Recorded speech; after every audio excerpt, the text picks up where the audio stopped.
we're gonna say. So I was working at ADOS Montreal, but for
for the captioners. Captioners, can you confirm that you can hear? We are waiting to see your captions. All right.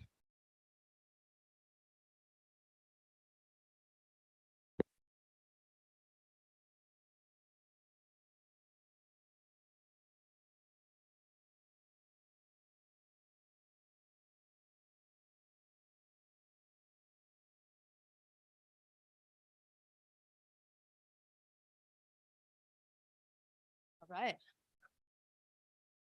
Good morning, everyone. Apologies for the short delay getting started. We wanted to make sure that our captioners were set up properly for the event. And it looks like we're good. Also, want to welcome back Rick, our ASL interpreter today. He did ask before the conference started, what do we think the Gore score is going to be today? I think it's, as Max said, it's going to be pretty hard to beat yesterday unless Forza Motorsports gameplay has changed drastically. But welcome back to day 2 of the Game Accessibility Conference, GaConf, kicking off hybrid here in Redmond, Washington, as well as online. To go over a few things that if you were here yesterday, you already know, but we do have some people showing up for the first time today, both in person and online. So as I mentioned, we are a hybrid event. So we have both in-person and pre-record remote speakers, and you'll be seeing both today. Zoom is our primary way of watching the event, but we do have a YouTube stream backup, or if you are unable to catch it live, you can go and check it there. And we do not do live Q&A here at the event, at least up on the speaking podium. All of our conversations happen in our Discord. We have channels for every talk, as well as several off-topic channels, so you continue to share all of the fun you're having around the event. We do ask you to stay on topic in the talk channel specifically and make sure that we are supporting the topic at hand and the speaker. If you have other questions or other things you want to share, just go find the other right channel. Another thing we wanted to bring up, and we know we have received feedback from several people about our captioning yesterday. Our captioning did not meet the quality bar that we want to deliver to all of our conference attendees, both in person and online. After yesterday, we did reach out to our captions provider and have a discussion about the quality bar, and they agreed that there were portions that definitely did not meet what they aim to provide. So we've had that conversation, and we're doing 2 things to remedy. First, all of the pre-recorded talks from yesterday, we have released the standalone YouTube videos live early for everything that had already been subtitled by our pre-record captioner subtrend. So all of the pre-record videos from yesterday have been released so that if you needed captions to be able to watch it and you really struggled because of yesterday's captions, you'll be able to go and watch it now. And our captioning team today is taking efforts to make sure that we deliver stronger quality captions. Again, because this is an accessibility conference, and so accessibility for us is paramount. And so we want to make sure that we are making all of our guests feel included and that they can learn from the content that we're going to be able to share and that we're producing for you guys. So apologies, that is not what we want to deliver, but we're taking steps to make it right, and we're hoping today goes a lot smoother. And not every journey is smooth, not every journey is straightforward, which is actually why it's great to just roll into our next talk. If you haven't had the pleasure of meeting Emilien Chesson in person, look, I tried and I hope that was close. I don't speak French, I'm bad at French. But if you've not had the delight of meeting Ame in person, she's had an amazing journey throughout the game industry. And as mentioned yesterday, is now starting with Player Research, their accessibility service division. So in this talk, Ame is going to share all of her learnings and tales from building a game accessibility service. Let's check it out.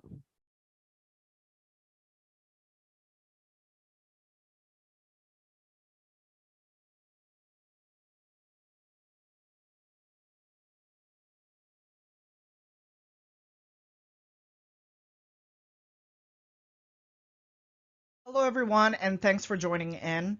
I'm very excited to share this talk with you all. This has been a great GaConf so far, and I cannot wait to watch the other talks. And I know this is pre-recorded, but I know the event is going to be awesome. It always is, so I'm super comfortable and confident to say this beforehand. So the name of my talk is Learnings and Tales from Building a Games Accessibility Service. Making this talk was an interesting exercise for me because it required me to go through a lot of introspection and deep dive into my own processes, my own goals, and my philosophy surrounding accessibility in gaming. If you have any questions, you can head to the GaConf Discord and I will happily answer them either during or after the talk. So before we start, who am I? My name is Emiliane F. Chiasson. My pronouns are she, her. I am a white woman with mid-length curly brown hair. I am wearing eyeglasses, and today I am wearing a red t-shirt with the quote, "The future is accessible" on it, as well as a dark blue blazer. So I'm closing in on 10 years combined in the games industry. I've worked in QA, user research, and accessibility. I am a neurodivergent serial dabbler. I have a lot of different passions, a lot of different things that I love to do in my free time. I'm a cats and dog mom. I'm a huge horror fan, and I am currently playing Fae Farm as well as Baldur's Gate 3. What are you currently playing? So before anyone asks, because I know people are going to be asking, who are the animals? So I have Nova, who is a very cute calico-colored cat. I have Wendigo, who is a gorgeous tabby cat with most part of her left ear missing. And I also have Saku, who is a Shetland sheepdog, who is black and white. And we also have 5 Danio pearl fishes, who we just collectively call the boys because we don't know which is which. So before moving into the rest of the talk, I wanted to give you some context and background, to give you an idea of where I came from and what led me here. So prior to joining Player Research, I was working in a company called Square Enix at Eidos Montreal. So full context now, Square Enix doesn't own Eidos Montreal anymore. Eidos Montreal is now owned by a company called Embracer Group. But for the better part of my career, Eidos Montreal belonged to Square Enix, so that's what we're going to say. So I was working at Eidos Montreal, but for Square Enix. Hopefully you're following me. So there I worked in QA, I then worked in user research, and I was then very lucky to help build and lead the very first accessibility department at the company. And we helped team deliver accessible experience to as many players as possible. I was able to grow the team by 1, and that person is now leading accessibility there. Rodrigo, shout out to you. He's amazing. And yeah, there was a lot of firsts, all throughout my career. I experienced a lot of firsts. I learned a lot. I have a lot of very fond memories from working there. And honestly, this is where I grew up, not only as a professional, but as a person, really. But, after many years of being there and, working in different types of fields, I knew that accessibility was my calling, but I was going a bit into like an existential crisis because I didn't know, while I knew that accessibility was what I wanted to do in gaming, I didn't know what form it needed to take for me to feel fully fulfilled in my work and impactful in my community. So I started to work on my free time on something called Accessibility 360. This was kind of like my personal sandbox into researching and working into what I really hoped, not only for myself, but also for the accessibility mission as a whole. And eventually this all transformed into me joining Player Research.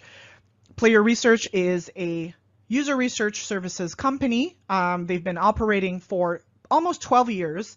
And they are owned by a company called Keywords Studios. Keywords Studios is a huge company that has different services and game studio company that cover really the entire cycle of making a game. So if you've worked on a game before, there's a good chance that there's a bit of keywords in that game. So that's where I am at the moment. So before working for Player Research, I wanted to allow myself to run wild, just for a moment. Because while I was aware of the different realities and challenges and limitations of, working in corpo land, I really wanted to allow myself to think, create, learn, and develop in a boundless land of creativity and imagination. When you do this, you will end up in really exciting places that you would have never dared to go to before.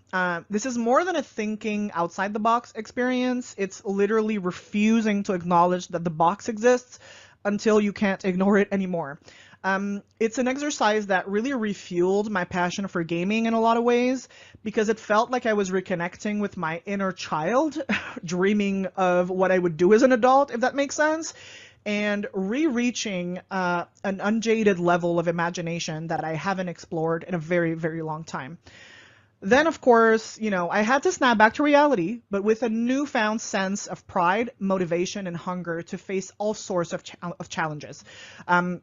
For the first time in a really long time, I didn't feel shaped by the challenges and realities of Corpo Land, but empowered to face it all with courage and audacity. So the thing to keep in mind when you go into Corpo Land is that it also comes with perks, especially in a field like accessibility. I feel like even though all the ideas and projects that were conceived outside of Corpo Land didn't end up being exactly as I had imagined, I now feel like I can have an actual focus into acting and concentrating on doing instead of just imagining, if that makes sense.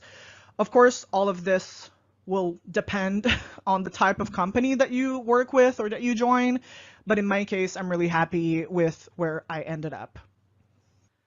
So like I said, I ended up joining Player Research in June of 2023, and I'm super proud of it. Not gonna lie, I am working with a wonderful team of passionate individuals, and I could not be happier.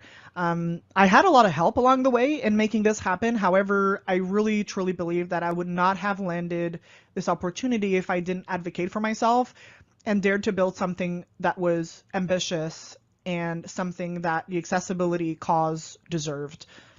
As we were starting to work on this service, there was a lot of questions that kept popping into my head. But the main one was, who am I really working for and how do I represent them properly?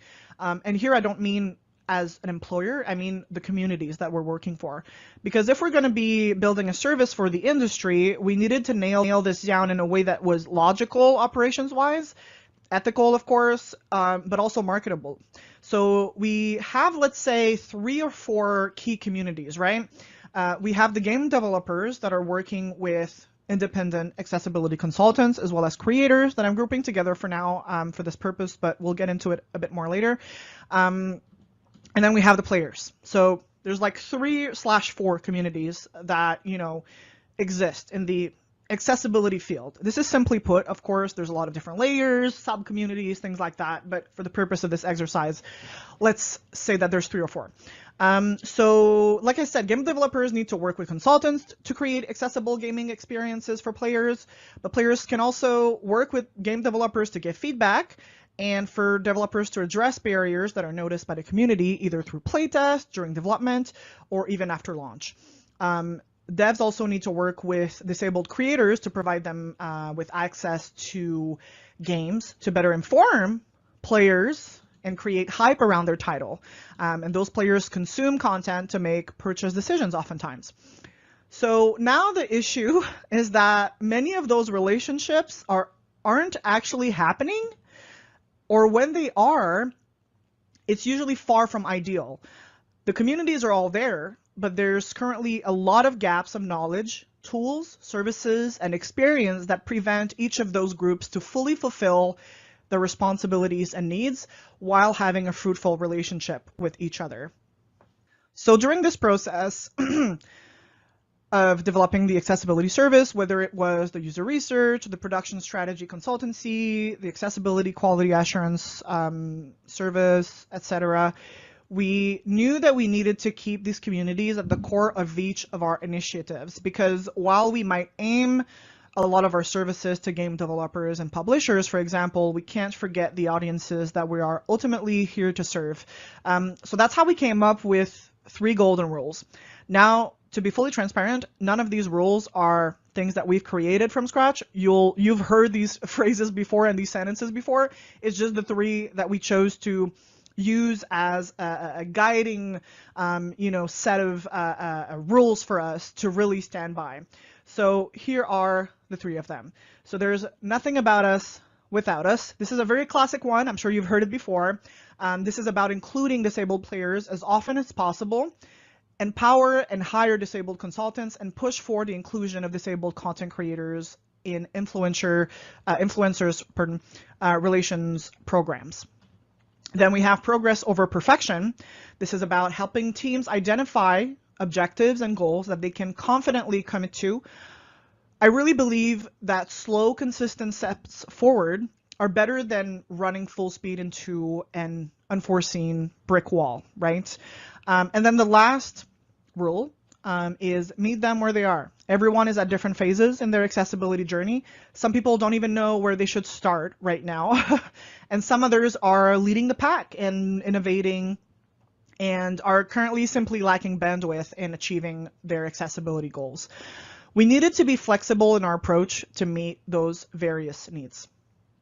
If we fast forward a bit, so like I said, I joined Player Research, right? But we were far from done here. By the way, this is Seb Long, Managing Director at Player Research, huge part of making this happen. But yeah, remember what I said about the different communities? Well, we had to talk to them, didn't we? Because I can get philosophical and make neural boards all day, but if we're not actually interacting with those people, we're not doing much, really, right?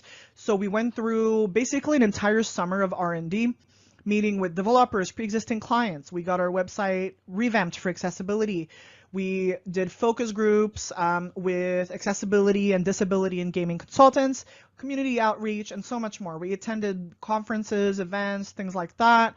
We did a trailer, worked on the branding of our project with our branding agency called United Us.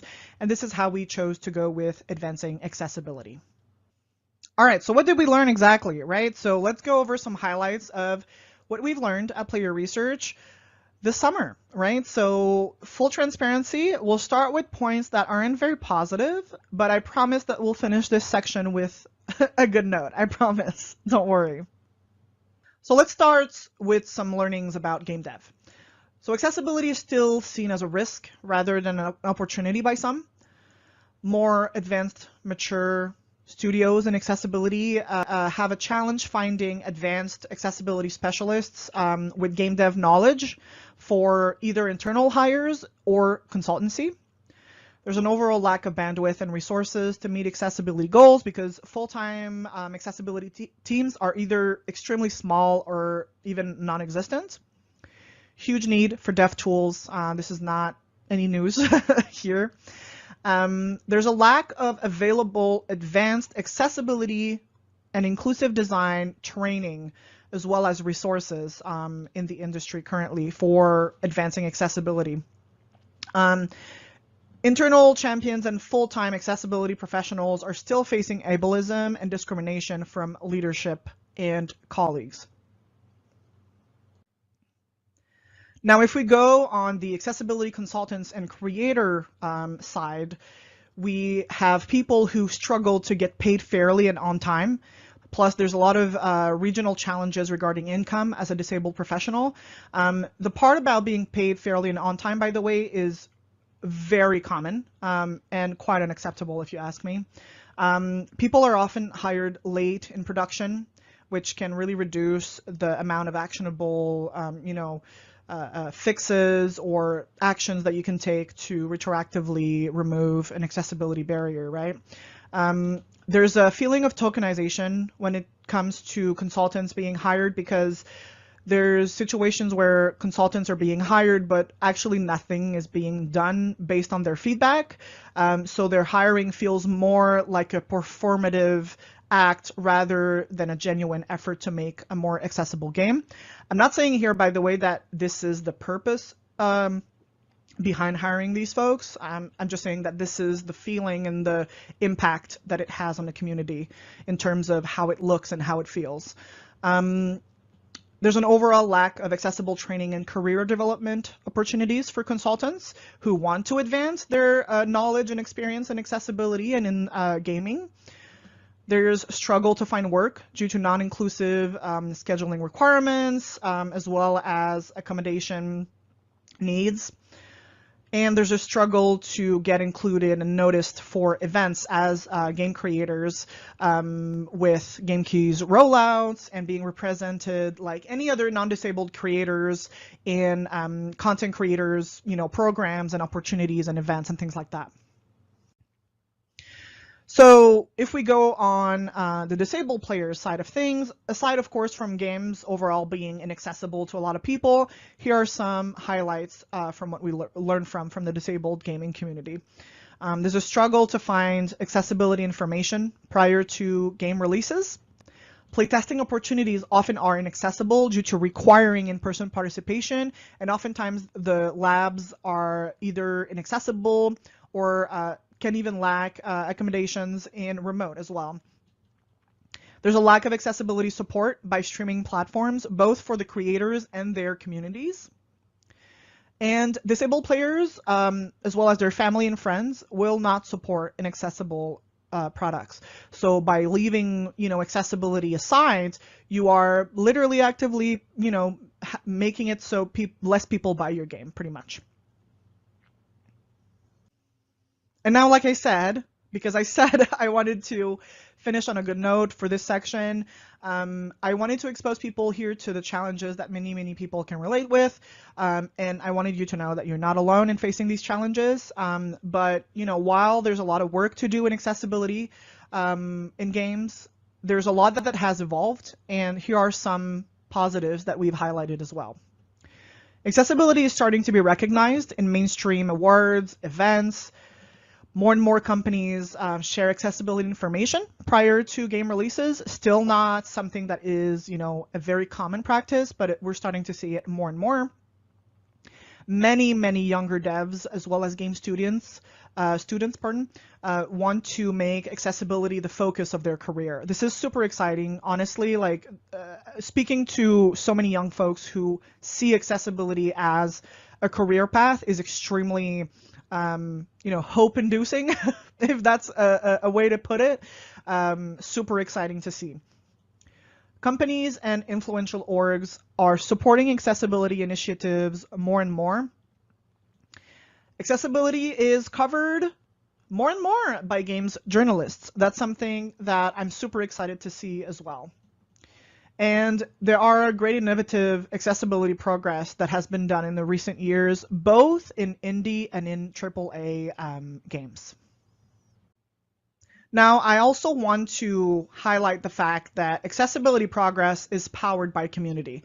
This is a given for a lot of people here. However, I think we can all benefit from reminding ourselves that because without the community, without those different groups that I've been mentioning since the beginning of this talk, accessibility would not be progressing at the pace that it is at the moment.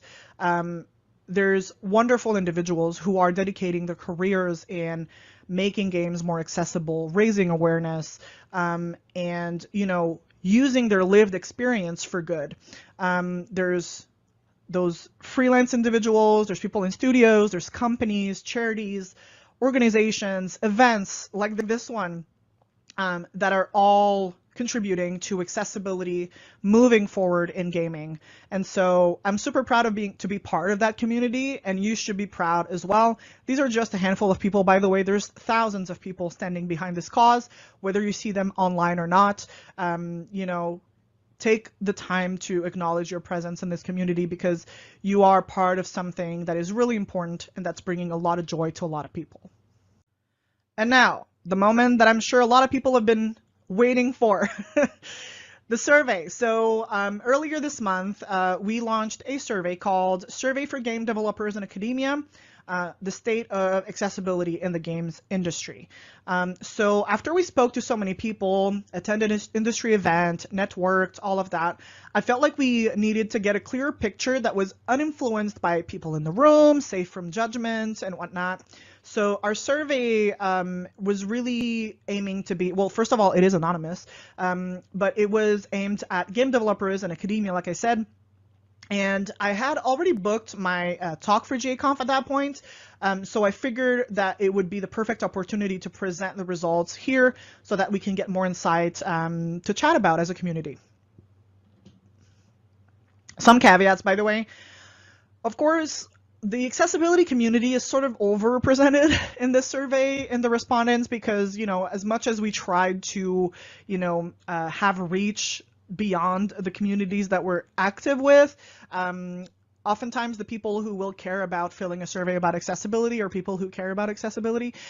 So it's kind of like a difficult situation to be in, but there's still a lot of really valuable insight in here, and I hope that you will learn from it. By the way, we will only go through a few of that data in this talk today because I don't think we would have enough time, but if you want to read the full report, I will be posting it in the Discord as well. All right, so let's go over the respondents' profile overview. So 216 responses total to the survey. The top 6 fields that people were mentioning as being the area of focus in their career. Number 1, we have accessibility, unsurprisingly, like I said. Then we have user research, game design, UX, UI, and in number 6, we have art and creative. We have 16% of respondents who were from academia and 77% who were game industry workers. And in those workers, we have 34% who had 1 to 3 years of working experience.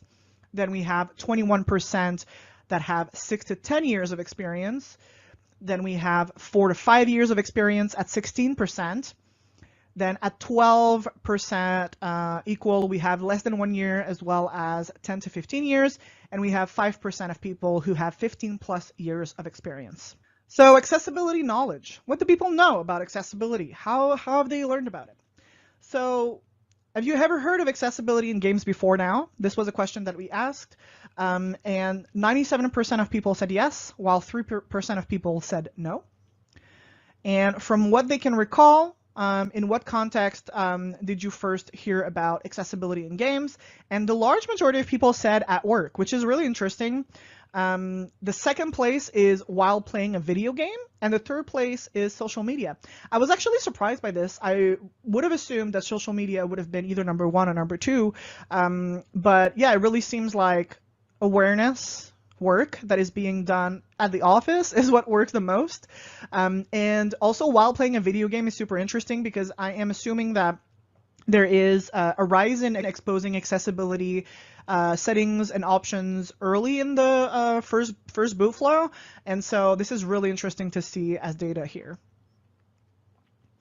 So how knowledgeable would you say you are in games accessibility was another question that we asked. Of course, here we have a bit of an effect that can happen in, you know, how people evaluate their own knowledge and things. So this is not to say that, you know, this really paints the real picture of how knowledgeable people are, but this is how people evaluated their own knowledge and accessibility. So we have 40% of people who said they were moderately knowledgeable in accessibility, 26% who said they were very knowledgeable, 22% said they were slightly knowledgeable, 11% said they were extremely knowledgeable, and 1% said they were not knowledgeable at all. So here's a next section of the survey. We went into more academia. So in games academia, we asked people, to the best of your knowledge, is accessibility in games ever mentioned in the classes that you attend or teach? So we have 45% of people who said yes sometimes, 34% who said yes often, 17% who said no, never, and 3% who said that they're not sure or that they don't remember. I'm not surprised by these numbers, honestly. I think that accessibility has risen in terms of awareness. That being said, 17% of respondents saying that they've never heard about accessibility in their classes is kind of alarming. So hopefully we can change that.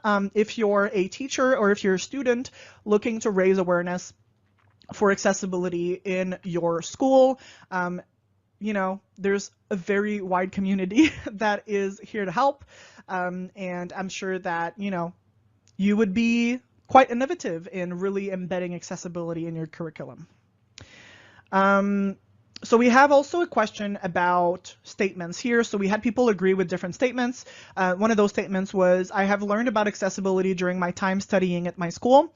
So we have 40% of people who strongly disagree. This is really interesting to see as well, especially with the graph above. We have 32% who said that they strongly agree.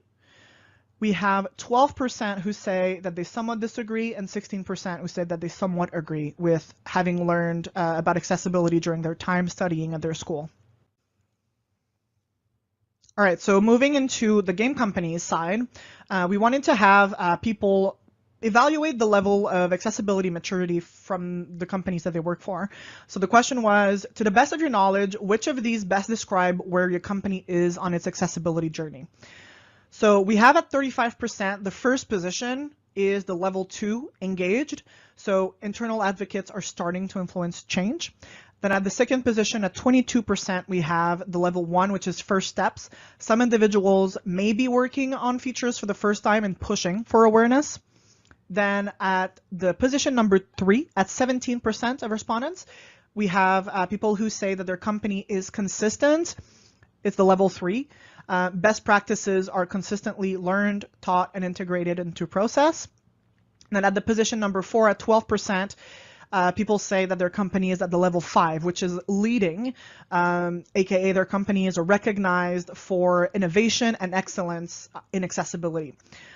Then on position number 5 at 8%, we have the level 4, which is strategic. There's commitments from senior leadership, and accessibility is a strategic endeavor. And at the position number 6, we have at 5% the level 0, which is nothing, aka there's no current considerations for accessibility within the company. All right, and while we didn't ask a lot of open questions in our survey, this was one that we did, and this is the cloud of the most mentioned terms. The bigger the word, the more it was mentioned by people. So we've identified the main pains and challenges in the industry that workers who responded to the survey are facing, and we were curious about seeing what people wanted to help them achieve accessibility goals. This alone is very much a can of worms in itself, but it's very interesting nonetheless. So the question was, what tools or resources need to be created in order to help you and others advance accessibility in the games industry? So a lot of these words, so for those who can't see the bigger words that are here, there's standard, engine, guidelines, easy, test, industry, resources, requirements, support, unity, player, feature, design. There's a lot of these, but it's really interesting to see where people's heads are at, and I'm super curious to see what you people think about these answers. Now, accessibility and AI. This is a question that we didn't have in a survey at first, but a lovely gentleman who will recognize himself proposed that we should be adding this question in. And the question is, in your opinion, should AI, artificial intelligence, for those unaware, play an important role in the mission of making games more accessible? And here's the results. So we have 59% of people who said probably yes. We have 18% of people who said probably not, 14% of people who said definitely yes, and 9% of people who said definitely not. So we have a lot of differing opinions here, and there's two quotes that I sort of picked out that kind of really represent the overall feeling that people are saying, because people were invited to comment on their answers in an open box comment. So the first quote was, while I think there is an ethical consideration to be addressed, regulated when utilizing AI, I think it could, if used correctly, potentially help players gain more accessible gaming experiences and help advocates achieve the vision of making games playable for everyone. Then we have another quote that says, although I think there are likely ways it could be useful, I am very worried about AI being ableist. These two quotes really sort of give a pretty accurate picture of most of what people were saying. AI can be a very useful tool in aiding human work, but it shouldn't replace it. There's a big worry that AI can play a role that can feel like it will replace the lived experience of people. And we should be very careful in not entering that type of area if people are ended up working with AI in order to make their games more accessible. And that's the end for the data for the surveys that I'm sharing on the talk, but there is a lot more in there. So if you want to read the full report, please head to the GaConf Discord. There's going to be other results on DEIB and accessibility in the workplace, other challenges that developers are experiencing, and more. So again, if someone can drop the link in the chat, I would be very grateful. But yeah. So before concluding and leaving you to watching another beautiful talk, I wanted to leave you with some thoughts. So as we were learning a lot this summer, as we were building this, and we're still very much on this journey, I did want to reflect on some personal thoughts that I want to leave with you. So the first of these thoughts is that games accessibility is a land where opportunities are rarely created for you. You often have to create them yourself and sell them. In my two previous roles, I've had to pitch for and build, and with a lot of help, I've had to build them from almost scratch. You have to be audacious. It's a lot of work. It's very taxing at times, but that's the reality that we're in at the moment. Don't hesitate to ask for help, but don't spam people in DMs. Use the proper channels and communities that exist for this purpose. Another thing is to never feel bad for asking to get paid. On the contrary, never sell yourself short. You need to get paid, and you need to get paid on time. I've had an alarming number of freelance accessibility workers tell me that they had to wait more than 6 months, even with agreements that said that they had to get paid within 30 days and all of that, to get paid. This is unacceptable. And this is when people are getting paid, by the way. Some people are doing free work. You should not be doing this.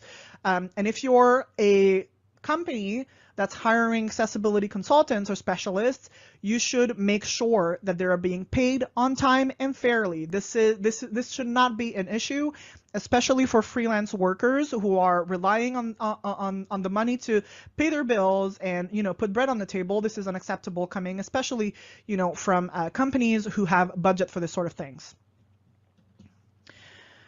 And identify the root of problems before going wild with ill-fit solutions. We've seen this a lot in other industries, I put here coughs and signing gloves. I could say other stuff, but I don't want to get sued, for those who know. So you don't want to work super hard on something that nobody needs, or something that will hurt that will hurt the cause. I won't name some of those things. Those who are active in the accessibility community are aware of some of those solutions that are being sold as easy things that can fix accessibility in your products. This is not the way to go. Another thing is community outreach is key, but your health comes first. Community outreach can come in many forms.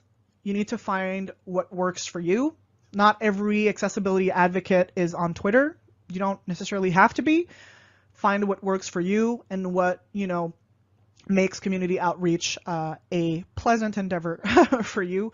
Doom scrolling on Twitter is not the way, except for some people who are just built different. I'm looking at you, Ian, wherever you are in the room. That's it for me. Thank you so much for watching, and I hope that you have learned while watching this talk. If you are curious about more, if you have questions, I will be on the Discord to answer them. Don't hesitate to reach out. I am at the Slasher Chick on most socials, or you can follow me on LinkedIn at Améliane Chiasson. And I am wishing you a very good rest of GaConf. See you next time.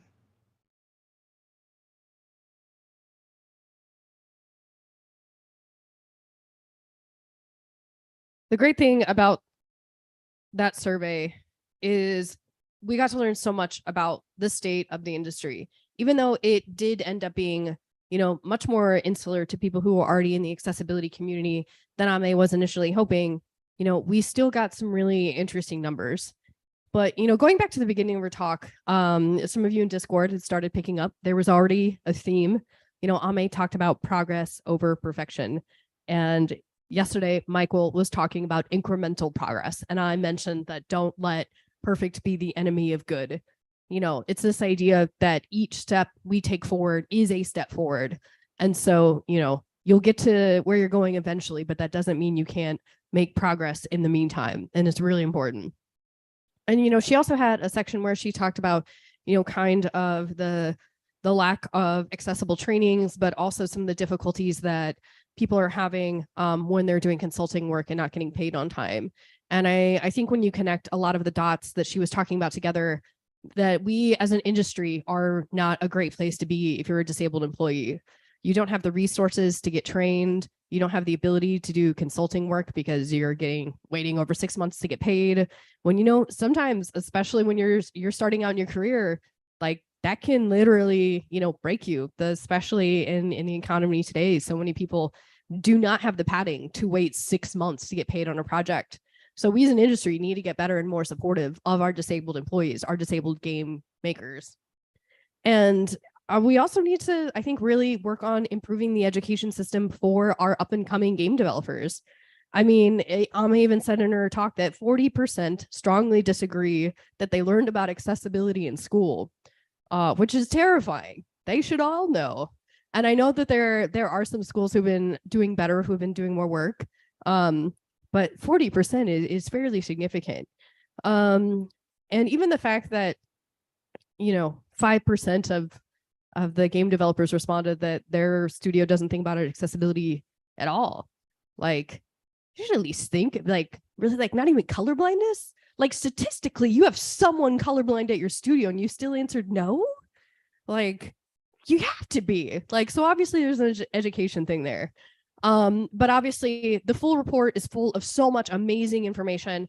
Please go check it out. Like I said, it is in the Discord. And Ame didn't put it in these words, but if you are an accessibility consultant, fuck you, pay me, make sure that you get paid for your work. Don't do shit for free. You deserve to be paid for your expertise.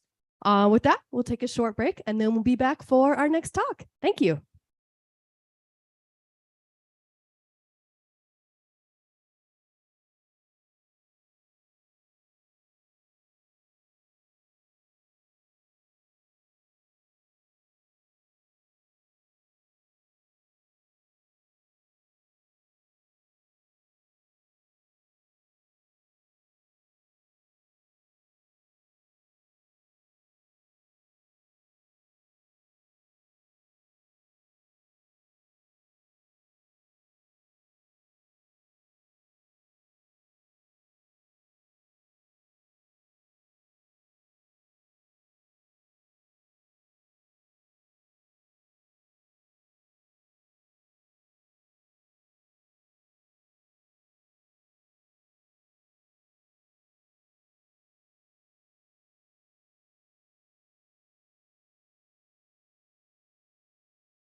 All right.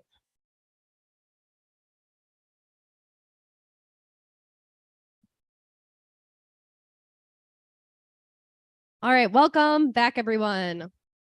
As I mentioned, we are a hybrid conference, and we are lucky enough this year to be able to have both remote and in-person speakers. We're excited to have our first in-person speaker of the day, and we have got to have a lot of talks about different things, and we're kind of continuing on our train about innovations in the low vision space. And so, Jasmine, please take it away. So much. All right, hello everyone. I'm so excited to talk to you today about how Alchemy Labs added accessibility for low vision players in Cosmonius High. I'll start off with an intro. So I am Jasmine Cano, the Accessibility Product Manager at Alchemy Labs. I joined in April of 2022, and I got started in accessibility back in 2020 at a different VR studio. And I've been in VR for a total of 8 years, where I've learned a lot about people's different needs. A visual description of myself that I want to share is that I have light tan skin, long blonde hair, and a bright pink shirt on the image in the slide and in real life. And I just recently went to a corporate event where they said no bright colors in the dress code, and they literally had a shirt that's just like mine with a big red X on it. So I'm very excited to wear this today.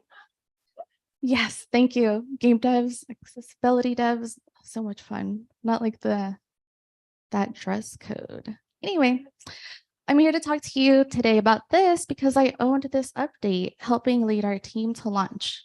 It kicked off with 2 of us, myself and senior accessibility engineer, Peter Galbraith. Hi, Peter. And then the whole project had about 15 contributors total.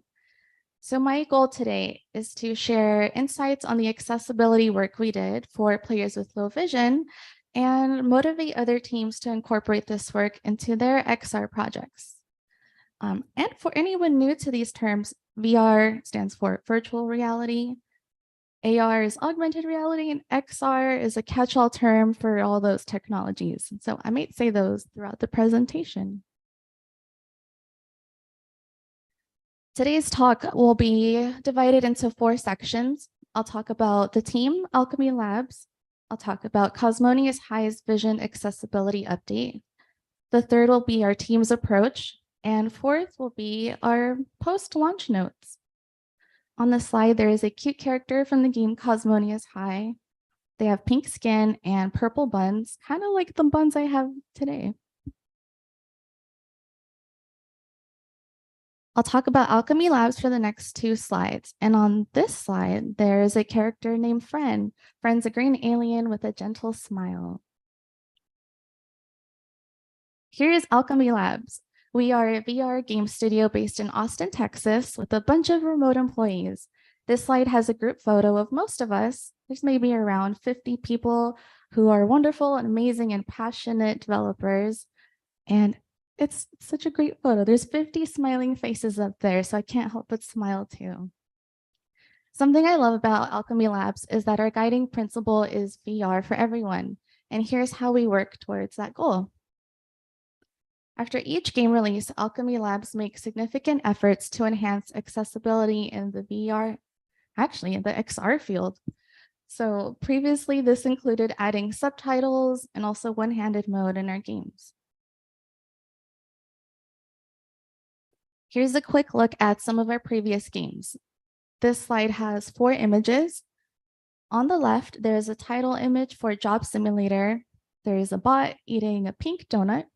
Underneath is a screenshot from the game where there are options for subtitles, a language selector, and there's a shelf there with more options. On the right is a title image for Vacation Simulator. There's a bot with a coconut drink and a beach ball. Definitely has the vacation vibes. Underneath is a screen with options for subtitles and a toggle for small human mode. That toggle changes the scale of the environment, and this helps people who are seated or may have a different height that is more comfortable to play in than just the default. It changes things. It's kind of hard to describe. You have to be in VR to kind of see it all change. Now let's dive into Cosmonius High. For the next 4 slides, I'll describe the game and the update. On this slide, there's a picture of lockers from the school with a lot of sports balls falling out. Cosmonius High is a single-player VR game available on Quest 2, PSVR 2, and Steam. In Cosmonius High, players crash land into their first day at an alien high school. This welcoming place is alive with characters and quirky creatures, but plagued with mysterious malfunctions. It's up to the player to explore alchemy's largest world yet and discover what's causing all the chaos. And by chaos, try to picture like fire right there, but your hands can shoot water, so you're saving the school and helping fix things up. So we added a vision accessibility update almost a year after launch. And for context, the game released May 2022, and the update, the vision accessibility update, released March this year. So this update added features that allow players to receive game information through audio descriptions, like text-to-speech. It's marked as vision assistance mode in the game, and I don't know how to get back to my slides.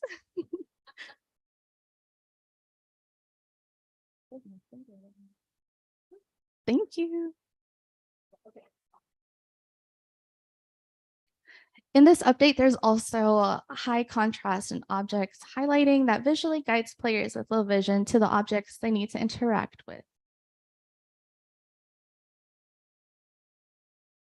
Early on, the team consulted with Steve Saylor to come up with a list of what the experience would be. There are many great ideas, and here is a list of what the team prioritized as the list of goals for this update. There are 7 items on this list. The first one is that every object in the game has descriptive text. Second is settings for text-to-speech, such as playback speed and adjusting volume. Third is environment descriptions. Fourth is add sound effects to stationary items. Fifth is teleportation audio for players to construct a mental image of the space they're in. Sixth, descriptions for cinematic events and object interactions. And 7th is auto-orienting the player to face significant objects. Now here's what we did. We added audio descriptions to objects, environments, and areas. What that sounds like, just for an example, in the game, early in the game, there is a key you need to find that turns on the school bus, and then that's how you get to school. We actually had a playtester who said they already bought the game, but only played like 2 minutes because he couldn't find the key. And when we were playtesting these new features, he was able to find the key by scanning the room, feeling that there's an object, and then the game said key. This is the key for the school bus. Put it in the bus, turned it on, went to school, and it was awesome because he could finally play Cosmonius High. We've also added audio for tutorials. Tutorials would pop up as an image that highlight joysticks and buttons and visually tell the player how to use the controllers. And now the audio provides instructions. There's also high contrast highlighting. This outlines key objects in the environment. Again, this came from playtesting. Playtesters didn't know exactly where the objects were, like what to look for when they were told to interact with something. The highlight helps guide them to where it is. We also added haptic feedback. So these are slight haptics that tells a player that they are over an object they can get a description of. Also, when teleporting, there is a haptic that is felt when the teleporter beam moves into a new area. Also, those areas have a description for them, so a player can know where that teleporter beam is pointing to. There's also the ability to cancel the object description. So if something is a little long, or maybe someone requested a description on accident, they can just stop it and they don't have to hear the whole thing. The sixth is grab and release confirmation. This is so players know that they've grabbed the thing they wanted to grab, and make sure that if they dropped it, that's what they meant to do. The last one here is a toggle that we added to the desk when you first launched the game, and a backpack. The slide shows an image of the backpack that every player has access to at any point in the game, so they can toggle this mode on or off. And if they need to be reminded of what everything does with some instructions, there's some buttons there that have tutorialization. Oh, also on this backpack at the bottom, there's a zipper. And when the zipper moves, you get to different pages in the backpack, kind of like different menu settings. And we added a vision accessibility page. It has its own page. I'm so happy about that too. Now we'll talk about our team's approach. This will be around 8 slides. And on this slide, there's a cute character from Cosmonius High with like a triangular head that kind of looks like a Dorito chip and like 3 pointy hair pieces. Yeah, they're just so cute. In our approach, we had a few methods of testing. So we do internal testing. Some of the tools that we use were built by Peter Galbraith, and we do this for first pass testing in order to get that low-hanging fruit and catch things that we can quickly before scheduling playtests. That way we get feedback on more important and more, I guess, hard to miss areas of the game. We know this is not a substitute for testing with disabled players. Even if some of us do have disabilities, we can't speak on behalf of everyone.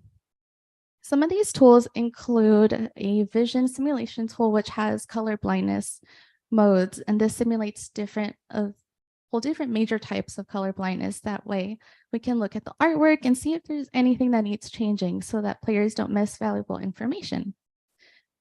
There's also blurred vision. Someone can turn on blurred vision mode, and there's 5 different levels, and this helps a lot of us get into that mindset of, do I have the information I need to play the game if I can't see clearly like the text or the shapes? Lastly, in this tool, there's a total vision loss check. And that one, again, really helps us think about what a player's experiences in the game if they can't see the objects and the characters. For external testing, we connected with players who are legally blind and players with low vision. We partnered with VR Oxygen for accessibility testing. We conducted remote playtests over video calls, and I got to watch people play the game, and I got to watch their screen. And it's really important that you watch the players because there may be feedback that you get that isn't verbal. So there may be like a frustrated sigh or some like shoulder movements where it allows someone who's watching to ask what the player's thoughts are, just in case they didn't verbalize it yet. After these tests were done, we would stay on the call and talk about their experience. And this would help us know if we were on the right track and if we were making the right decisions. Well, remote testing is super helpful and important because we can get more people's thoughts and co-design with more people. It's also important to get in-person playtesting done. One playtester, she was wearing the Quest 2 and was getting really close to the wall. So I said, watch out, there's a wall really close. If you just reach your hand out, you'll feel it. She's like, okay, no problem. The Quest 2 itself has this like grid that comes up that warns players there's something there, but her vision didn't allow her to see the grid come up, and she just confidently stepped forward and crashed right into my wall. I was like, oh my God, I'm so sorry. And she's like, no, it's okay. She was okay. We all laughed. But that shouldn't happen. We shouldn't be laughing at those moments. I ended up finding an engineer at Meta who works on this grid and let him know about this issue, because the Guardian really needs to be communicated more than just visually. It needs audio too. And this shows just how much more work is needed in XR outside of game studios.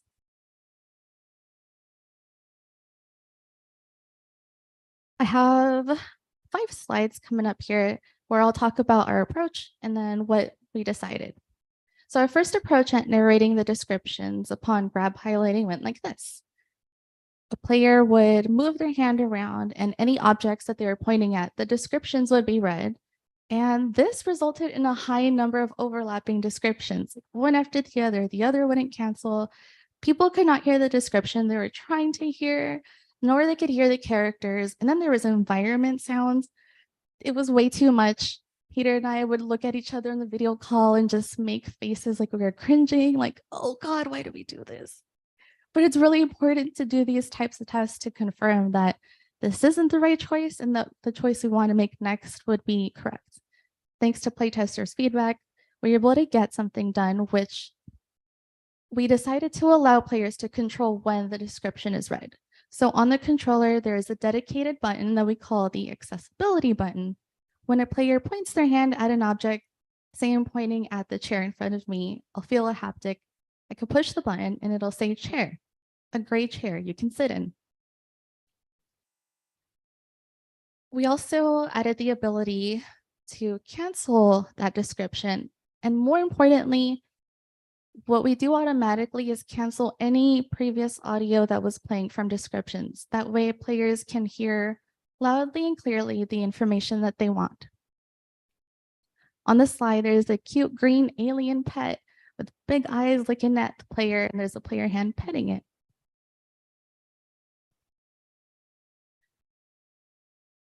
For the object descriptions themselves, we formatted it this way, starting with the name of the object, then providing a brief description of the object, and then including any written text on the object itself. On the slide, there is a picture of a textbook. It says fundamental fluid formulas. And if a player were to scan that, they would hear that it's a textbook. They'd hear the title of the book and all the text that's on the image. Next is icon descriptions. In the game, the way a player communicates with characters is through a speech bubble. And in that bubble, there are emojis, these icons that help the player see what sort of response they would give the character. So we added descriptions for those icons as well. Oh, and the image on this slide is the speech bubble I mentioned with a winking emoji and a different bubble that's like a chat type of emoji and a player selecting one of those emojis. We also describe mechanical information. We have multiple objects in the game that require unique interactions, and on the slide there is a fluid selector. So the description for this fluid selector provides instructions on how to use it, how to slide it, and how to select different fluids. It also updates dynamically to let the player know which fluid the handle has landed on. And this image shows that fluid selector with several fluids, each one with a different color and also shape. Some of them have letters. Alchemy does always design with accessibility in mind. So this right here is an example of considering color blindness. And in the back, you have the teacher just staring at you, making sure you're doing it right. Next up is teleportation descriptions. Our team added many hand-authored zones around the environments. Each zone had a description to help players navigate spaces correctly and confidently. At first, our playtesters would move the teleporter beam around and hear something like in front of door, in front of desk. But we wanted it to be more specific so a player could go to the right door or the right desk. This allowed us to help players create a mental map, and I will show you a different picture in the next slide. But on this picture, there's a locker in the hallway with a teleportation pad in front of it. And that's what it looks like when a player is deciding where to go. It shows feet where the player would go if they were to release it. The next slide has an a screenshot of our game engine. There are green squares on the floor, and those squares show the different teleportation zones that were added with specific descriptions, such as student ID deleter, registration desk, behind registration desk, backpacks, school bus. And anytime a player is not in one of those squares, the game will tell them they're near the nearest one to them.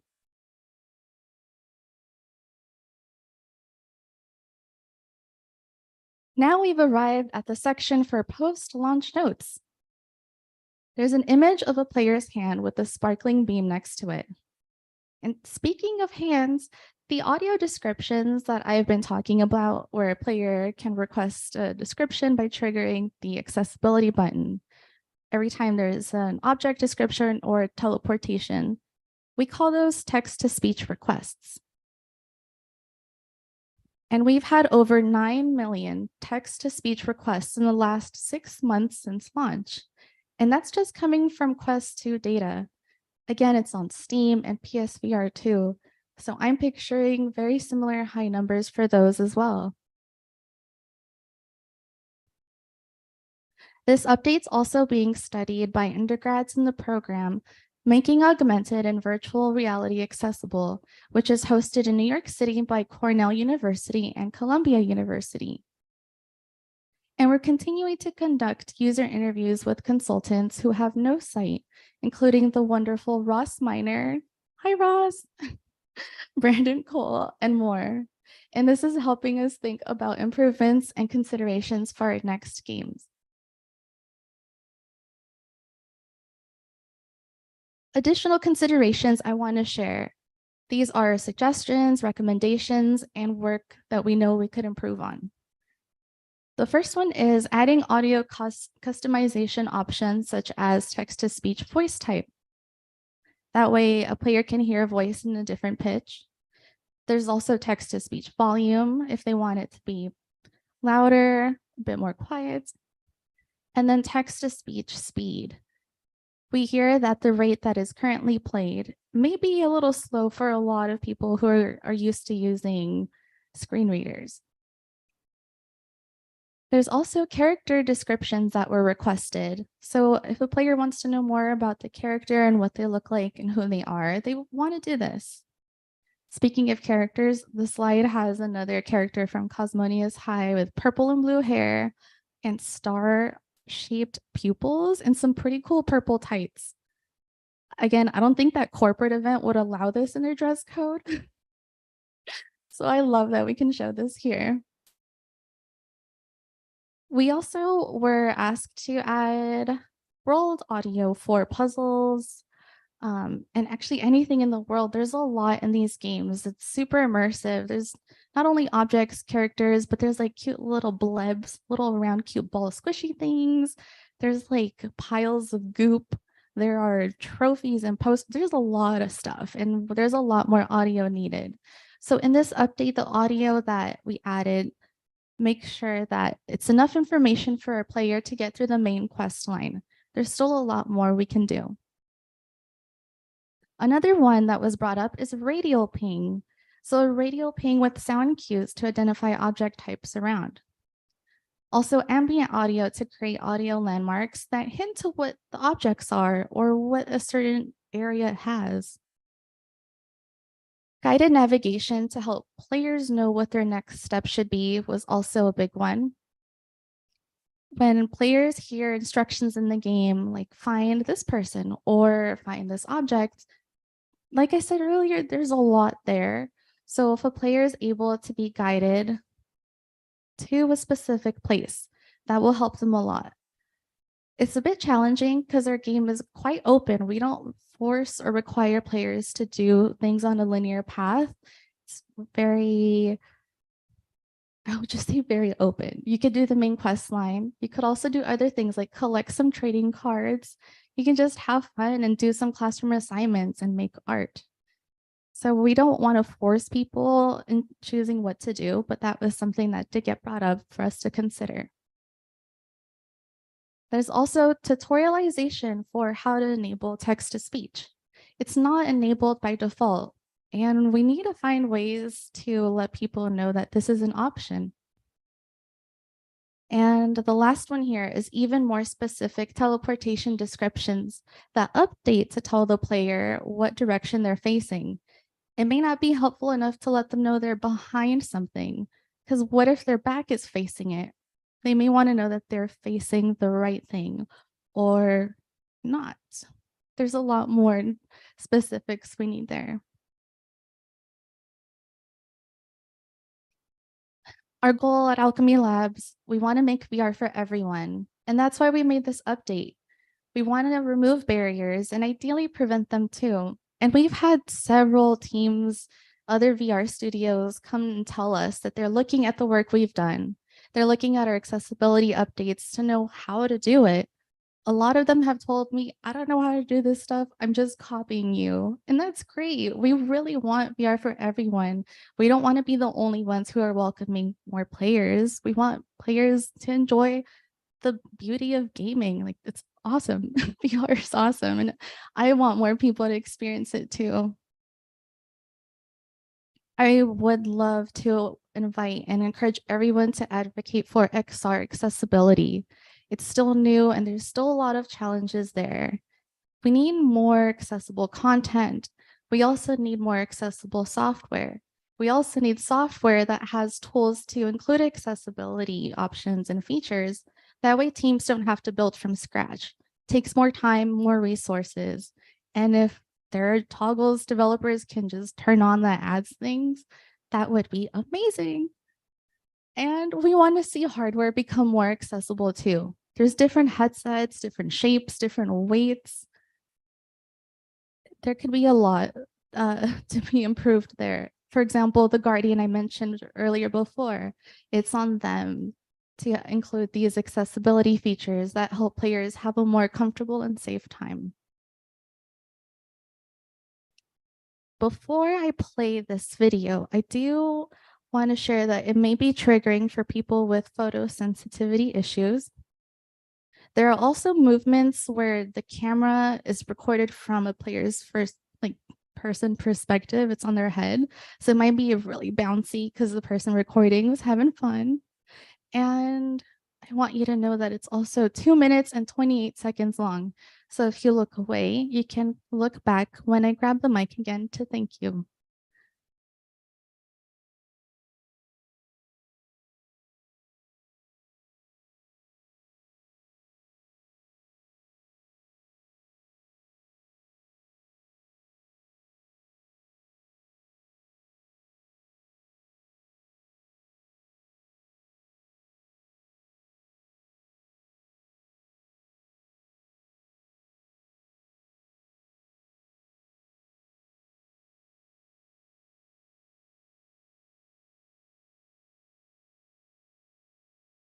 I forgot to hit the share audio button.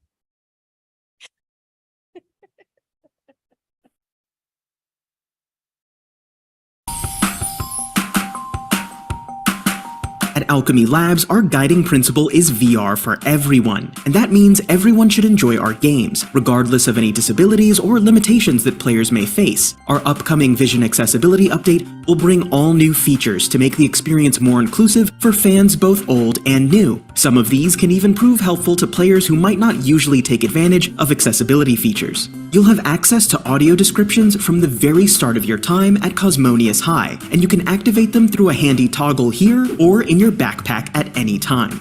New students can access animated tutorials with audio descriptions that offer visual and auditory guidance. Background sounds and dialogue volume are lowered to avoid conflicting with assistive audio.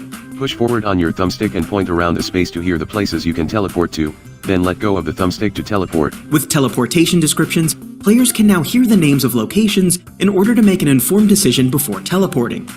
Space bus door. Space bus interior.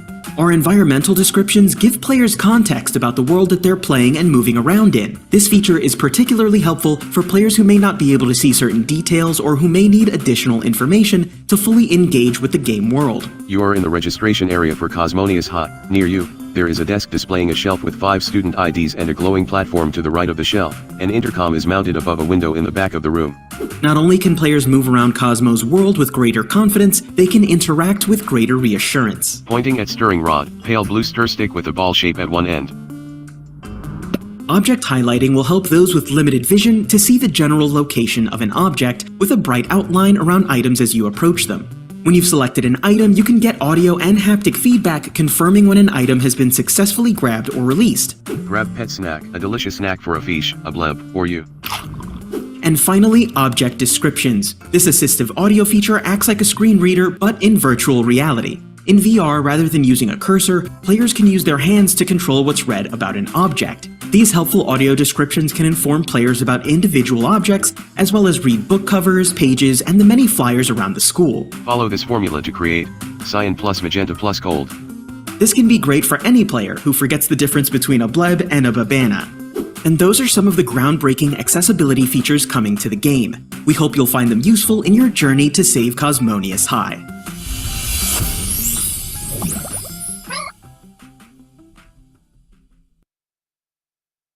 I want to add one more note on the theme of inspiring people to just make progress and keep going. So I have a quote I want to share that my friend Spencer says, "Every time you make an effort, you're taking another step towards your goal. So let's keep working towards that goal of making VR for everyone." Thank you.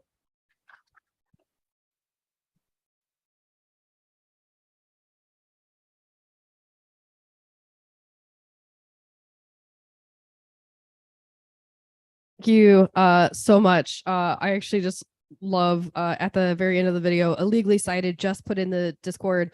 This functionality is so what I want on a dashboard level. So, you know, we already have people looking at this and thinking like, oh my God, where else can I apply that to make my gaming experience in other places even better? So notes I took, first off, everyone loves your hair and your buns. And so we're very excited just to see that your bright colored outfit also matched the vibe of the game. So we love that you got to come and have fun here. But something else that I really loved that got covered was, you know, this first pass to catch obvious issues before getting consultants. You know, it's something that I think that we don't talk enough about. You know, everyone who's working on a game should have at least a little bit of knowledge on accessibility, and you should do a little bit of testing before you hand something over to your consultants. So like we use consultants, you know, we need people with, you know, real life disability experience to provide feedback. But if I want feedback on a screen reader and I don't even check to make sure that like it turns on and I bring in a consultant, you know, that wasn't really a useful thing, right? Because they're just going to catch blaring issues that maybe even someone who doesn't use this on a daily basis could notice. And so there are a lot of things that, as it was literally said, there are obvious issues that we should be able to catch internally so that when we make sure when we bring in consultants, we are getting the most bang for our buck, that they are giving us feedback on the things that matters and not just doing like basic QA testing for us, right? Like that's not what we're hiring them for. But I also love just being able to share the data and that you said 9.1 million text-to-speech calls for Quest 2. You know, all the time people ask about data. Do people use this? Well, obviously the answer is yes, because again, that was only on one platform. So, you know, it will be used. And honestly, the game, like I have not played this game because as I mentioned in yesterday's panel, I tend to avoid VR for vomiting reasons. But this was so adorable. Even Sam back there, who also doesn't play VR, she's like, oh my God, this game's art style. I don't know, maybe we'll have to give it a try. Because like, look, it's adorable. So with that, we're going to take our first afternoon break of the day. This is going to be our half-hour one, and we will see you on the other side. Thank you so much.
Please return to your seats.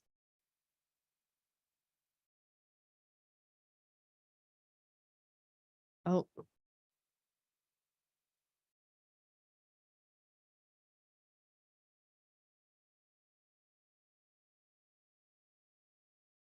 I had to say video FaceTime with a VIP guest attending virtually. All right. Well, I hope everyone had a good break. Welcome back. So we are ready for our next in-person speaker. Now, for a lot of people who are, getting into accessibility, one of the biggest things you have to do is know how to effectively work with a development team. And some people have kind of that skill built in, but they're still learning, but other people transitioning from different roles, they may not know that. And, it is a group effort. There's a lot of learning. And we are lucky enough to have James tell you all about some tips and tricks on how to effectively work with developers. James, welcome. Thank you, Tara. Oh, all good. All right. So speaking of people who do not naturally have that skill, hi. So my name is James Berg. I'm a senior technical program manager at Xbox over on the platform side. Prior to that, I spent about 15 years at EA making games in roles such as QA, but a decade in research and several years specific to accessibility. All right, this is the old version of the talk. Oh, this will be exciting. Okay. All right.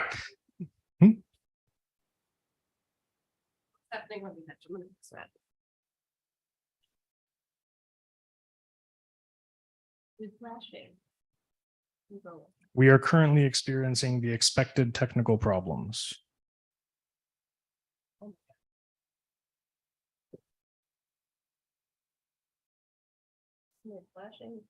We have trained professionals ready for this. Okay, there we go. All right. Okay. The old version of this was close enough to the new version. It was just more rambly. Slides will be available.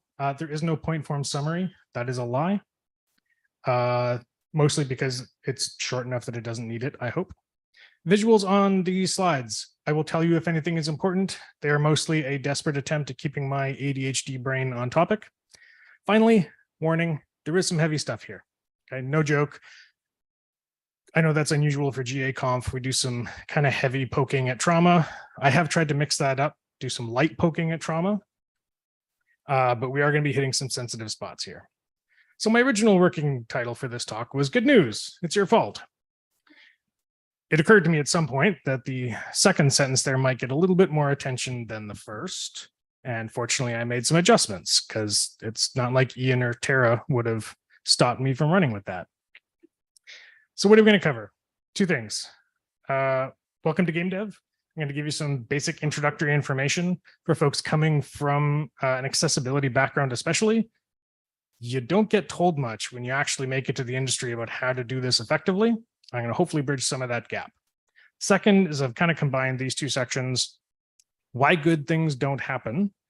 It's production problems or production reasons, and some good news. These are the things that are your fault. First off, though, if you have made it, if you have done the mighty struggle of getting into game dev, thank you. And I'm going to borrow from Fallout Boy here now that I work at Xbox. Welcome home. Okay. Genuinely and truly, we need your efforts, your time, your talent. Thank you, thank you, thank you. So now that you're here, let's get you to work. There are three core things to work effectively with developers that you're going to need. One, you're going to need domain knowledge. For most folks, this will be accessibility and disability related. Second, you're going to need to understand game design. These are the things that you are looking to change. If you don't understand what you are looking to change, what are you doing? Third, most importantly, production. You need to understand games production. If you are now hoping that I'm going to explain what production even is, let alone why it's the most important, you are in luck. That's mostly what we're going to talk about here today. Nervous laughter indicates you are also not alone. Okay, what is production? These are things like decisions, processes, how those get determined, who gets to change them, why they change, why do they change so often, the effect of budgeting, how scheduling works, dependencies, who are dependencies, why do they hate us so much? These are all the just normal, banal reasons that things end up getting cut in game dev, and processes that you run afoul of, even if you don't know it. Something I want to remind folks is if you're on the outside providing reviews, if you are a content creator, if you're a journalist, if you are doing consulting, once your feedback makes it to the game team, it's in their world now. If you are on the inside of this process, you can understand that. But if you're on the outside, you don't get to see that. All of these things, these are what actually end up impacting whether or not your great idea makes it into the game. So there are a variety of sources for learning game dev. New slide, which I will link after the talk, will have more of these listed. I found some better sources, or not better, but additional sources.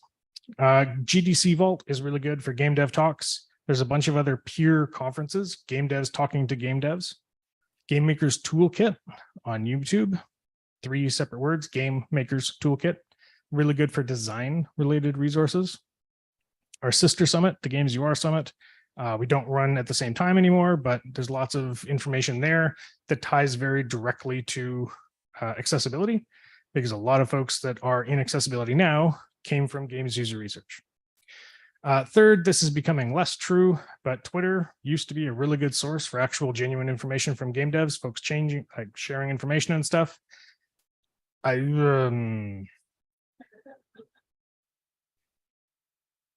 Maybe start with the first 3, and there's a reason this one got removed. So why didn't they do the thing?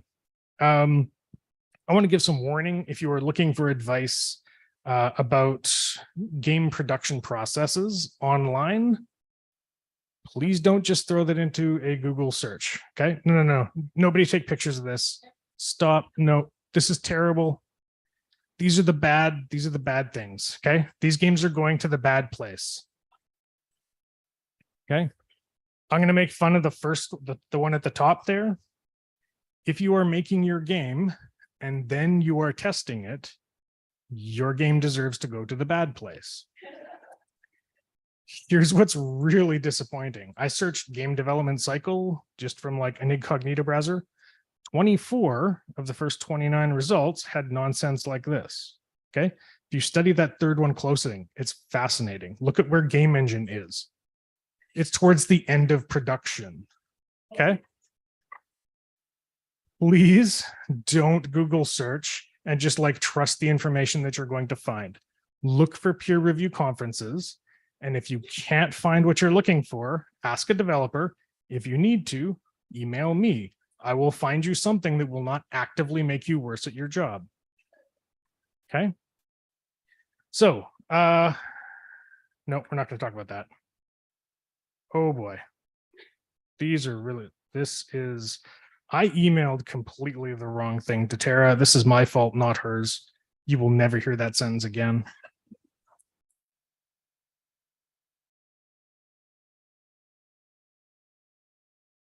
Okay, the slides will be less useful than even intended.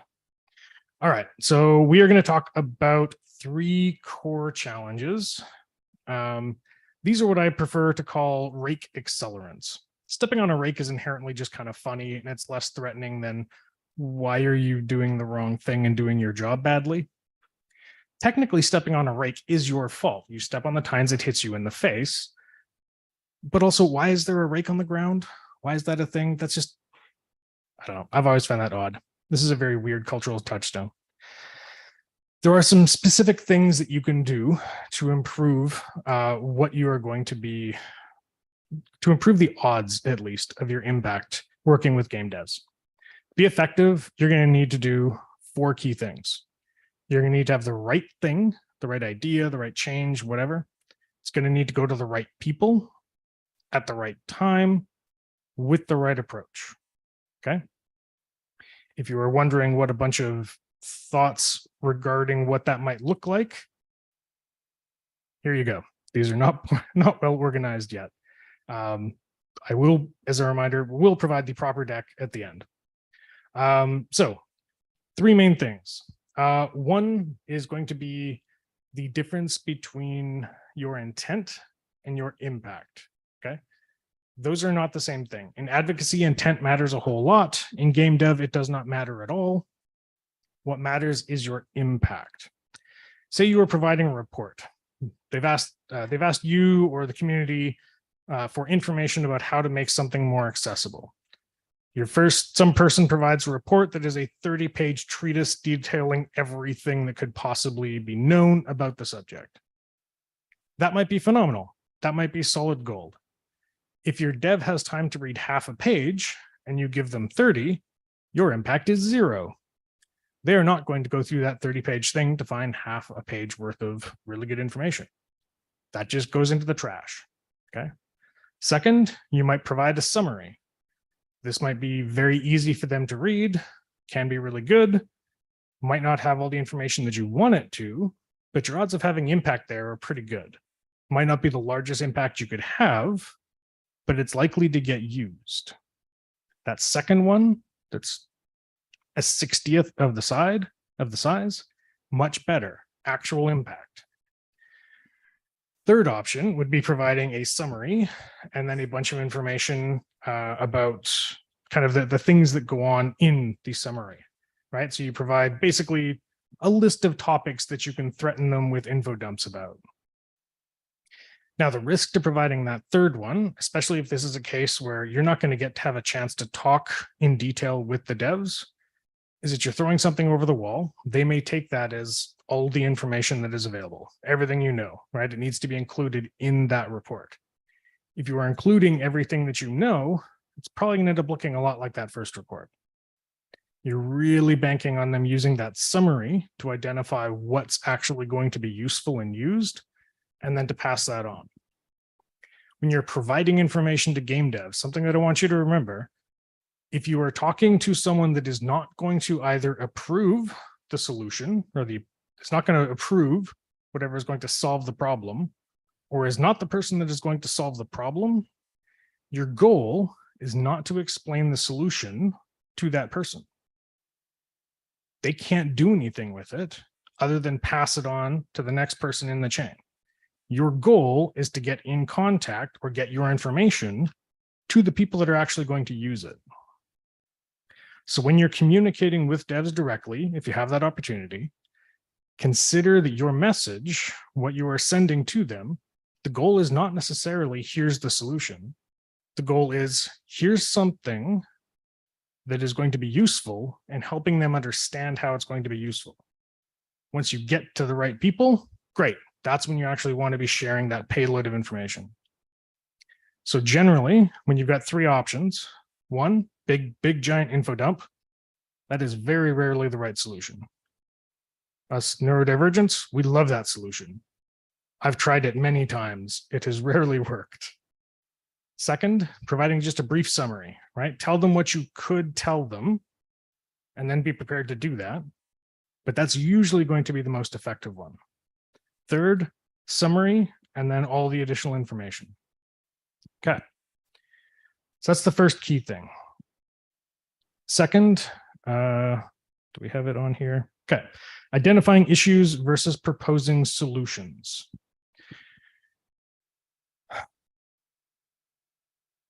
This one might be a bit tough for folks to hear. I apologize if that is the case. My intent here is not to be insulting or talking down to anyone or anything like that. But it is very common when talking to game devs, not just for accessibility, but for everything else as well, to jump straight to the solution, right? You need to do this thing. Why? The why is the important thing, right?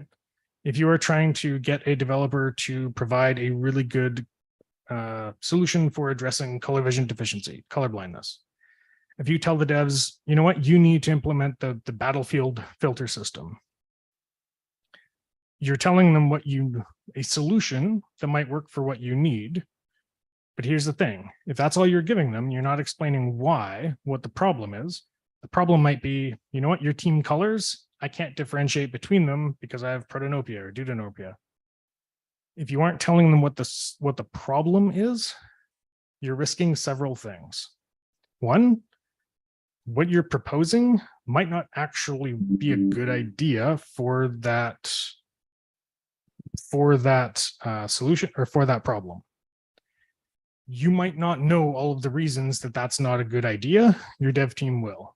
If you just propose a solution and it turns out that that solution is bad, going back to impact, you had no impact. In fact, you've had a negative impact. You've spent their time considering a solution that wouldn't work.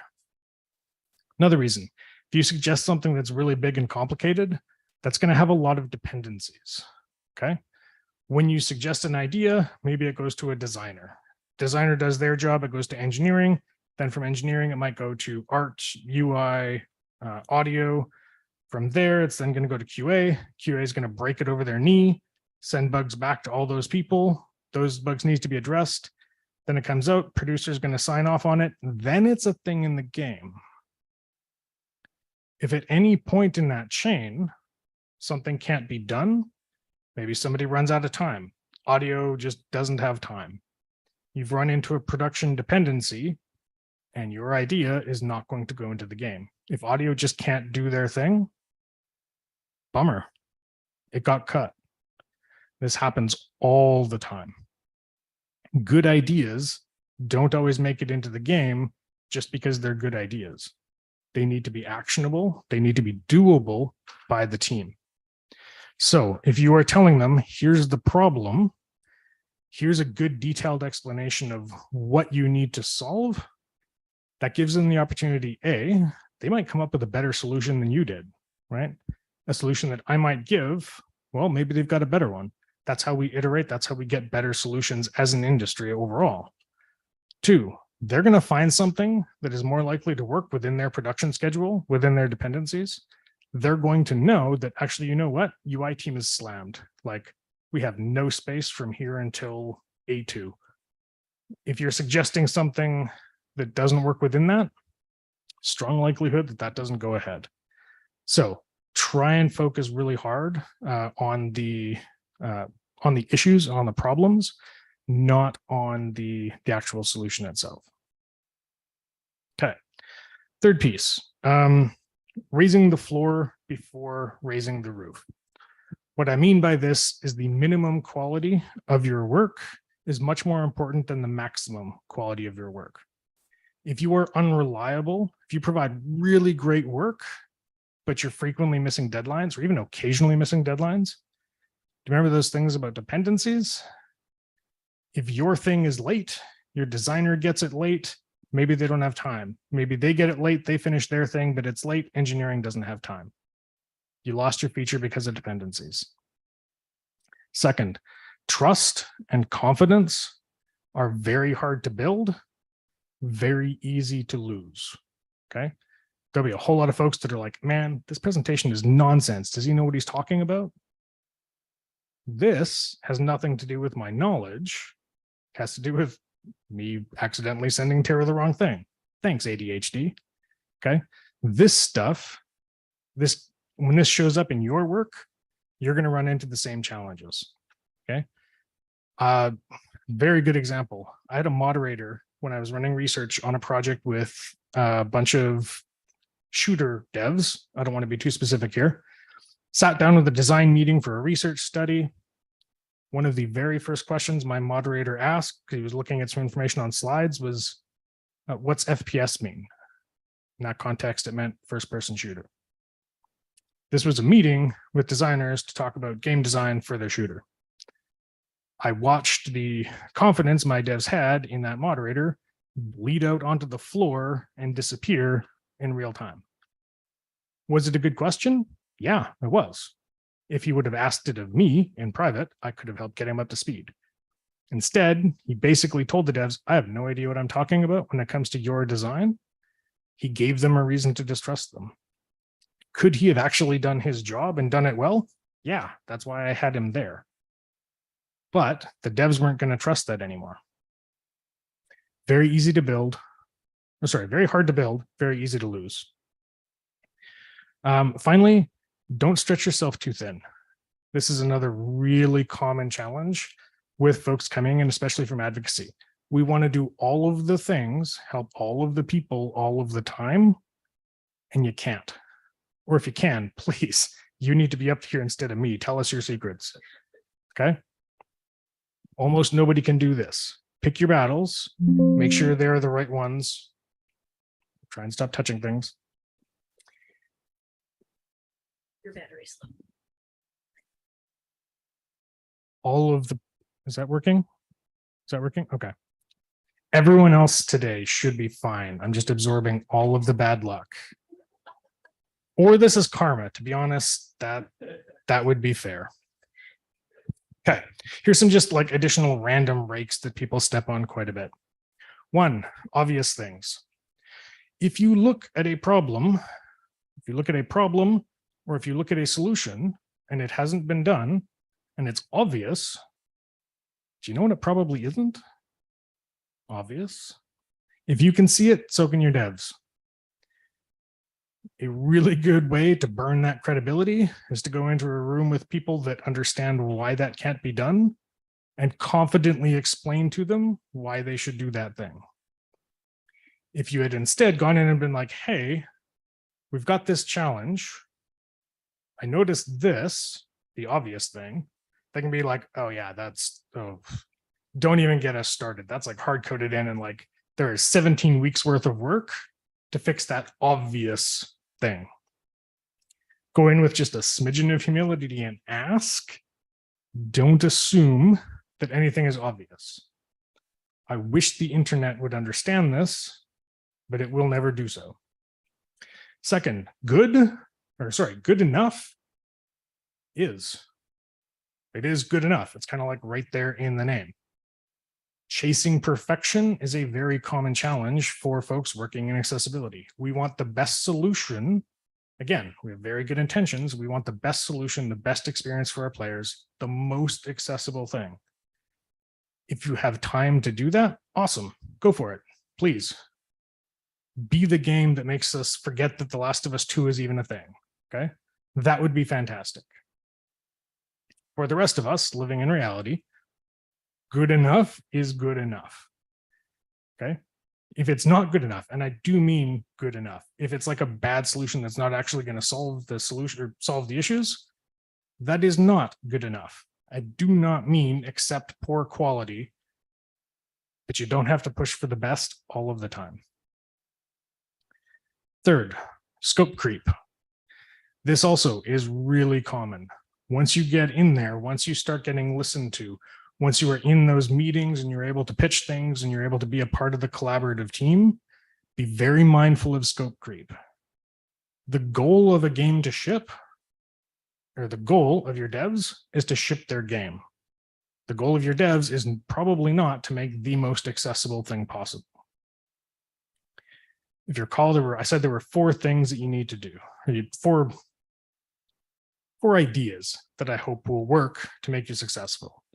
The right things with the right people at the right time with the right approach. Scope creep is going to attack all of those. Okay. It is very common in game dev, not just accessibility. Fight it at all costs. Okay. Your game can ship with bad tech, bad design. If you remember the 3 pillars, I said you needed good knowledge of accessibility, good knowledge of game design, good knowledge of production, or as best as you can get. Your game can ship without those first 2. Bad design, bad tech. We could all name games that resemble that. I won't, because that'd be rude. No accessibility? Yeah, that's definitely a thing. But no production, all of those concerns, all of the boring, banal concerns of production, that's where scope creep comes in. If you start trying to make your idea too big, again, chasing perfection, very likely to run into those scope creep issues. Third, overstating severity. This one's hard. It is very, very difficult to accurately assess the impact of being inaccessible, right? It's very hard to assess how much needs to change to make something accessible. That is really hard for experts that have a lot of experience in the industry and in accessibility. If you're just starting out and you're telling people everything is absolutely like the highest priority, everything is like the biggest problem, this absolutely needs to be solved. This needs to be solved in a perfect way. You are going to burn credibility with your dev team faster than you can imagine. The process of making a game is fitting 15 tons of nonsense into a 10-ton container. You need to cut a lot, and game dev nonsense is very dense. Okay? Stuff is going to get cut. If you are constantly saying that your stuff is absolutely required and it can't be cut or reduced in scope, that's generally not going to work. Okay? Some stuff genuinely will be absolutely needed. Good enough is good enough. Don't accept lower than that bar, but be prepared to lose stuff that's above that bar. If you're overstating your severity, if you're saying this needs the full presentation or this needs a huge amount of work and effort, you're making that a target for getting cut. Try and work with your devs to identify what that good enough looks like and slim it down to there. All right.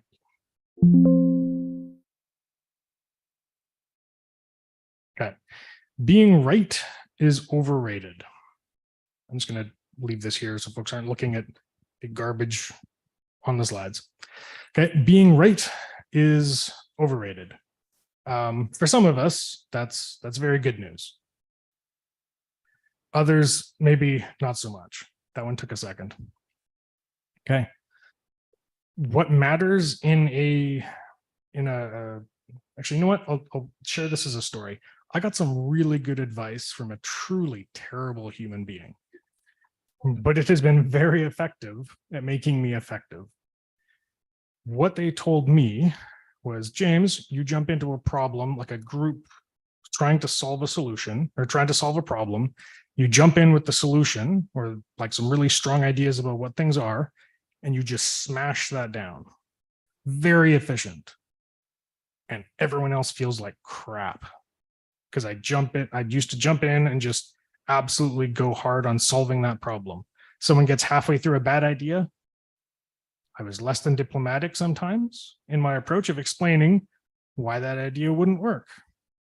Very effective at solving the problem, but the end result, I was less effective with that group because people knew coming into a meeting, like, I'm just going to smash stuff with a hammer.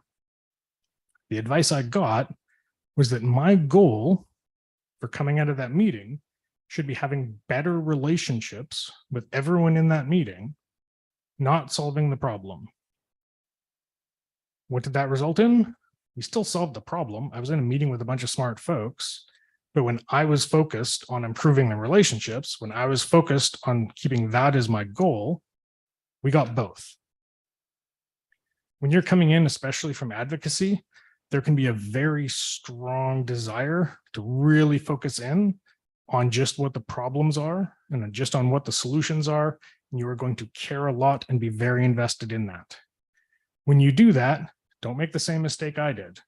Still sometimes do. Focus on the relationships. Focus on building up that trust, that confidence.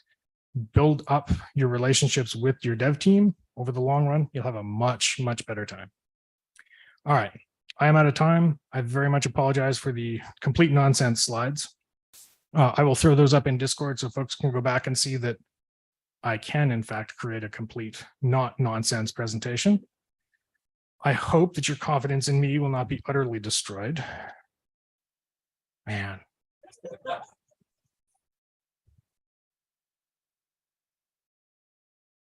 All right. So like I said, good news. Some things are your fault. I really wish this was intentional, but I'm not that clever. All right, Tara. Oh, wait, was that my 5-minute warning? Can I? All right. I mean, now, okay. I mean, now you're at 3.5-minute warning. Oh, wait. Okay. Ooh, let's see if there's more nonsense. Let's see what else is in here. Decision maker. Okay.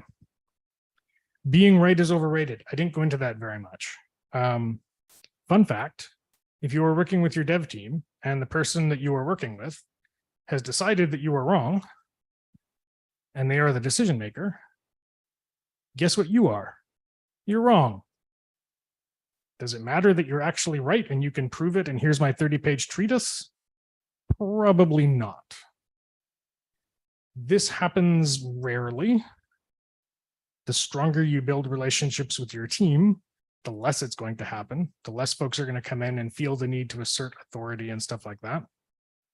But it will happen. Okay? If you work at this stuff for long enough, you're going to find people that are just in a political situation, a social situation, or they're just jerks. They aren't going to want to listen. I have seen so many folks that care a lot about stuff waste so much time and energy and political capital trying to convince these people. If you have the ability, let it go. Follow your inner Elsa. Let it go. Focus on something else.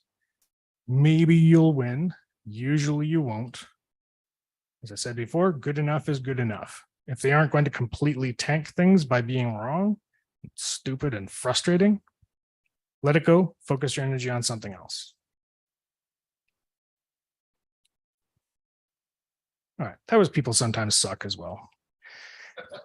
Inaccurate beliefs around demographics. We've done a lot of talks at the conference. There's lots of information about how to convince people to make their games accessible. The key one idea, advice that I give on this subject, when you are working with devs, you want to make sure that they believe that your goal aligns with theirs. And that is to ship the game that they want to ship. If they think you want to change their game, you want to make it different, and you want to make it different in a bad way. Sometimes you get lucky, they think you want to make it different in a good way. Usually not. If your goals don't align with theirs, especially if they have some interesting beliefs about the prevalence of disability, it's about 30% for most people, FYI, you're not going to have a good time. When you are working with devs, try and make sure that your goals align with theirs, right? You want to make something more accessible so that more people can experience their intended design. The laptop just blue screened. Honestly, I kind of wish that would have happened like 30 minutes ago, but okay. Oh boy, what a day, what a day. Okay, where was I? Devs that suck. Okay, if you need, or when you're describing what you want to do, try and describe it even in the words you're using, the language you're using. Talk about it in a way that aligns with what they're describing, what their goals are. You want them to believe that you're there to help. Okay, now I'm getting the final wrap it up. I don't know what's going to happen with this thing, but I'm just going to not touch things and back slowly away. I will throw up the actual presentation as soon as I can. If folks have questions, if you're not sure, if you need some advice on this kind of stuff, please feel to reach out to me, other folks in the community on Discord. There is a tremendous amount of experience for folks that are very, very eager to help you succeed. Mindful of your NDAs, but beyond that, we would love to help you and give advice and such where we can. Thank you very much.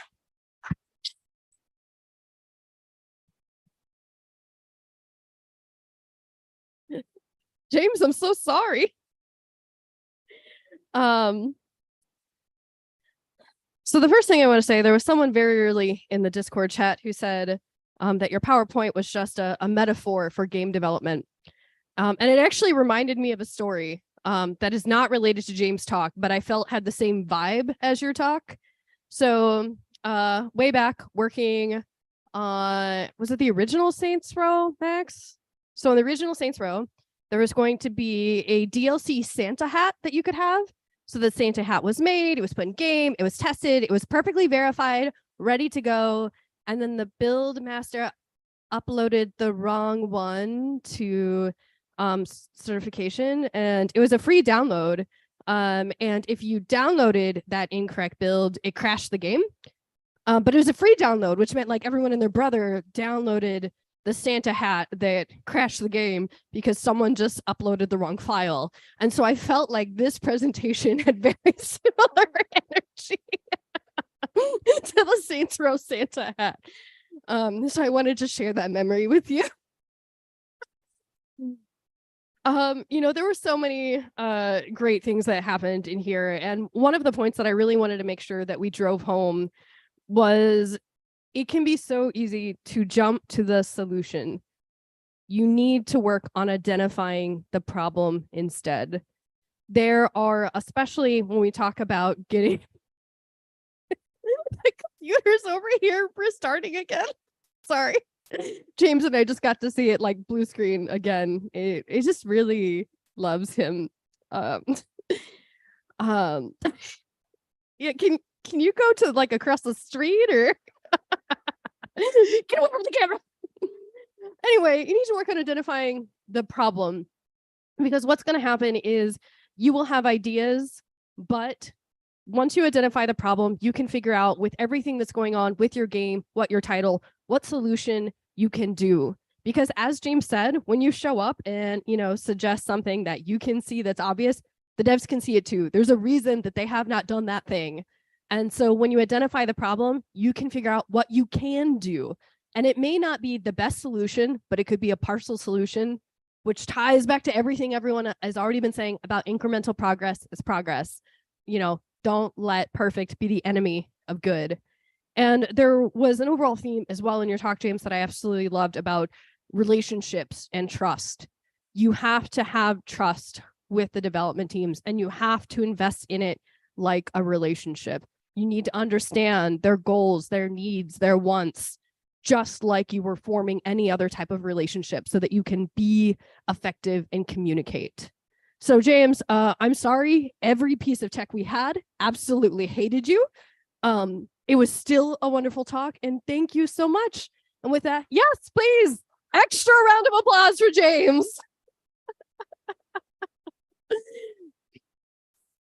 And with that, we will be taking a very short break, and we will be back with our design panel. Thank you.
All right.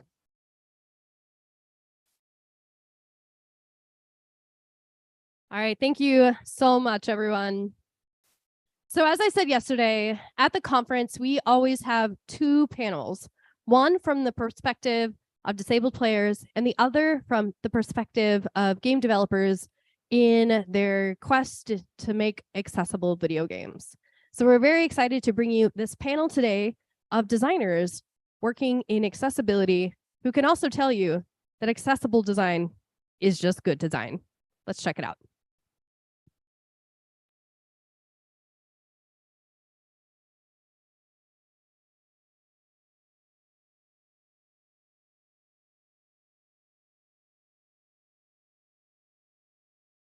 Hey everybody, welcome to Good Game Design is Accessible. We are 4 game designers and we're about to fill you with knowledge and information on how we design with accessibility in mind. I'm Carol Mertz. I am a senior game designer at Exploding Kittens, where I make party games, board games for a living. So you can find a lot of my games on store shelves at places like Target and Walmart. Why don't we go ahead and move on to Chris, if you would like to introduce yourself. Hey, yeah, I'm Chris King, creative director of Battery Staple Games. We make crunchy, crisply controlling action games that you can play and replay, hopefully with a buddy if you want to. We just finished making 30XX on Steam and on Switch. It's kind of a co-op roguelike Mega Man-ish kind of game. We made a very similar kind of game with less expertise, 20XX before that. You cannot find our games on store shelves because we haven't done physical yet, but hey, maybe someday soon. So for now, you can find us on Steam and on Switch, and yeah. My name is Drew McCrory. I am the lead accessibility designer for Diablo 2. I've been in the games industry for a couple of decades now.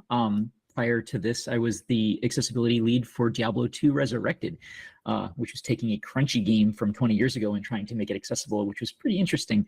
But it was a bunch of learnings that I got to bring over to Diablo 4, which right now is probably one of the more accessible ARPGs in the market, which I'm super proud of. My name is Adam Oliver. I'm a senior combat designer at Sony's Santa Monica studio, most recently having shipped God of War Ragnarok, a character action game with RPG elements and narrative focus. I helped with boss and enemy design, as well as helping make the combat more accessible for players with disabilities. Amazing. I'm so honored to be on a panel with all of you guys. This is going to be so much fun. The way that I think we should kick this off, just to kind of give folks a baseline idea of the sorts of things that we're going to be talking about, is I want to give folks an idea of what does good accessible design look like. So what are some examples of games, whether you've worked on them or whether you've seen them and played them, what are some examples of games that really harness accessible design really well and successfully? I mean, we can always talk about The Last of Us. You know, I am completely in awe with their ability to basically completely change their game based on what the end user needs. You know, being able to completely bypass the puzzle sections or completely augment, you know, AI population and AI behavior based on cognitive needs. It is the staple that I think everybody is working towards. You know, but I also think it's important to know that it's still not perfect. And accessibility is still a very burgeoning field in general when it comes to game media. So we're always learning how to do things better. I come around personally as somebody playing a lot and making a lot of 2D games, action games in the indie space. I think a lot about Celeste as kind of the game that sort of broke the doors wide open for developers of size like me by sort of broaching that topic of, oh, you know, do assist modes in really challenging games, do anything that cheapen the sort of challenge level of these kinds of experiences. Do they do anything that sort of interferes with the feelings of satisfaction inherent in those really tense, excellent challenges with a, you know, resounding no, obviously they don't interfere with that kind of feeling of success and triumph whatsoever. They really set a standard in my eyes for that kind of game. We also look at Dead Cells a lot for some of this too. They have a very similar, really crunchy kind of action platformer that has all of these lovely both assist and accessibility options that make the game playable for players both of all skill levels, but they also have all sorts of fascinating visibility options that help players see exactly what they're trying to see, hear exactly what they want to hear, and so forth. I think they've done a lovely job, and they set pretty solid guidelines for developers like me to follow. Cool. As a combat designer, I'm often looking at what makes combat good and seeing a lot of the intersections between what makes the design accessible. I'm looking at multiple types of feedback for what's going on in the game. When I look at games like Sekiro or Ghost of Tsushima, attacks have video or visual and audio tells. So players, if they have a disability that prevents them from engaging in one of these systems, they're going to be covered because those moves are actually communicated in multiple ways, and that's like a really fun foundational aspect of accessible design, is making sure that design and the important information is being communicated to the player in multiple ways. I often also look at an example like Devil May Cry 5, the skill shop. The player is capable of utilizing the skill they're thinking of purchasing before they've purchased it against an AI in a consequence and judgment-free area. And this is like a great option for people that might have a cognitive load of making that decision. What do I buy with my resources, or how do I get used to my controls of this new ability? That's a really great example of accessible design in like the character action space. That's really interesting. And I like that you're like thinking of it from, your perspective as a combat designer. You're thinking specifically from that approach. And like, elephant in the room, I'm the only person designing, physical games here.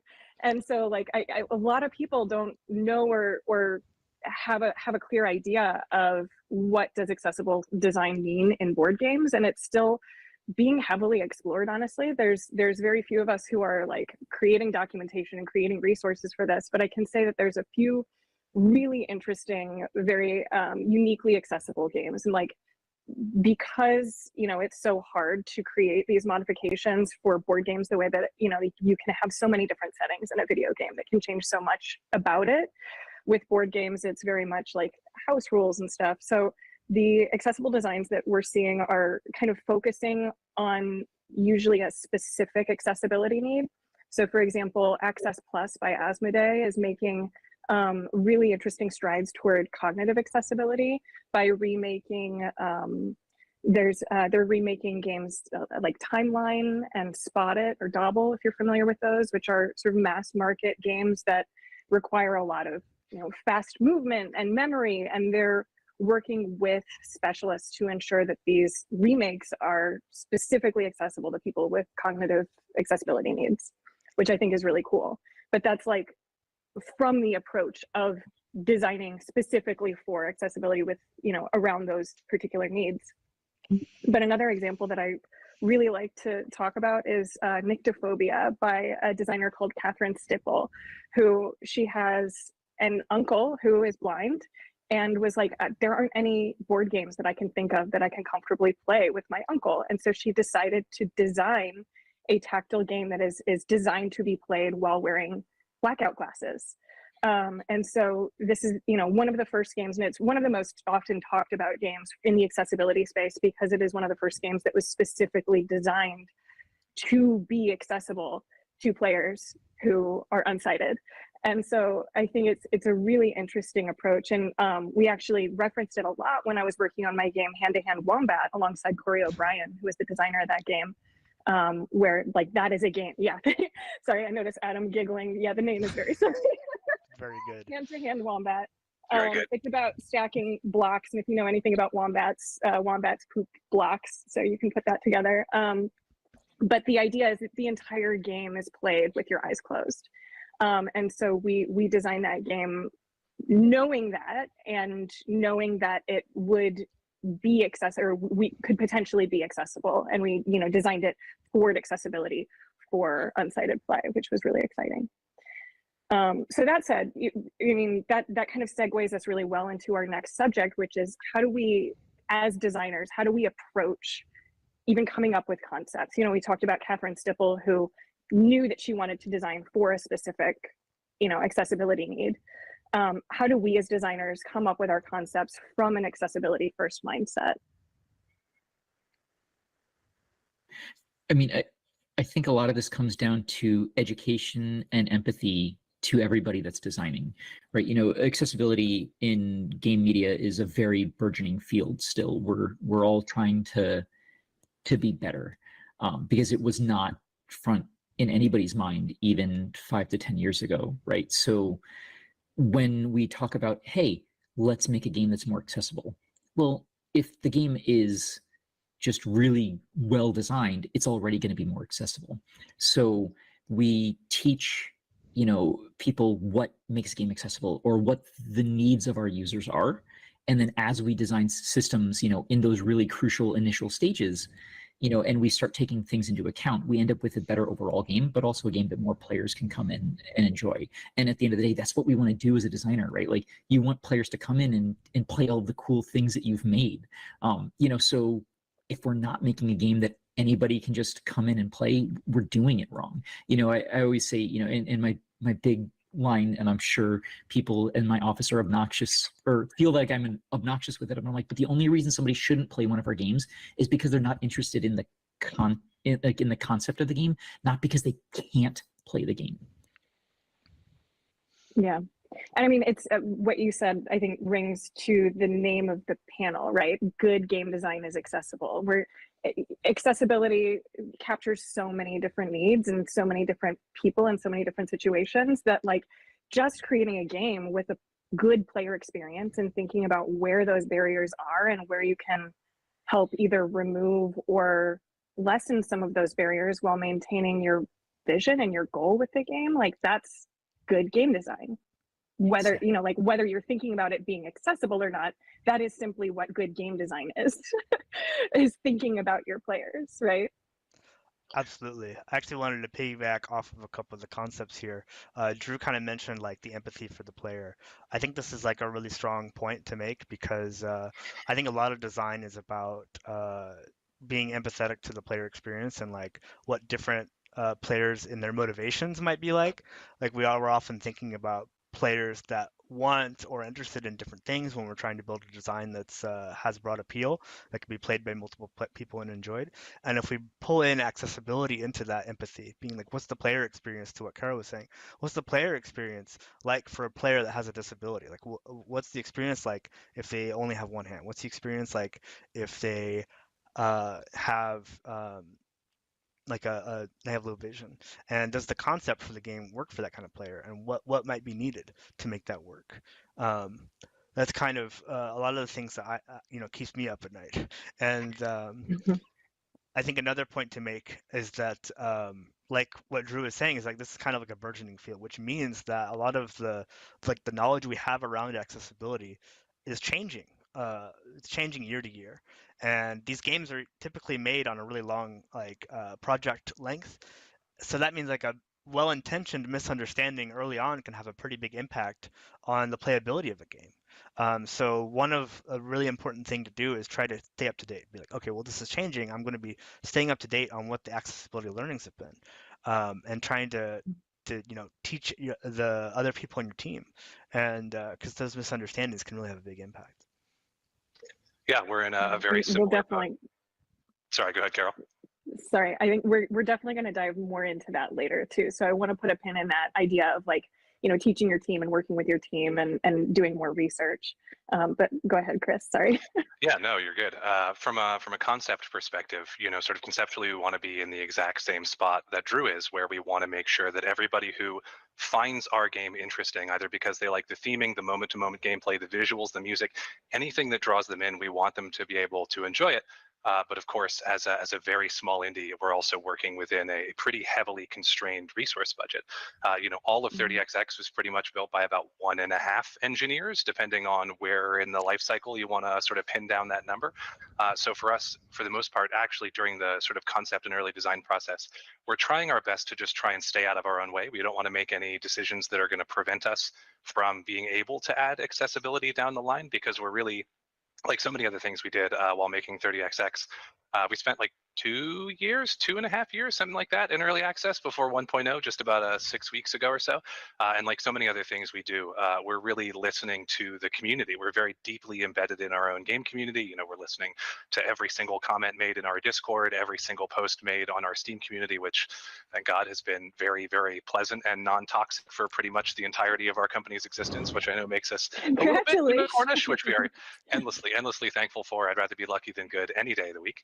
But we're so carefully listening to the community with what specific needs we could meet better, because as much as we'd love to say, here is every last little accessibility option or difficulty toggle or assist mode or visibility thing we could possibly add to the game, the truth is that we could do all of those things, and it would also take us another 1.5 years to do all of them in the time we could have shipped a whole nother game. And our audience, compared to like perhaps a God of War Ragnarok or a Diablo 4, is small enough that the business case isn't going to be there for every single one. And so we're just very carefully listening to our community for all of the potential pain points for like where somebody will come in and say, I absolutely love the way this game looks, sounds, plays, but I can't get past X or Y or Z.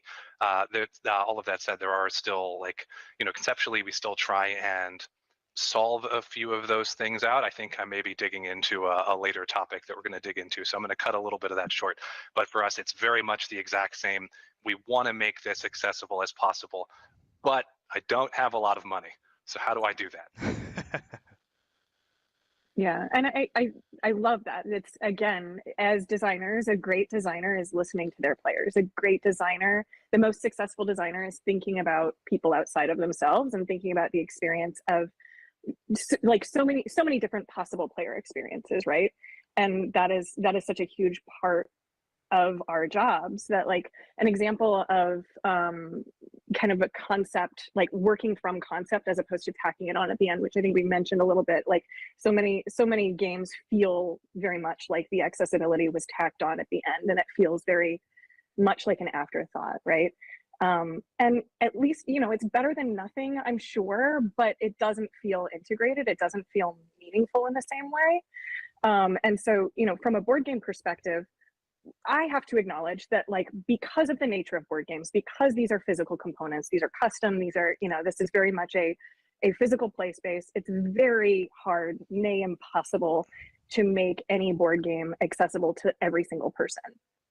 But what we can do, like I mentioned earlier, is think about those barriers right from the start and think about what are the likely barriers that my players are going to have, and how can I remove those barriers? And so for an example of that, where we thought about this from the concept, from the very, very first stages, is this challenge game that we just released called Without Fail, where this is this kind of very physical game where we've got cups and we've got balls and we've got pieces of paper and we're running around the room and we're trying to catch the balls and the cups. And it's every single challenge is different. Every single challenge is unique. And some of them involve all of that physical activity and some of them don't.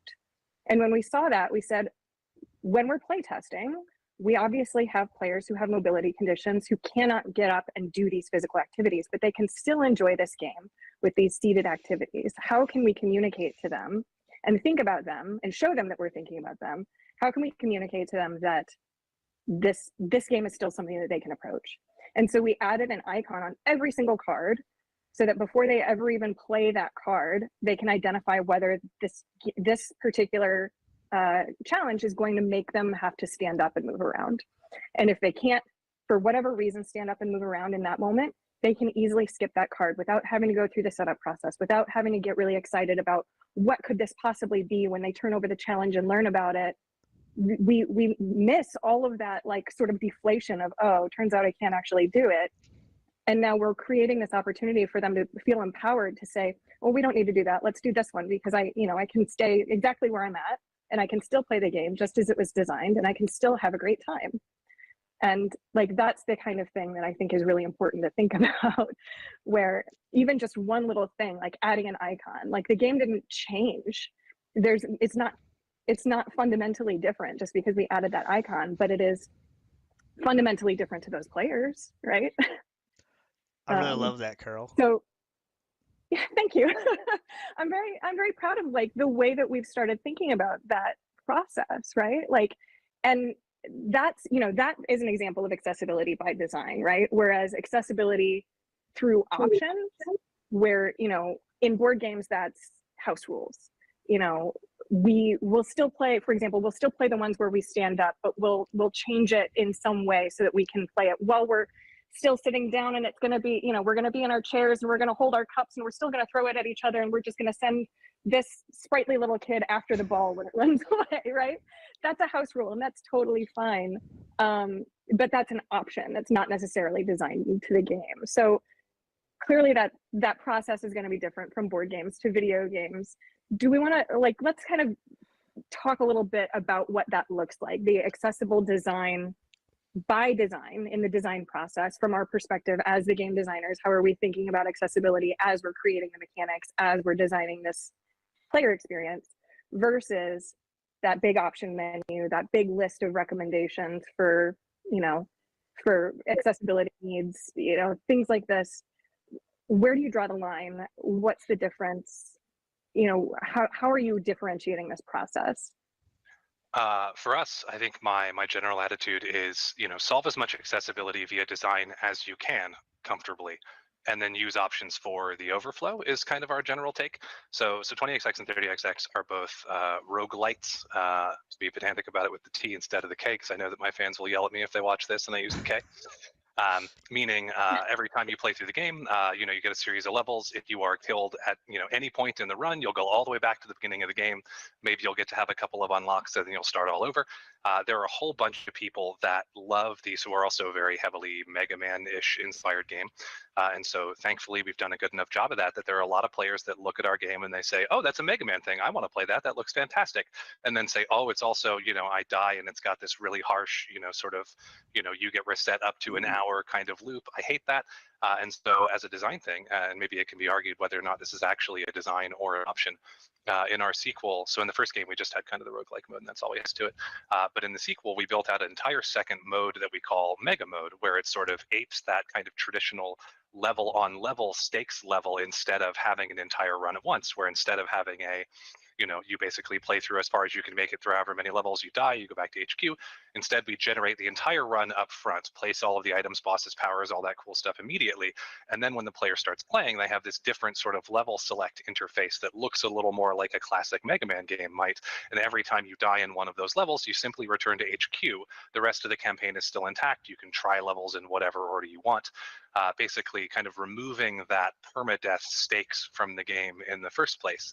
But there are also a ton of places where, because we're making this, crisply controlling action game where 90% of the long-term playability of the game is in hitting the right tension level for the player, hitting that sort of sweet flow state spot where the player knows that if they don't play pretty darn well, they are going to fail and be back to square one, but not so white knuckle tense that they feel like they're going to have a heart attack every time I put down the controller. And the number of people who want to come and play your game is so broad, so diverse in terms of ability and skill level, that there is no single short of really quickly learning, super well executed adaptive difficulty, which is, if I were going to spend all of my time doing that, I probably should be doing that for a much larger company instead of doing it on my own. So instead we have, really robust sort of difficulty options that are sort of intended as a, players that finish the game will turn up these sort of individual, very, very modular toggles to sort of turn up the difficulty, but also on the back end, a really solid assist mode too, that changes a whole bunch of kind of the game's difficulty levers in the player's favor, so that if somebody sits down and sort of gets their butt kicked 2 or 3 times in a row and says, wow, this really isn't for me, there's this huge backdrop for them to kind of explore before they say, I don't really think this is something I can do. So for us, I think that's at least one example of something that we try to solve via design versus something we do via options.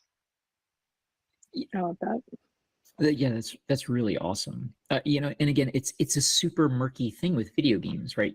When we talk about accessibility by design, versus options, finding that balance is really tricky. So like right now on Diablo 4, we have, I think, a little bit more than 50 accessibility options. But we also know from all of our telemetry that there's just options that if we default to on, players never turn them off, right? Like any video game right now that ships without subtitles enabled is bonkers in my mind, because like 90-something% of users will not disable subtitles if they're defaulted to on, which means that subtitles are enhancing those players' experience.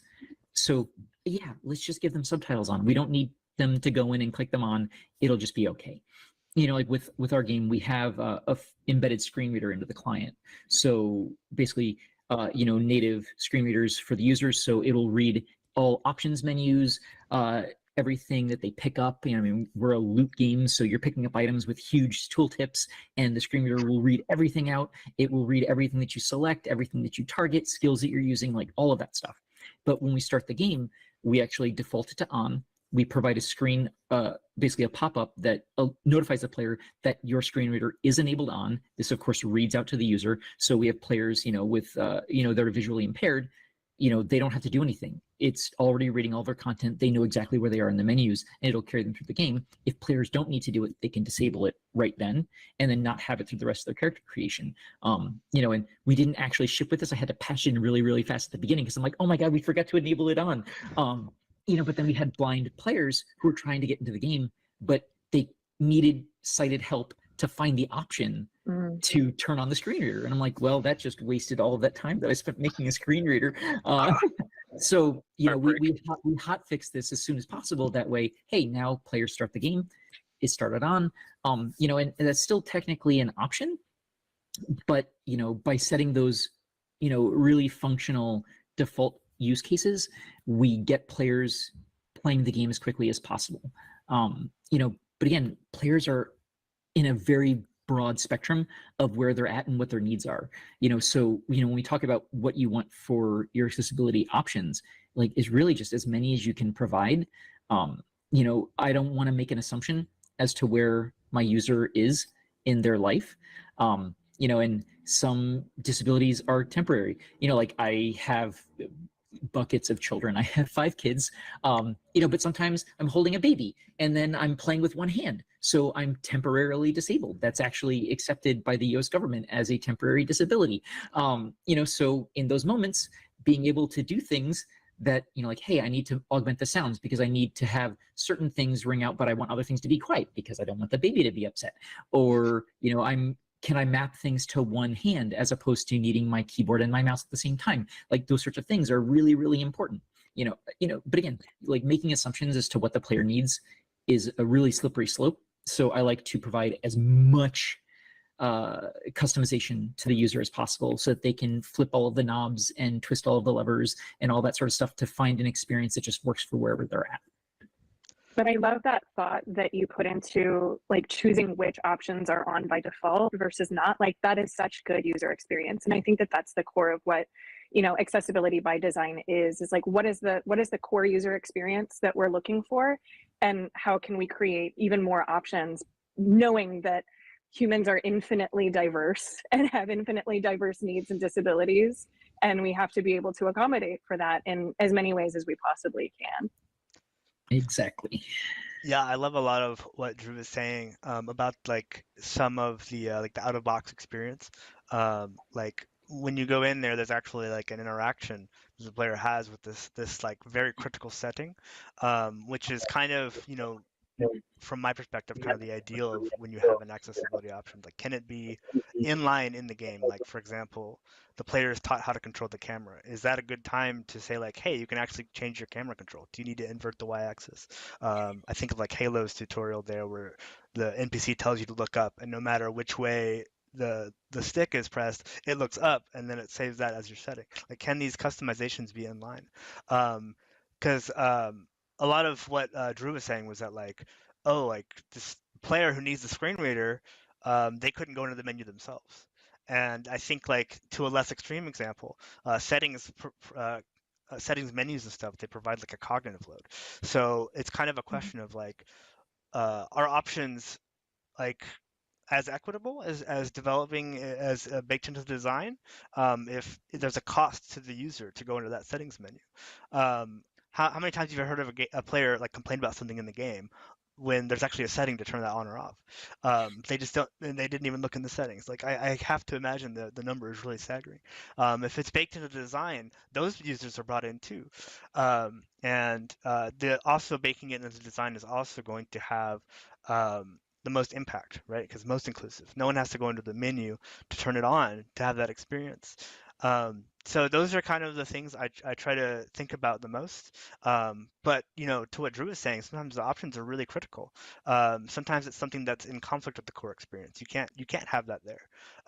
Like I'm thinking about audio cues. Like there's a lot of competition in the audio mix of a lot of games. So if you have the audio cues on by default, there might be like a creative conflict with how the game is supposed to sound and this and that. Having it as a setting allows players to opt in when they need that. So those are kind of the things that I think about with regards to accessibility by design. Is this equitable? Is this inclusive? And then when are options needed? Like at the end of the day, options do bring more people in. They do help players who couldn't play the game before play them.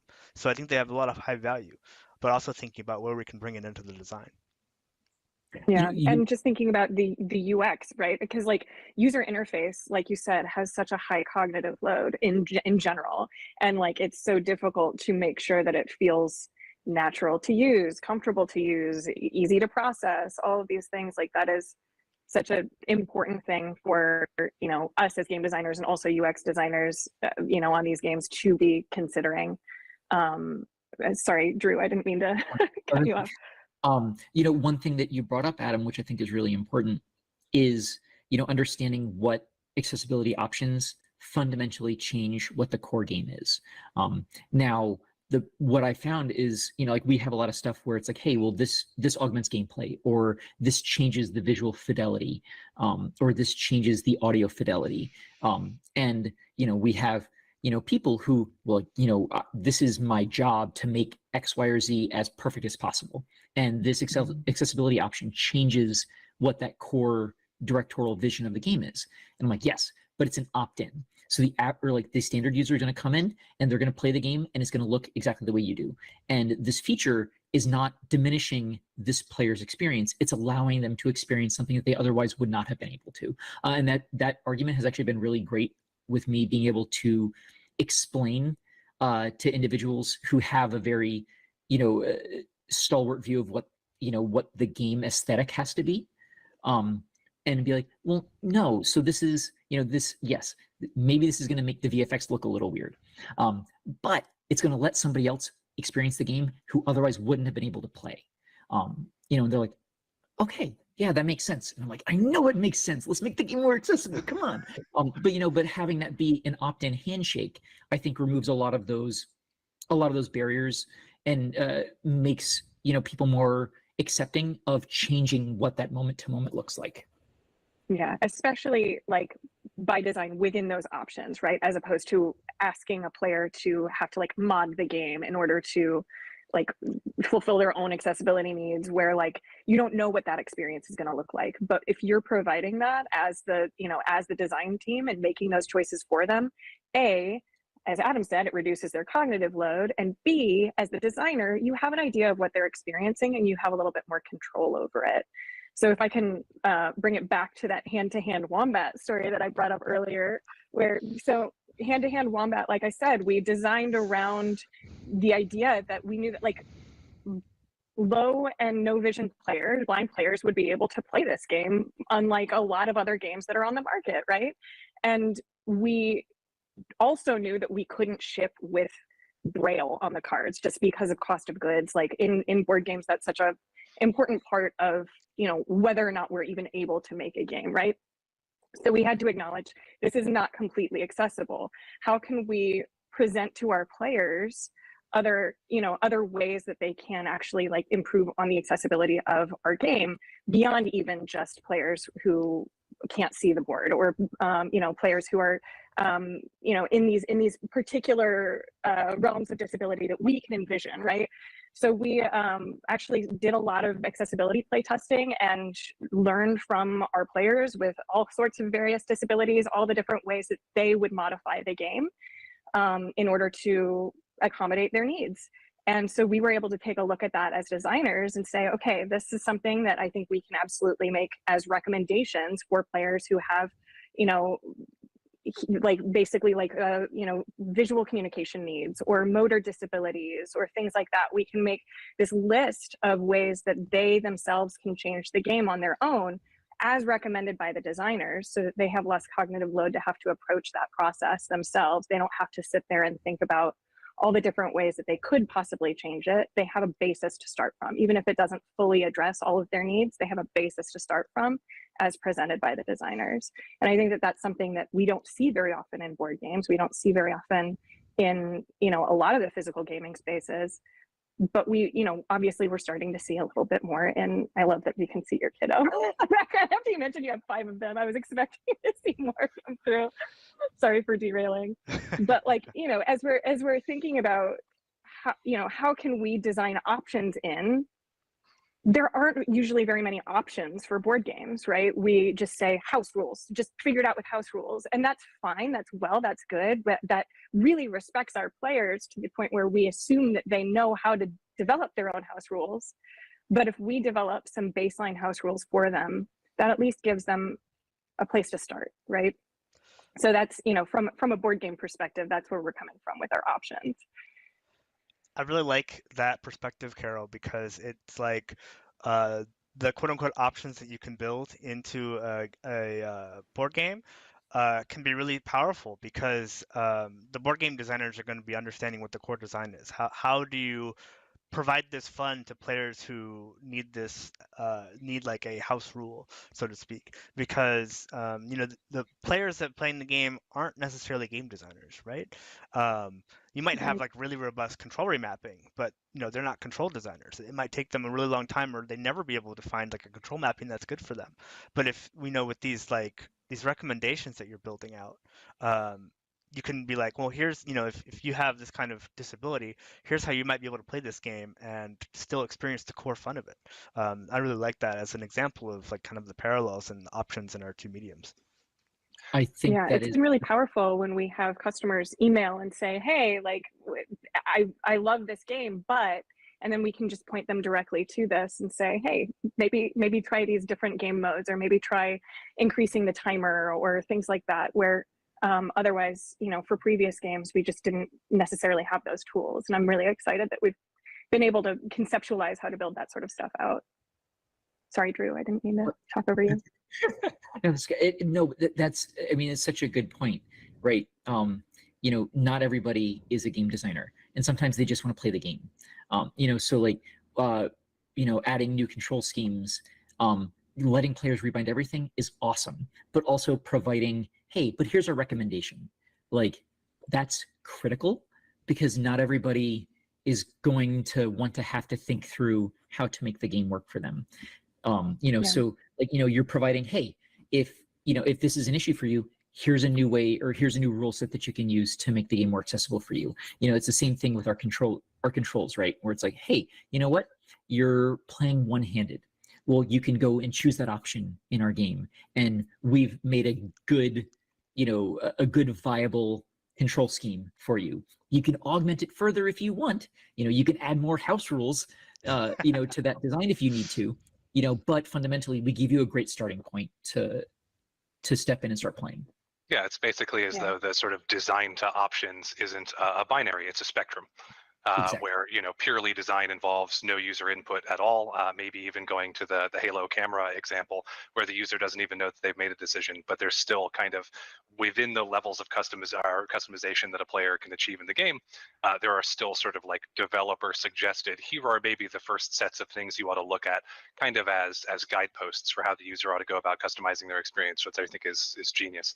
And around Drew's earlier point, or do we need to move on, Carol? We got to move on. Well, soon, yes. But I was going to say also that, I mean, like, again, pulling down the barriers, like we're just reducing the barriers more so by doing that, which I think is really great. But yeah, we only have a few minutes left, and I do want to get into the crunchy stuff that I put the pin in earlier, where we're talking about, like, what is this process? How do we work with our teams on this? Where do we, where do we get this like, how do we build this knowledge within ourselves, within our teams? What does that workflow look like? And how do we document it in such a way that, like, we're not the only ones holding on to this information or onto this knowledge when the next project comes up? Adam, I'll kick it over to you since I'm the one who put the pin in you. The pin in me. Yeah, so I was kind of speaking to a little bit about the kind of championing and kind of communicating to other members on the team. Like, very typically, just like with anything, right? Like, not everybody is going to be really cued in on level design beats or the actual nitty-gritty of combat. Not everybody's cued in on, kind of the accessibility considerations or the unintentional barriers. So very often this means doing a little bit of education and being like, hey, hey, I noticed your work. I'm actually seeing that there might be an unintentional barrier. What do you think about it? Starting that conversation, being like, what about a player that has this kind of disability? How do we make them have a better time? In my experience, I've often had really good kind of results from trying that approach versus like, oh, I see a problem. We need this feature. Because then now production's like, oh, we're getting a new feature? What do you mean? Like, but designers can actually be solving these problems and like considering those things.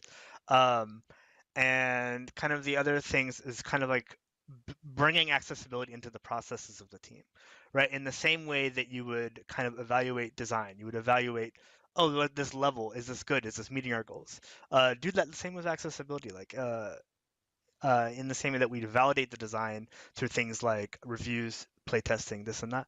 We can do that with accessibility in much the same way, bringing accessibility into the processes of the studio that are mature, very often mature at longstanding studios. The mature and have like criteria for how we evaluate success. Do the same for accessibility, right? That's going to be able to drive success in that realm as well. So that's just, I'd like to kick things off just with that bit. Anyone else would like to add? I love that. Yeah, I mean, so for me, for my team, I've been so excited about making our games more accessible to more people, about bringing it to more audiences, that I really dove in to research and learning and self-education on this subject matter. And so I have actually built out a lot of documentation and done workshops with my team to explain, these are the things that I'm looking for and thinking about. Like, this is why I'm a squeaky wheel in all these design meetings saying, hey, let's just make sure that we're dual coding that so that players who have, like colorblind needs are accommodated in this design, things like that. Like, this is why I'm thinking of that. I actually built out what I call an accessibility rubric. And obviously there's no way to tick every box, but I list out a lot of, common disabilities and questions that we can ask ourselves through the design process of, hey, can players communicate visually? Are players hands-free to be able to sign to each other, for example? Or do players need to stand up? Are there ways for them to be able to play while sitting down? Do they need to manipulate small objects? Are there ways that we can make that easier for them? Can we extend the timer in certain situations? Stuff like that, where we're just asking basic questions to ourselves so that we can start thinking about putting ourselves in other perspectives, thinking about other needs. And that has made a huge difference, in our team, just having the baseline questions to ask ourselves, and then we move into playtesting, accessibility playtesting with diverse audiences that show us what the real experience is, and then we adjust from there, right? Because nothing about us without us, right, is the mantra. Like, right. So always test with all of your players, but also try to anticipate so that even those first tests can potentially go very well, and they say, oh, this is great, except these are small things that I would change, which we've started to see, which is really exciting. Yeah, for us, it's entirely about having accessibility be kind of the same level of member at the table as everything else the game does. It is one of the critical components of making your game like absolutely everything else you do. We, from a process perspective, we basically treat the pain points of our players from an accessibility perspective as being every bit as valid and relevant as everything else we are looking at that people dislike about the game. The overwhelming goal is to make the game as fun for as broad of a player base as possible, and that's kind of what we focus on. So it's both about making sure the player base and the community knows that that's our attitude about that. And at the same time, making sure that our entire team internally knows that as well, making sure that nobody is thinking of our accessibility options as kind of a second citizen or as an afterthought is just as important as making sure the community is aware of it. Yeah, really, that's super important. Accessibility or making your game as accessible as possible was a prime pillar for Diablo 4, for example. So like I'm the lead accessibility designer. All I do all day long is ensure that our game is as accessible as possible. So I sit in meetings with the lead combat designer, and we're Diablo 4, and I have as much say as he does, in features that we need to be implementing in the game. And that's amazing. Right. And I can't wait for that to be more commonplace in the games industry. So I'm embedded in every single thing, and I have just as much say in pushing resources to make sure that we're enabling more players to come into the game, just as much as the systems designers are trying to make new equipment. But it's really important, and it just educate. Like I spend a lot of my time teaching the other leads about how to make their content more accessible, because then it means that all new things that we're making are just becoming better and better because they're already designing with those things in mind. Yeah, I think that's a great spot to end on, thinking about like, let's get more people who are specifically thinking about accessible design into the industry. Let's start thinking a lot more about like creating a space specifically to approach games from an accessible mindset. I think that's a really great place to stop. And we are actually at time. So I want to thank you guys so much for this conversation. I know I've learned a ton, and I'm really happy to share my own experience designing in this space. And I'm so grateful to have spent these 45 minutes with you guys. Yeah, this was awesome. Thank you so much. Yes, fantastic. Thank you. Thanks, Carol. Thanks, everyone.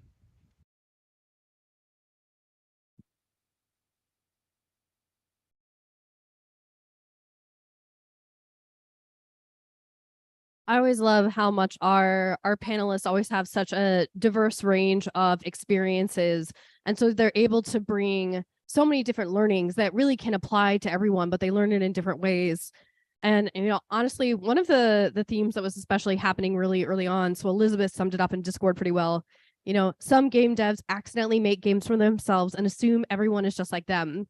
The empathy of learning about the full range of human experience is a whole journey for them to learn.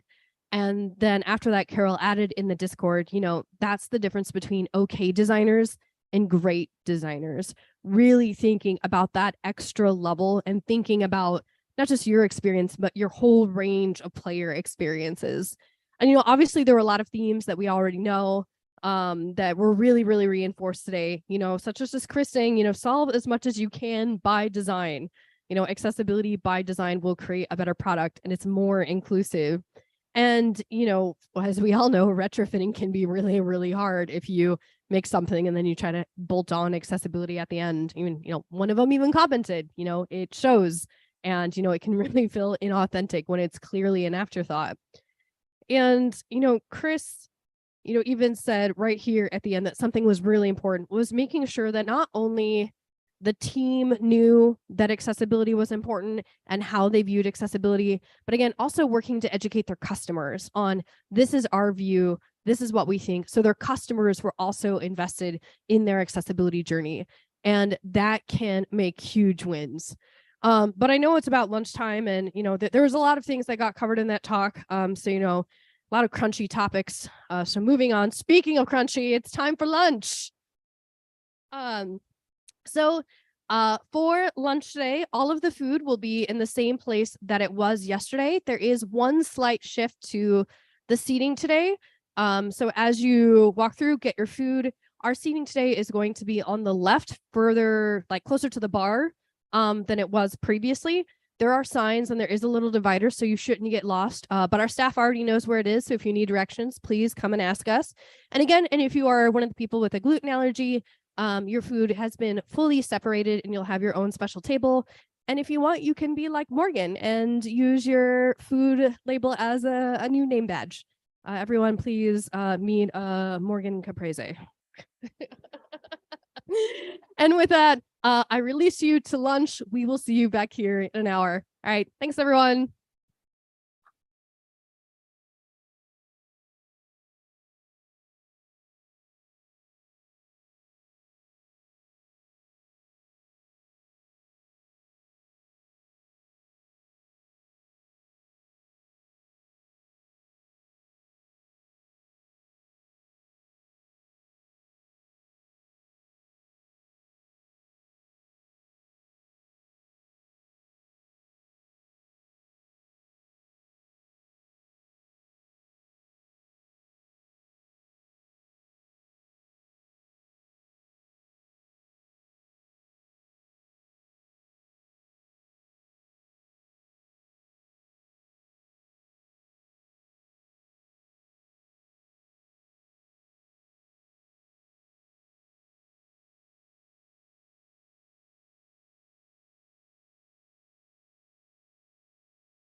I hope everyone had a absolutely delicious lunch. And I hope everyone got to try some of those sweet, sweet desserts. They were very, very good. So as you know, right after lunch, we always have our micro talks. And Ian and I have decided to give Shell a massive, massive hurdle to jump over and talk about a very, very complex topic in a very short amount of time. But if you've ever had the pleasure of listening to Shell give a talk before, we all know she's going to kill it. So Shell, please take it away.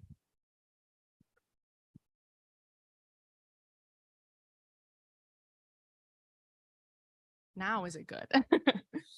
Okay, I am starting my timer. So this is a 15-minute talk. We'll see. We're in it together. All right, hi everybody. Welcome to Sunglasses in the Club, designing games for light sensitivity. I'm Shell Little. So a little bit about me. You can find me on Blue Sky. That's where I'm at now. I'm an independent senior accessibility specialist and inclusive design consultant and disabled speaker. So I talk on all kinds of subjects. Game accessibility is one of them. And I live in Seattle. I'm partnered and all my kids have tails. So due to my neurodivergence and a TBI, I'm incredibly sensitive to light. And it sounds really simple, like light bad, and that's it. But when anybody here who has light sensitivity knows, it's a lot more complicated. There's a lot of factors and a lot of different things that can be talked about. So it's not just simple like light bad. So let's start off by defining photophobia and photosensitivity. So photophobia and photosensitivity are terms that are used interchangeably to describe an abnormal or extreme sensitivity to light. So, but when we talk about light sensitivity in games, we often only get to as it applies to seizures, which is an incredibly important conversation to have. We need to be thinking about how game design will affect people who do have seizures. But if that's where we stop when it comes to light sensitivity, we're missing out on a lot of people. So on the screen right now, I have a tweet that says, I wish more games had the option to disable flashes for people with light sensitivity. To play a game, I have to risk seizures or not play at all. And that's the reality for a lot of people, unfortunately.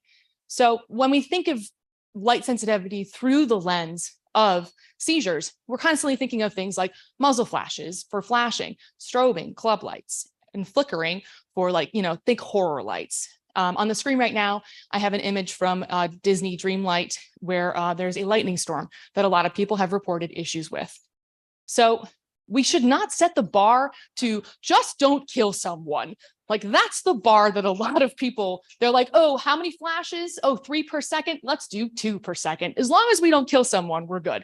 So on the scale of enough high contrast to trigger a seizure and no high contrast, they're just going just a little bit past, which, not only is this a disservice to your players with epilepsy, because epilepsy is a wide range, but it also leaves out a large group of players who are light sensitive.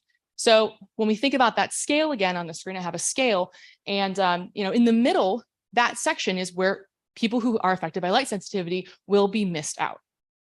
So players with light sensitivity include sensory processing disorder, so autism, ADHD, people who are just neurodivergent, photosensitive migraines, so people who have brain injuries, eye conditions, or chronic migraines. And also, in my research, I found mental health disabilities as well. So people with anxiety, PTSD, and depression are also more likely to have light sensitivity. And then obviously, we do have people who have seizures as well on this list.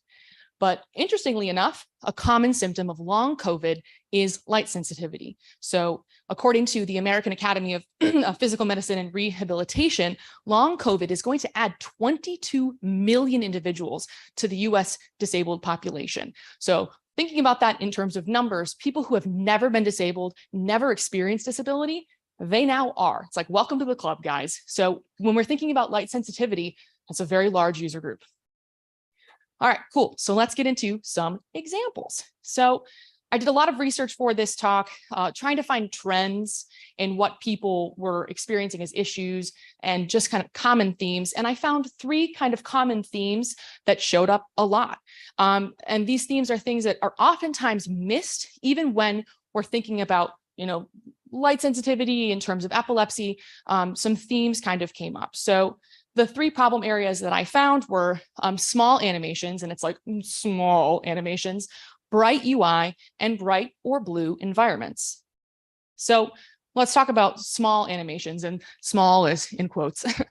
But so when we're talking about, photosensitivity and standards, the ZAG rule of 118 has a couple standards, but the ones that apply for this are, you're watching out for the change in contrast between flash color and background color being greater than 10%. And the size of the flash on the screen is larger than 20%. So we think about like a lightning flash, for example, that makes perfect sense. But what about small animations that can become large during gameplay? So an example on the screen right now is Tears of the Kingdom. So when you are rock breaking, there is a very bright flash animation. And when you're in the third person camera, it's pretty far away. But when you are in, say, example, like a cave and the rocks are in every direction around you, that flash now takes up 40, 50, 60% of the screen. I was triggered by this personally, and it gave me a migraine. But, we don't think about the flash when a player is really, really close up. And by doing so, not only are you harming users who have light sensitivity, but it's also can become a risk for those who have seizures. Another example is in Slime Rancher. So in the range exchange, so basically you are gathering up your material, they're called plorts, and you're inserting them into basically the store. And when you're depositing the plorts, there's a little animation. But if you get too close, that animation continues to grow on the screen. And if you are rapidly putting in, say, like 100, that animation lasts for a really long time and takes up a really large portion of the screen. So in this kind of regard, a lot of the asks users had been saying from my research, they were saying, let's just turn these animations off. If a user wants to turn it off, let them turn it off. And that's the beautiful thing about context cues. There's multiple ways you can know you're hitting a rock without having a flash animation. There's the sound effects. There's the fact that the rock is gone. There's all different ways you can animate or communicate that information to a user without having these animations on. And the second option was to have them scale smaller as that animation gets closer to the screen. Another great example is rockets in Minecraft. If you're looking straight up and you fire rockets, the flash animation can get quite large on the screen as well. So allow users just to turn those animations off potentially. Awesome. Next up is Bright UI.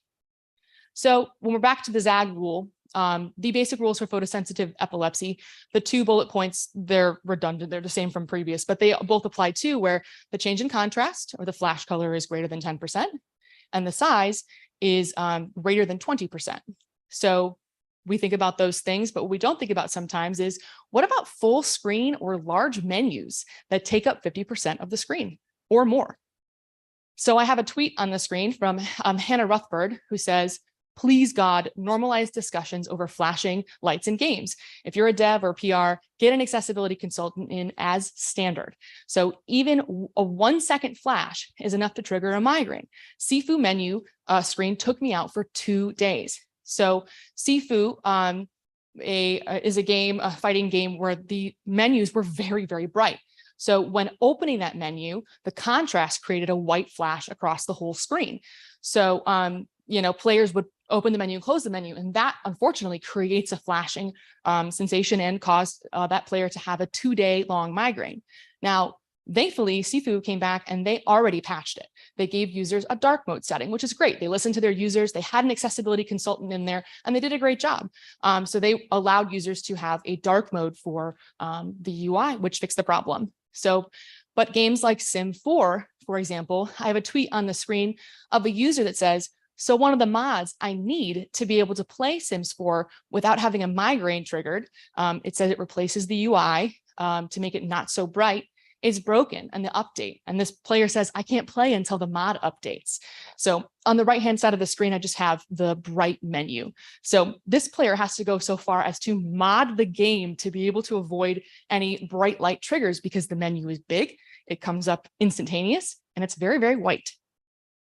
I have a tweet on the screen that says, I love city builders, and this one has me interested. But I have an important question. Will there be a dark mode of sorts for accessibility? I can be set off by very bright / almost white things, which can cause migraines and vertigo. It sucks to say that your game would cause that. So players are asking before games are coming out for these options. These are things players are looking for because they want to buy and play these games. So the recommendations that I found through my research were let players customize their UI. So, you know, it's really hard because with seizures, people who have epilepsy, red can be a big trigger, but on the other side, people who have light sensitivity, blue can be a really big trigger. So allow users to pick what their UI is.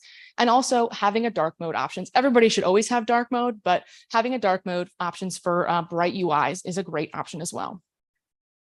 And finally, our last section, bright or blue environments. So like I was saying before, bright lights can be a trigger, but blue lights, they're typically the most painful hue for people who are light sensitive, myself included. I use blue light filters on all of my devices because of my brain injury. So it's also the color that is most commonly emitted by screens on our computers, our smartphones. So blue light for me, like especially I know sometimes now parking lots will have the blue light flashing machines. Those are, oh my gosh, those are the worst for me. So blue light can be a really big problem for a lot of players. So when we're back to the basic rules of ZAG, so the change in contrast being 10, the size 20%, but a flash can occur at a lower frequency, but over extended periods of time.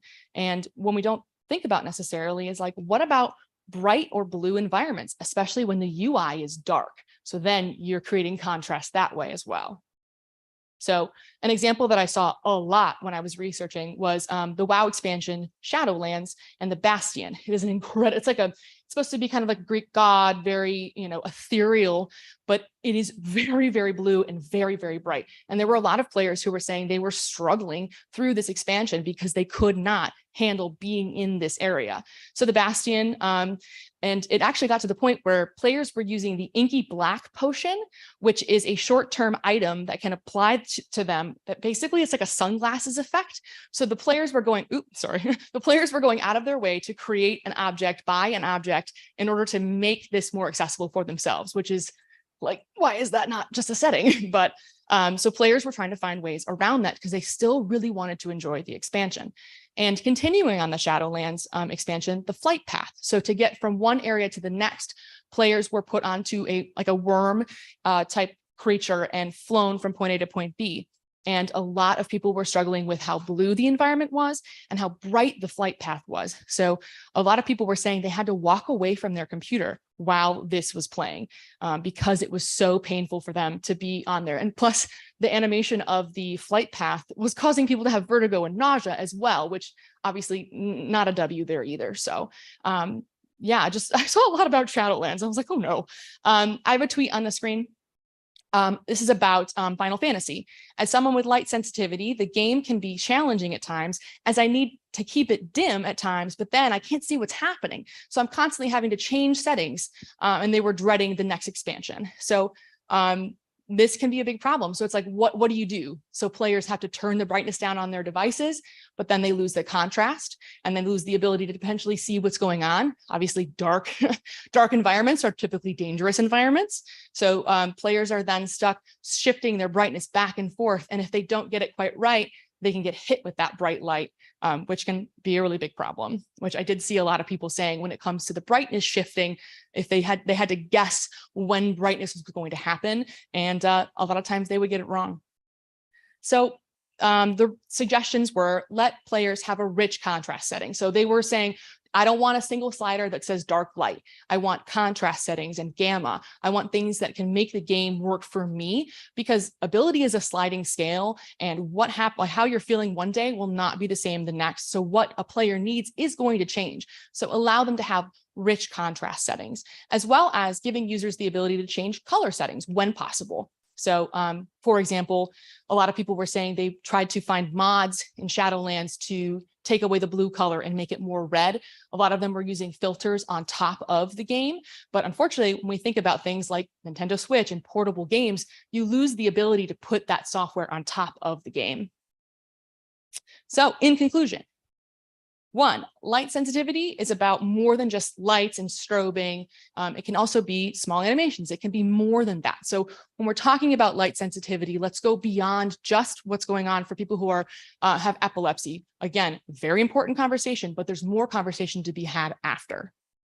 And two, when it comes to light sensitivity, basically all the suggestions were just give players the ability to choose what works for them whenever possible. So a lot of players were just asking for flexibility and freedom to pick what they wanted. It was a consistent theme through all the feedback I read through. And finally, listen to, hire, and pay disabled gamers to help make your games more accessible. And I think everybody in this room understands that. But together we can make games really accessible. So that's my talk. But if you're interested in more from me, you can visit my website, Shell E. Little. I'm currently producing on-demand classes and lectures, one-on-one mentorship, and private speaking engagements. It's kind of all I'm up to right now. So, but yeah, in terms of resources, some people had asked for resources, and I just had some suggestions on the deck that will be available after. But yeah, thanks so much.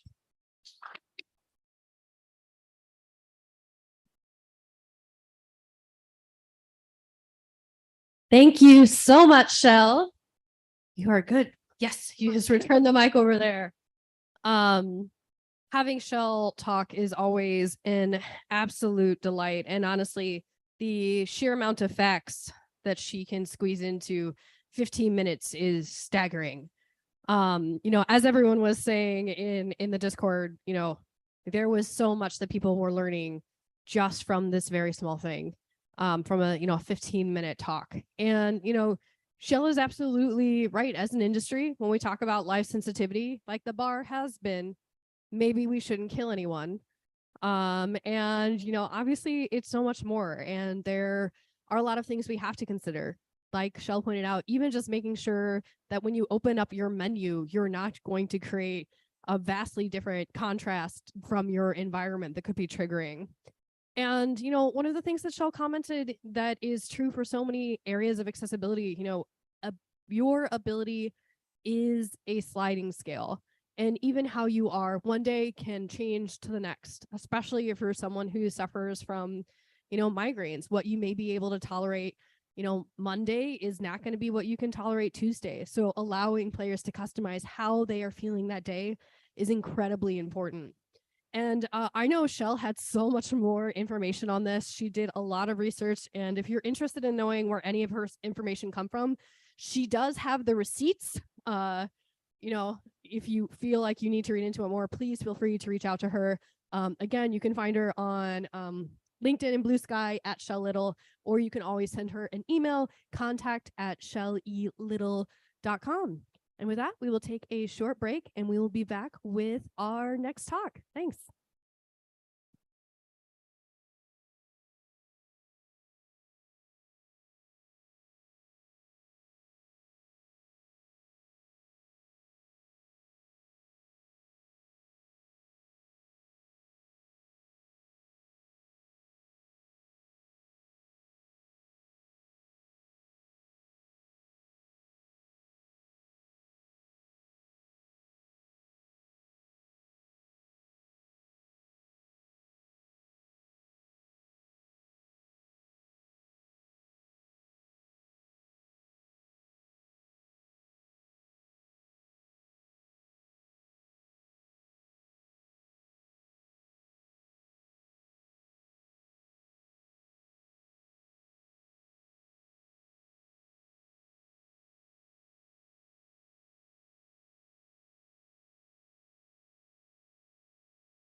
Hello. I'm going to speak quietly at first.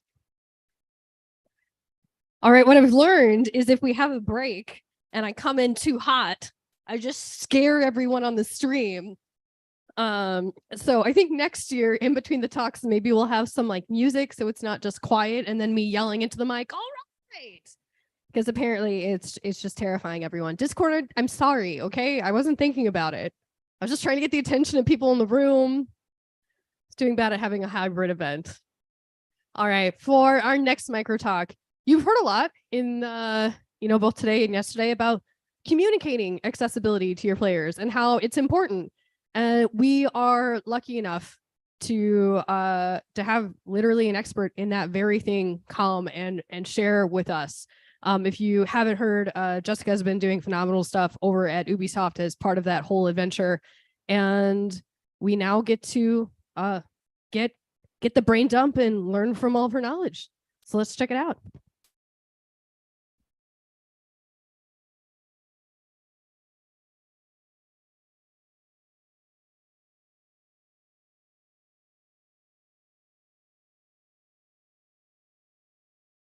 Hi everyone, I'm Jessica Roach, Senior Corporate Communications Manager at Ubisoft, and I'm incredibly honored to be here today at GaConf. I built and have been leading our Global Accessibility Communications program for more than 4 years now, and today I'll be sharing a bit about what we do and our lessons learned along the way. My hope is that you come away from this talk with a better understanding of how communications can help accelerate accessibility. For a little bit about me, I graduated from UNC Chapel Hill, moved to San Francisco, and got into gaming through my PR agency. I'm celebrating 6 years at Ubisoft this month. Many of you also work with my colleague Adriana, who joined Ubisoft as an intern in 2019 and has been co-leading our accessibility communications over the past few years. While we both work on other topics at Ubisoft, we each spend about 30 to 40% of our time on accessibility. If you haven't seen David Tisserand's talk from GaConf last year, Don't Let Your Vision Be a Dream, I recommend you watch it. You'll learn the story of how Ubisoft's accessibility team was formed and how they work with teams across the company to make our games and overall user experience as accessible as possible. If you have seen his talk, you may remember that early on, David was doing his own PR about Ubisoft's accessibility efforts on social media, and his post led to some press articles. Enter corporate communications. I reached out to David to let him know he would need to run this type of content by our comms team moving forward. I was visiting Ubisoft Montreal for another project and set up a coffee meeting with David to chat in person. Looking back, our expectations of that meeting were wildly different. David thought he was in trouble with the PR team, and I couldn't wait to learn more about his work and help tell Ubisoft's accessibility story. Needless to say, from that moment on, we've had a close partnership that has accelerated accessibility awareness at Ubisoft and beyond. Before getting into Ubisoft's accessibility comms program, I wanted to start with a quick overview on what public relations, or PR, is. PR can be about promoting products and making announcements. Here's a fun picture of me meeting the real-life boomer at a Far Cry 5 press event. PR is also about helping a company communicate its values, as well as identifying and aligning with internal and external stakeholders. Internal stakeholders are employees, and external stakeholders include press, content creators, and consumers. Remember these terms, as we'll come back to them. With PR 101 behind us, let's bring it back to talk about our communications goals at Ubisoft. First and foremost, we wanted to take the same approach as our accessibility team, making accessibility part of the DNA of the company. This is a big task. There are more than 19,000 employees at Ubisoft that work in more than 45 studios and are based in 30 countries. To truly make an impact, we emphasized an end-to-end approach and included this phrase in nearly every presentation to internal stakeholders. To communicate our commitment to accessibility, we have to prove it. That means from audio-described trailers to remote gameplay preview events to social media best practices, there was a lot of groundwork that needed to take place. And we had to strike the right balance of not overselling our work, but we also couldn't wait until we achieved perfection to begin talking about the work. Our PR strategy focused on two main groups of stakeholders: internal, our colleagues, and external, so press, creators, and consumers. For our internal stakeholders, we wanted to educate our colleagues and empower them with the knowledge and resources to drive accessibility in their own areas of expertise. For our external stakeholders, our two pillars were to inform and include. You may recognize these words from Steve Saylor's GaConf talk a couple of years ago. And I want to thank Steve for that talk and for giving us a great alliteration that would serve as our rallying cry. So now that we've covered our strategy, what did we achieve over the past 4 years? In the first year, we increased media coverage on our accessibility efforts by 522%. We supported speakers as they participated in more than 20 speaking opportunities about accessibility. We've been nominated for more than 30 awards and won 15 of them. We launched 15 and counting accessibility spotlights on Ubisoft News to detail the accessibility approach for each of our games. We released our first audio-described game trailer in April 2020, released 100 more, and stopped counting once we'd established a rubric to ensure our major trailers go through this process. And in September 2022, we produced the most accessible event in Ubisoft's history, Ubisoft Forward. And the most important result is what we heard from the community.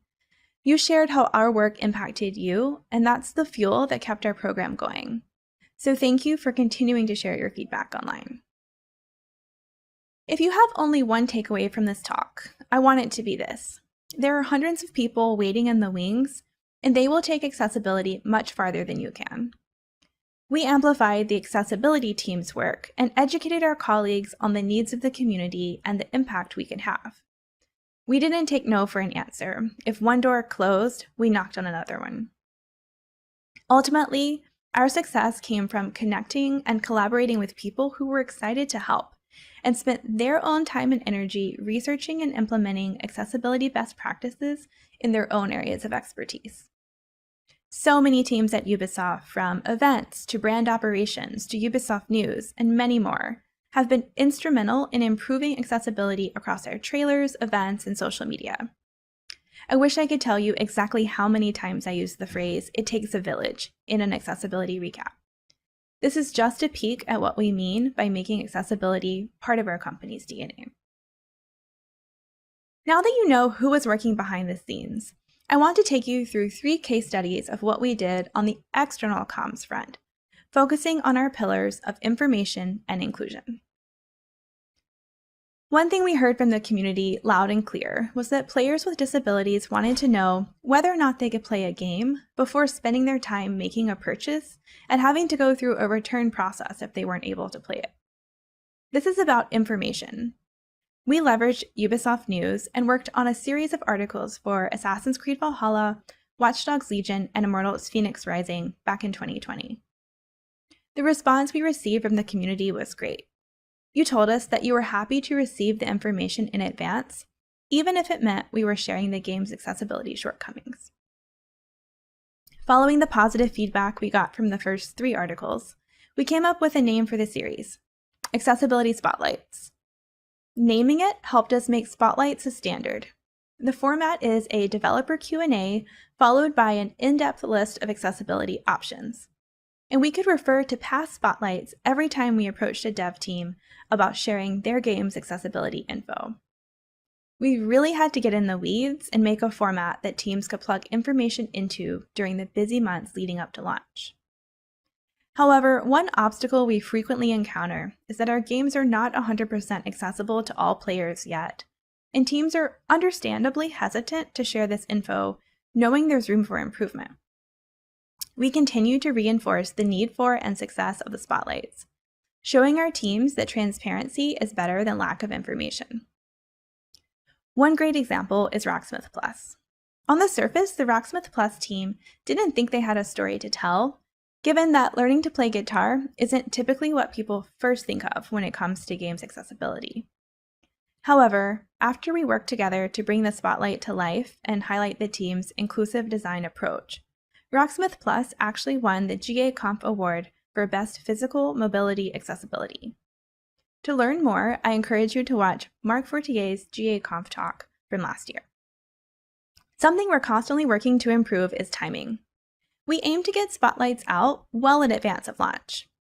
We released the Far Cry 6 spotlight 4 months before launch, and Prince of Persia: The Lost Crown 7 months before launch. But every development team has their own timeline, and we have to be flexible and work with each team to find the best timing. To recap, our lessons learned from this case study are first and foremost, start by listening to the community. There was a clear need, and by listening to the community throughout the process, we developed a solution to help meet that need. Be brave and be okay with transparency.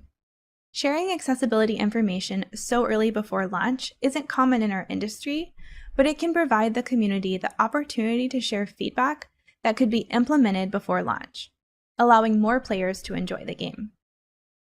Set the bar, then raise it, but be patient as every team is different. Creating a standard process and showing examples of other team spotlights helped empower and encourage each dev team to do the same. Next, I want to talk about inclusion, namely the Accessibility Creators Program and how we help bring the program from informal to formal. Before I joined Ubisoft, my colleagues Holly and Joni had been sending review codes to some creators in the accessibility community. But we learned that providing access to our games after they launched wasn't enough.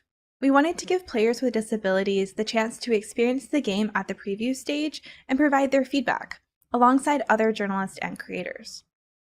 In 2020, in-person events were off the table. Ubisoft was transitioning from in-person events to running the entire event digitally. This digital format was actually a great way for us to begin including accessibility creators. One particular example is Watch Dogs Legion. The developers were able to take the feedback from the creators who participated in the preview event and implement some changes to the game before launch. I should mention this is in addition to the ongoing playtests that were part of the development process, but it was a great proof point of the impact of including creators with disabilities at every touchpoint. Once again, our challenge here was to advocate for inclusion even when we knew the game wasn't fully accessible to the players we were inviting. We emphasized that our role was to provide access, and we welcome any critical feedback the players might have. Being so transparent can be scary, but we know it's worth it and want all players to check out our games and share feedback on how we can improve. We focused our efforts on establishing processes with teams around the world to ensure that including accessibility creators became par for the course. That also included making sure our presentations were subtitled and we had text-only review guides available. Then, last year, our organization shifted, and creators are no longer part of my team's scope. That's when we transitioned the program to the creators team. I know many of you know and work with Aiden. Since we had brought the program from informal to formal, we were able to share a detailed plan with best practices and empower the creators team to take the program farther than we could. There's so much more to come here, and we are always looking for new creators to work with. So, what did we learn from building the creators program? Assume positive intent. No one wants to actively exclude any group of players. Every team is dealing with their own constraints, and with the right guidance, they're happy to help. Go beyond accessibility is important, and come up with specific suggestions on how to implement best practices. And don't wait for perfection. We know we have progress to make, but we have to start somewhere and communicate about the journey. The final case study is something I'm particularly proud of because I know how many people around the world it took to make this happen. Last year, Ubisoft won the GaConf Award for Most Accessible Gaming Event. This was the result of years of hard work refining our processes and seeking to raise the bar for ourselves each year. The story actually begins with Assassin's Creed Valhalla, the first trailer we audio described in April 2020. We learned about the need for audio description, and the Assassin's Creed team was all in on making it happen. We worked with Descriptive Video Works on an amazing audio-described version of the cinematic world premiere trailer. However, it's not ideal from a marketing perspective to have two versions of a trailer available at different lengths. Our first solution was to unlist the audio-described version. This helped us to continue creating audio-described content, but made it hard to find. After many discussions, we found a new solution, and that was by using YouTube's audio track feature, which was in beta. This feature allowed us to upload one trailer with multiple audio tracks, creating a sustainable way to release audio description at the same time and at the same link. Now, back to Ubisoft Forward. From a production perspective, our big press conferences are essentially a series of trailers that are all due at the same time. This becomes an epic feat of cross-team collaboration, and with each Ubisoft Forward, we continued to improve and iterate. We were committed to making sure that once we reached a certain level of accessibility, we didn't go below that bar. For Ubisoft Forward in 2021, we created 19 English audio described trailers and published Ubisoft's first ever audio description livestream. But there were some gaps, and only about 75% of that livestream was audio described. Fast forward to 2022, we produced the most accessible event in our history, with subtitles in 10 languages, 4 different sign languages, and this time 100% audio described livestream. For 2023, Ubisoft Forward was live and in person. The live format presented new challenges, and we were able to stream the show live with English subtitles, American Sign Language, and audio description, and 14 subtitled languages were available for the game trailers on YouTube. While there were fewer languages available, I'm so proud of our team for delivering the same level of quality as the previous year when we were able to pre-record. That brings me to my takeaways. Commit to accessibility for the long haul. Many programs that you see now are the result of many years of behind-the-scenes work, and progress can feel really slow at first with many setbacks. PR yourself. By this, I mean be your accessibility program's PR person. We send reports to all the project stakeholders after every win, big or small. Show your colleagues the impact of the work and support them as they become accessibility champions in their own areas of expertise. And dream big. When I met David for coffee, I could have never imagined I'd be involved in helping make Ubisoft Forward accessible. So my advice is to dream big, then dream a little bigger.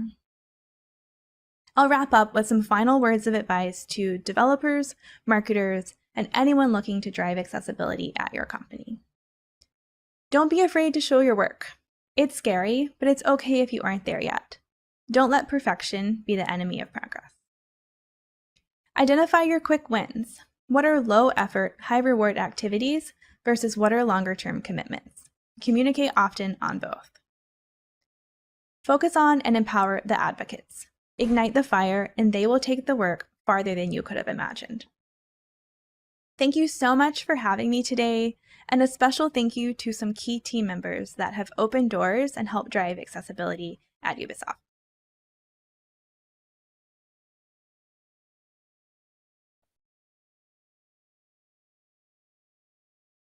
For the list of names, we will be copy pasting that into Discord. That was way too many amazing people for me to try to rapid fire audio describe.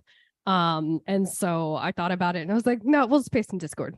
The key takeaway is there are so many people at Ubisoft working on this, effort of accessibility and making it real. For me, there are so many key things that, again, we can take away, even this is only a 15-minute talk. The first is accessibility has to be part of the DNA. Make it part of your DNA and your program, because it needs to be a part of everything. And there was a statement, and I know I saw multiple people taking pictures, to communicate our commitment to accessibility, we have to prove it, right? You have to walk the walk.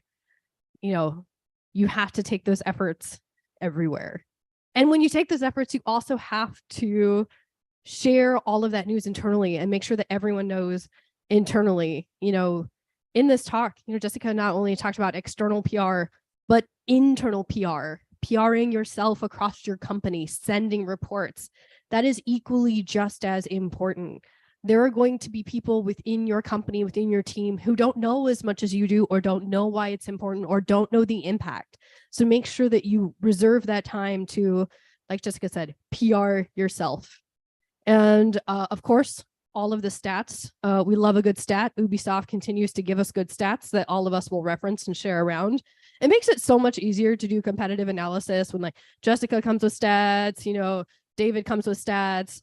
So it makes my job easier. So thank you, Ubisoft, for your commitment to just sharing stats and making everyone else's life easier. But, you know, one of the things with not only are they sharing stats with us here today, but the other thing that was talked about was even being brave enough to share the shortcomings in their own product, you know, because it is better for a player to be able to make that educated decision than not know. And, you know, there another key line that, again, I saw people snapping pictures of, transparency and honesty is better than a lack of information. It is easy to just tell the truth. You don't have to hide it. And let's be real, players are going to find out anyway when your game launches, and then you've lost control of the message. You could lead with honesty and transparency and state where you are, or you can completely lose control of the narrative and let the players decide whatever they want because you didn't give them any information. Like we heard in James' talk earlier, like there's probably a reason you didn't do something. And unless you tell players otherwise, they're just going to be like, well, they didn't think about it. They didn't care, because you're not acknowledging the players if you don't communicate. Transparency is better than lack of info. And of course, the apparent unofficial theme of the conference, you know, don't wait for perfection. Don't wait for perfection. Take those first steps. That applies to everything. And we got to hear that again. So thank you so much, Jessica, for sharing all of your information. We are going to take another very short break, and then we will be back with our next micro talk. Thanks.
Hi, whisper, because we're coming back from break. Okay, hopefully that time, since I whispered into the mic, I didn't scare folks at home. I mean, I guess we'll find out. So our next two micro talks have a common theme, and that is Ian spends a lot of time on Twitter. And while he is on Twitter, he finds amazing content. So this first one is from Alex, who actually wrote a fantastic article on chronic pain, accessibility, and time management. And when Ian came across the article during his infinite amount of time on Twitter, he was like, this has got to be a talk. I love it. We'd actually had wanted Alex to be able to do this talk last year, and the world didn't go quite as planned, and Alex was unable to do it for us, but we were incredibly excited that this year he was actually able to give us this talk based on his absolutely fantastic article. So with that, let's check out Alex's delayed but finally here talk.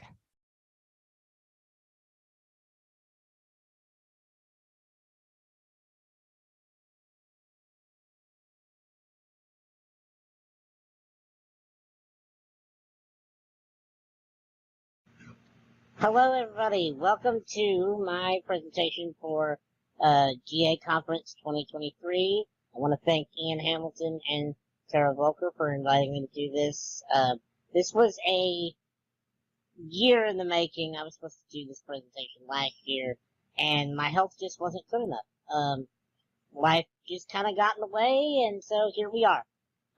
This year, I want to be talking about chronic pain and how that intersects with accessibility and time management. My name is Alex Applin. I'm the editor-in-chief of Phoenix Gaming, a news and entertainment outlet that prides itself on producing content that represents communities that aren't often represented other places. We cover a lot of diversity information, accessibility content. A lot of our reviews revolve around making sure that games are accessible to as many people as possible. So let's get started. Here are some things to know moving forward. So chronic pain, as it stands by definition, is long-standing pain that persists beyond the usual recovery period or occurs along with a chronic health condition. This can be constant or it can fluctuate at various intervals, whether it's weekly, monthly, seasonally.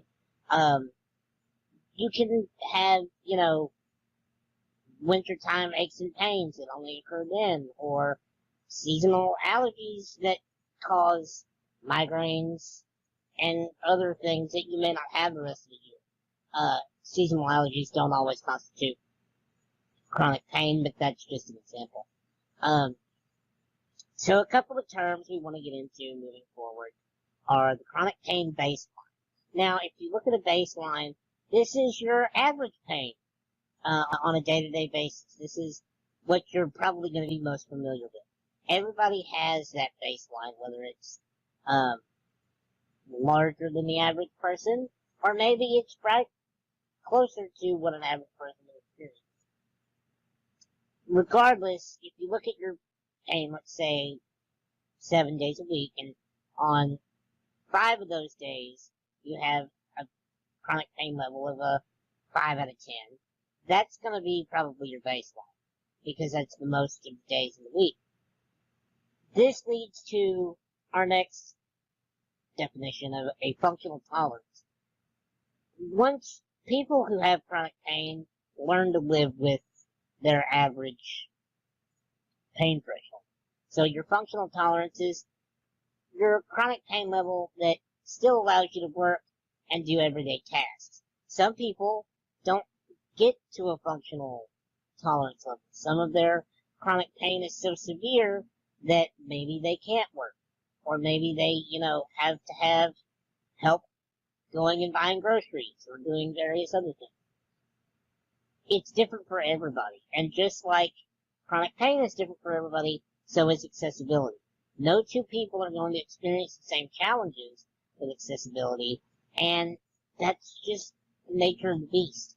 But we have to try to make sure that we're breaking down barriers for as many people as we can. According to the Centers for Disease Control, 20% of U.S. adults 51 million people suffer from chronic pain, and 17 million people suffer from high-impact chronic pain, which is exactly how it sounds. Chronic pain can also be split into various categories. You can have nerve pain, which is neuropathic pain, sciatica, diabetic neuropathy, or, like I recently experienced, trigeminal neuralgia, which can be managed with medication. And some of these things can be managed with medication, others can be managed with surgeries, procedures, and other things. But either way, it's a persistent problem that has to be managed. Another method of chronic pain is muscle pain, whether it's in your hips, legs, neck, shoulders, feet, knees. You've got it.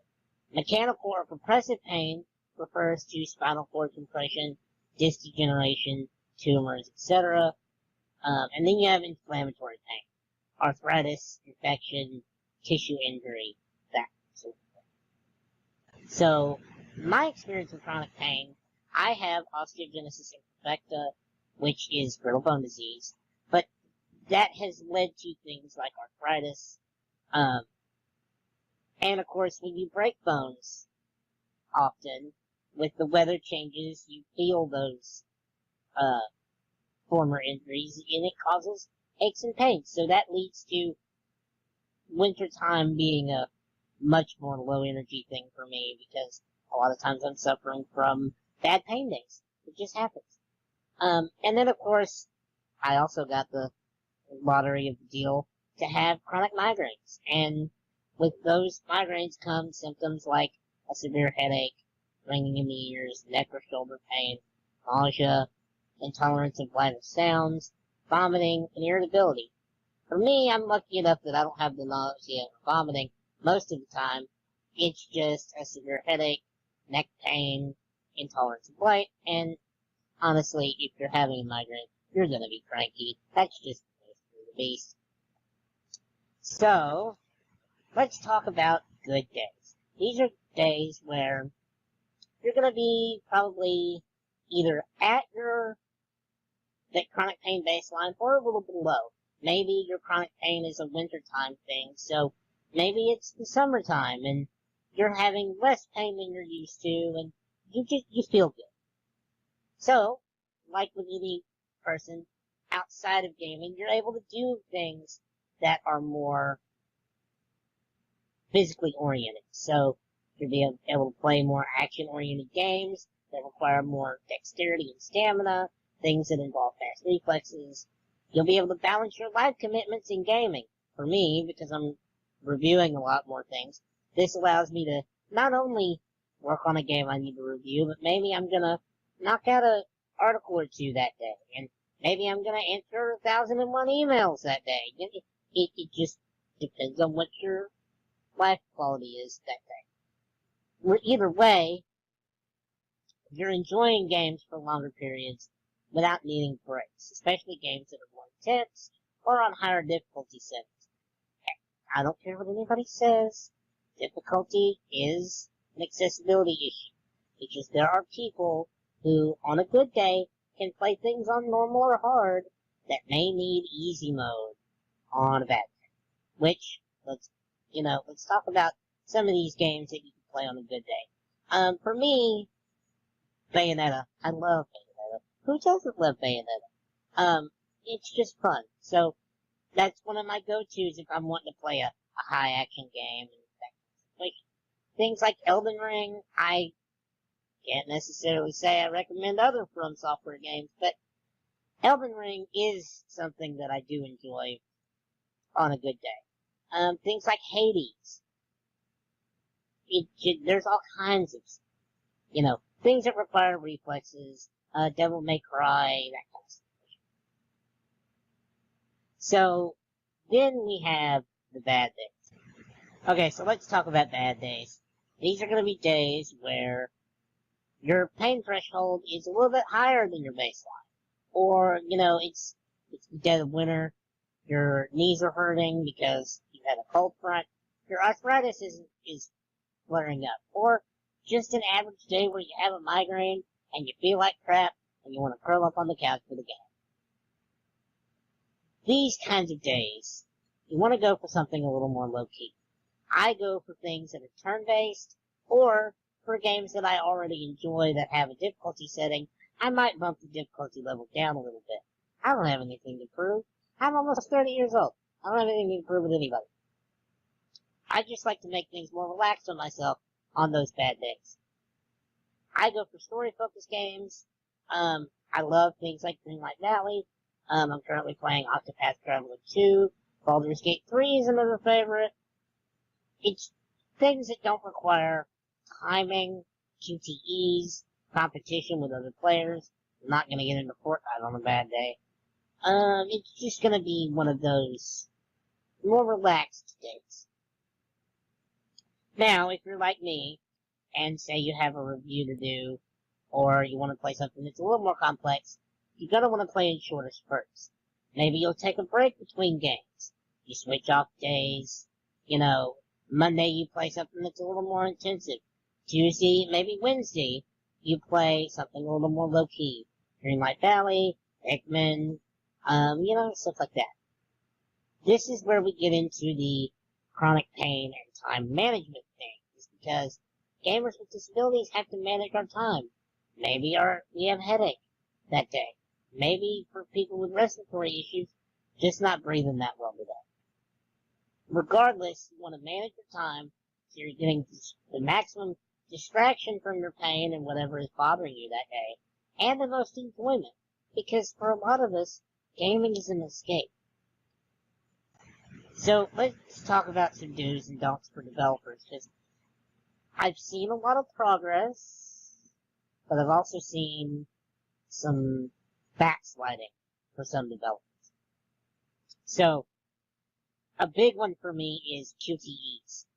Anything with context, timing-based mechanics either make them toggleable or provide some kind of auto-succeed option. I understand people want to make them more cinematic, more intense, more engaging, but for disabled people with chronic pain, it's just not feasible. I love Bayonetta, but the first game is a pain in the butt because there are several QTEs, and if you don't hit them right on par, you have to start the whole level over, and that's a problem. This leads into difficulty options. The more options to tailor your difficulty, the better. Even if you're not getting into the binary easy, normal, hard, if you can toggle things like enemy damage, player health, enemy defense, maybe you can lower that down so you do more damage.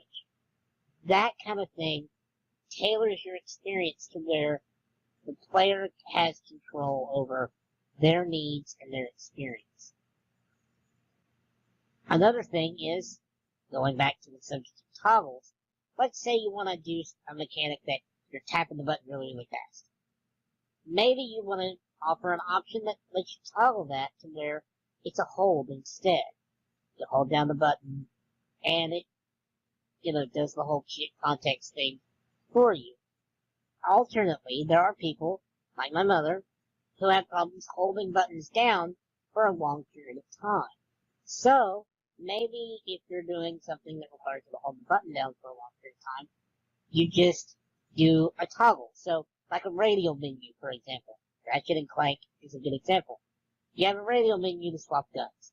Maybe you make it to where you just press the button and the menu stays on until you toggle the radial menu again. It's a great option. It works so well. I've seen it work for so many developers, and there's so many other little things like that that you can put yourself in the shoes of somebody who has to manage their time and their stamina and just eliminate those barriers to enjoyment. Now, talking about the don'ts of this do's and don'ts section, do not be like Final Fantasy 16. Don't be like 5. Please.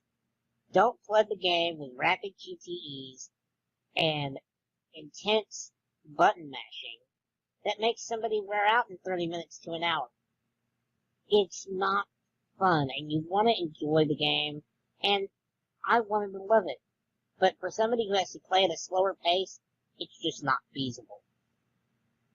Another thing is, multiple control schemes do not provide just a single way to play.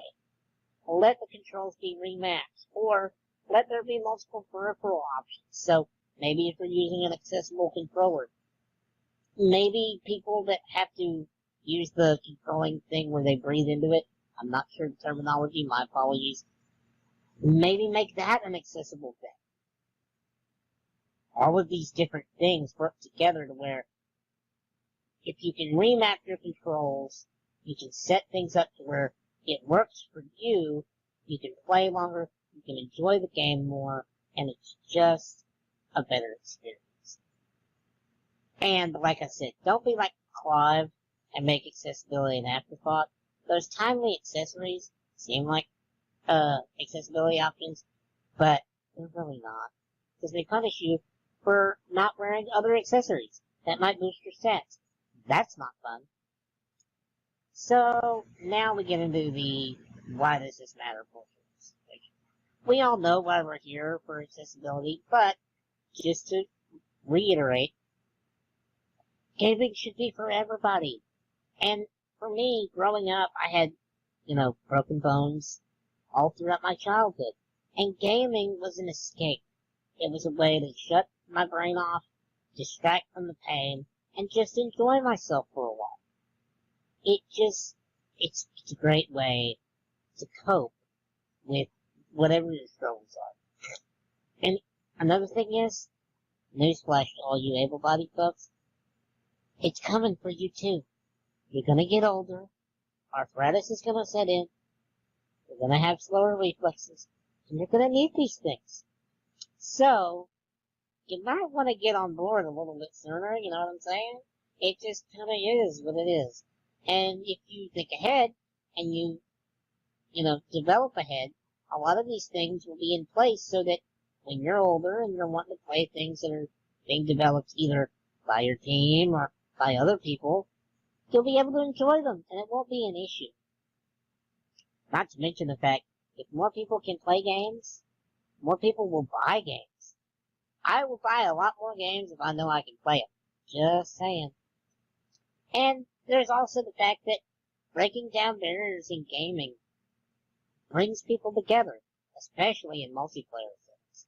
If you can play with people with hearing difficulties, sight difficulties, or even physical disabilities, it brings communities together. It helps people understand each other's struggles, and that's better for everybody. Granted, no two people are going to need the same accessibility options, but making things as accessible for as many people as possible is important. Accessibility needs may change over time, too, so that's another reason why you want to make this as accessible for people as you can.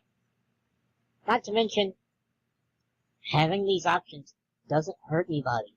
I don't care what all these From Software get good bros want to say, it doesn't hurt you to have an option for someone else. No one should feel like the kid on the playground watching their friends play and not being able to enjoy it themselves. No one should feel left behind. To wrap this up, I'm just going to say that gamers and developers need to work together. We each have a part to play. It might be frustrating for us as disabled gamers to feel like we have to educate people on our disability and what our needs are, but it's the only way people are going to learn. These kinds of interactions, these kinds of presentations, these kind of conversations are the only way we're going to get any kind of progress. It's the only way we're going to move forward. And as developers, transparency and communication are the best tools you have to make the gaming space more accessible. I've seen too many developers champion accessibility and then never follow through. Please don't be like that. To wrap up, I want to thank everybody for watching this and for listening. You can find me at Alex Applin on Twitter and on Discord. Other social media is going to come once I figure out a solid Twitter alternative, because it's going down in flames. Thanks to Ian Hamilton again for being such a great help for various research over the years. He's been a great friend, and all the GA conference organizers and presenters, y'all are amazing. I really appreciate that. Also, just a shameless promo, go check out Phoenix Gaming, www.phoenixgaming.com. We've got fun gaming news, reviews, and other informative stuff. I'm still trying to work out some accessibility elements like screen readers and that kind of thing, but we're working on it. And you can also catch us on Twitter at Phoenix Gaming, or Phoenix G, I think it is. Yeah. Anyway, thank you all for watching. Have a wonderful day, and I appreciate you. Bye.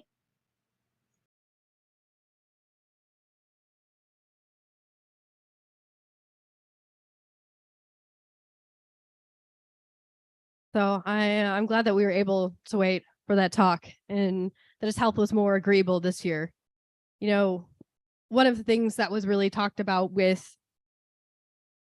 having chronic pain, like so many other disabilities, you know, the experience is variable from day to day. And I feel like that's another theme that's coming up. What one person can do today, they may not be able to do tomorrow. And so allowing people to be able to customize during that time is absolutely important. And you know, in the very beginning, he talked a lot about, in addition to having the struggles with accessibility in the game, you know, gamers who have this type of chronic pain have the larger struggle or extra bonus game, free DLC game of time management IRL, you know, and trying to listen to their bodies because they have to figure all of that out and get that all scheduled out to even be able to actually play the games themselves. Like the amount of work they have to invest just to be able to play the game is more than so many of us have to. And Morgan made a really great comment in the Discord that the unpredictability of chronic pain can be stressful, but with more control over a game, it lessens the anxiety too. It literally gives you one less thing to worry about. And, you know, just wrapping it up at the very end of, you know, no matter what some of these dude gamer bros out there say, it doesn't hurt you personally for there to be more options in a video game. I know, controversial statement, according to no one in this room, just to the people who are paying for Twitter Blue. No, sorry, I didn't. I didn't mean to get so spicy. Apparently I had thoughts on that. And with that, we will take another short break and we will be back with our last micro talk.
whisper into the mic to not disturb the folks at home.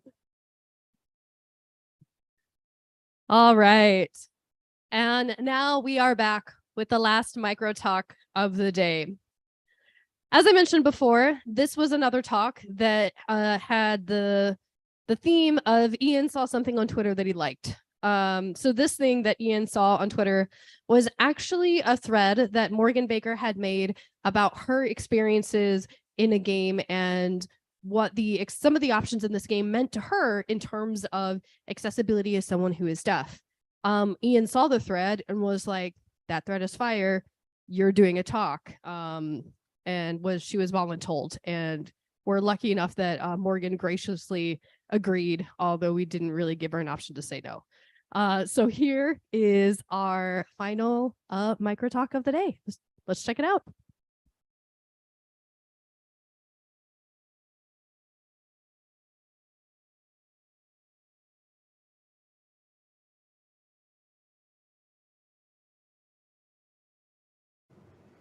Hey everyone, my name is Morgan Baker and I am a game accessibility specialist and inclusive designer. And today I will be talking about from noise to nuance, a deaf perspective on sound design. Yes, a deaf perspective. How does that work? If you know, you know. If you don't worry about it. We'll talk about that today. But today is a really exciting talk for me because I will be talking about my own player experience. Typically, when I do these type of talks, I'll be talking about my perspective as a dev or a specialist or a designer, but today it's going to be about my capabilities. So without further ado, let's just dive right in. Let's talk about me. First, I am deaf, meaning I can't hear anything at all. When I wake up in the morning, nothing. I was hard of hearing, meaning at one point I could hear a little bit. And before all that, I was hearing too. In fact, deafness itself is a spectrum and it's extremely multivariable, taking into consideration frequency, loudness, and when you throw in other things too, like auditory processing and intersectional disabilities, it can get complicated pretty fast. I've experienced in many aspects of the spectrum itself as being someone who was born hearing with a progressive condition that left me eventually deaf, not hearing anything at all. I've played games throughout this entire process through many different stages, sometimes the same game in several stages, which is kind of a cool phenomenon. But does this mean I'm an expert in all deaf experiences? Absolutely not. Is anyone really? But it does mean I have a fairly unique perspective that I'm going to be talking about today. From there, I am a musician. How does that work? Another day, another conversation. I'm a composer as well, which means I write music myself and I wear cochlear implants. What is that? More on the next slide. I also know American Sign Language. It's part of my accessibility toolkit. And I also like to connect with my community as well using this shared language. And lastly, of course, I make video games sometimes too. In fact, it's my full-time job.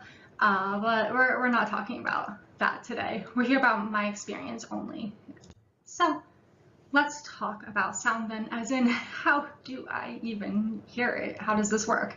Well, I don't. I have what's called a sense of sound using a cochlear implant. It's a medical device. It's surgically placed.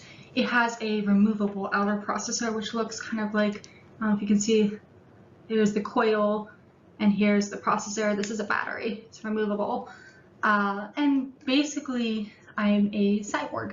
In fact, people have called me Cyborg Morg before, and at this point, I've just fully embraced the meme. I was actually the most promising candidate for receiving a cochlear implant. My right side is an extremely high percentile, and my left side is like, meh. Look, it took many months for sound to even work in my cochlear implants, and for some it takes much longer, and for others it might not ever happen.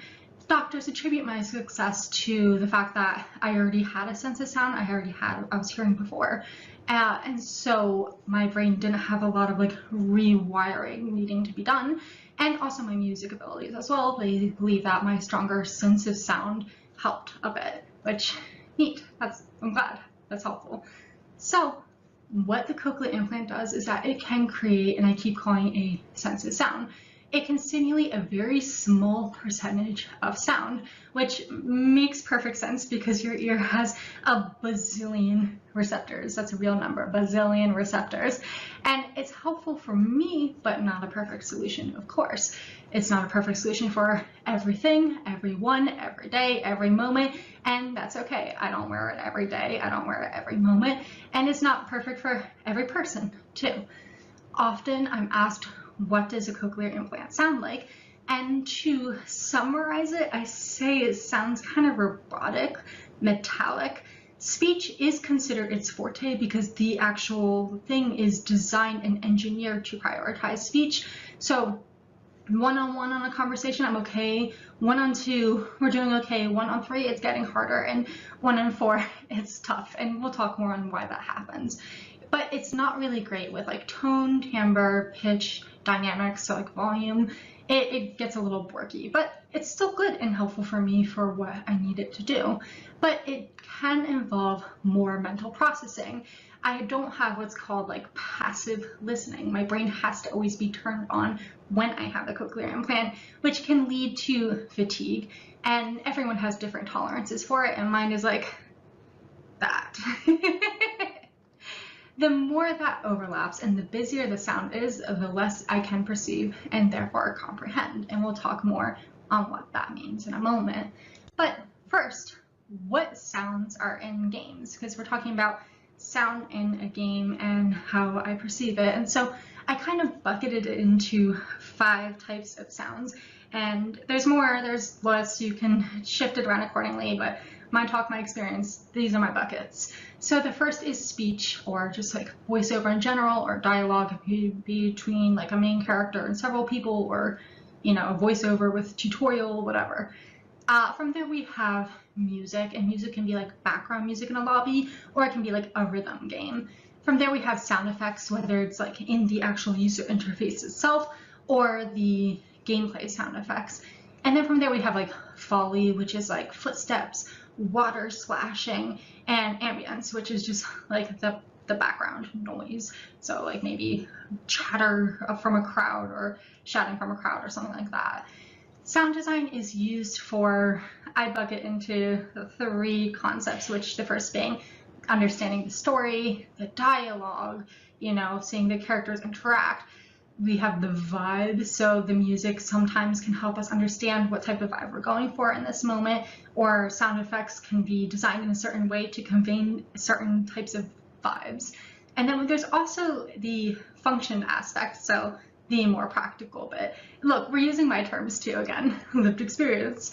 But sounds can be experiential, sounds can be practical, sounds can be critical to the narrative and the gameplay, and sounds can be secondary and exist only for flavor and flair.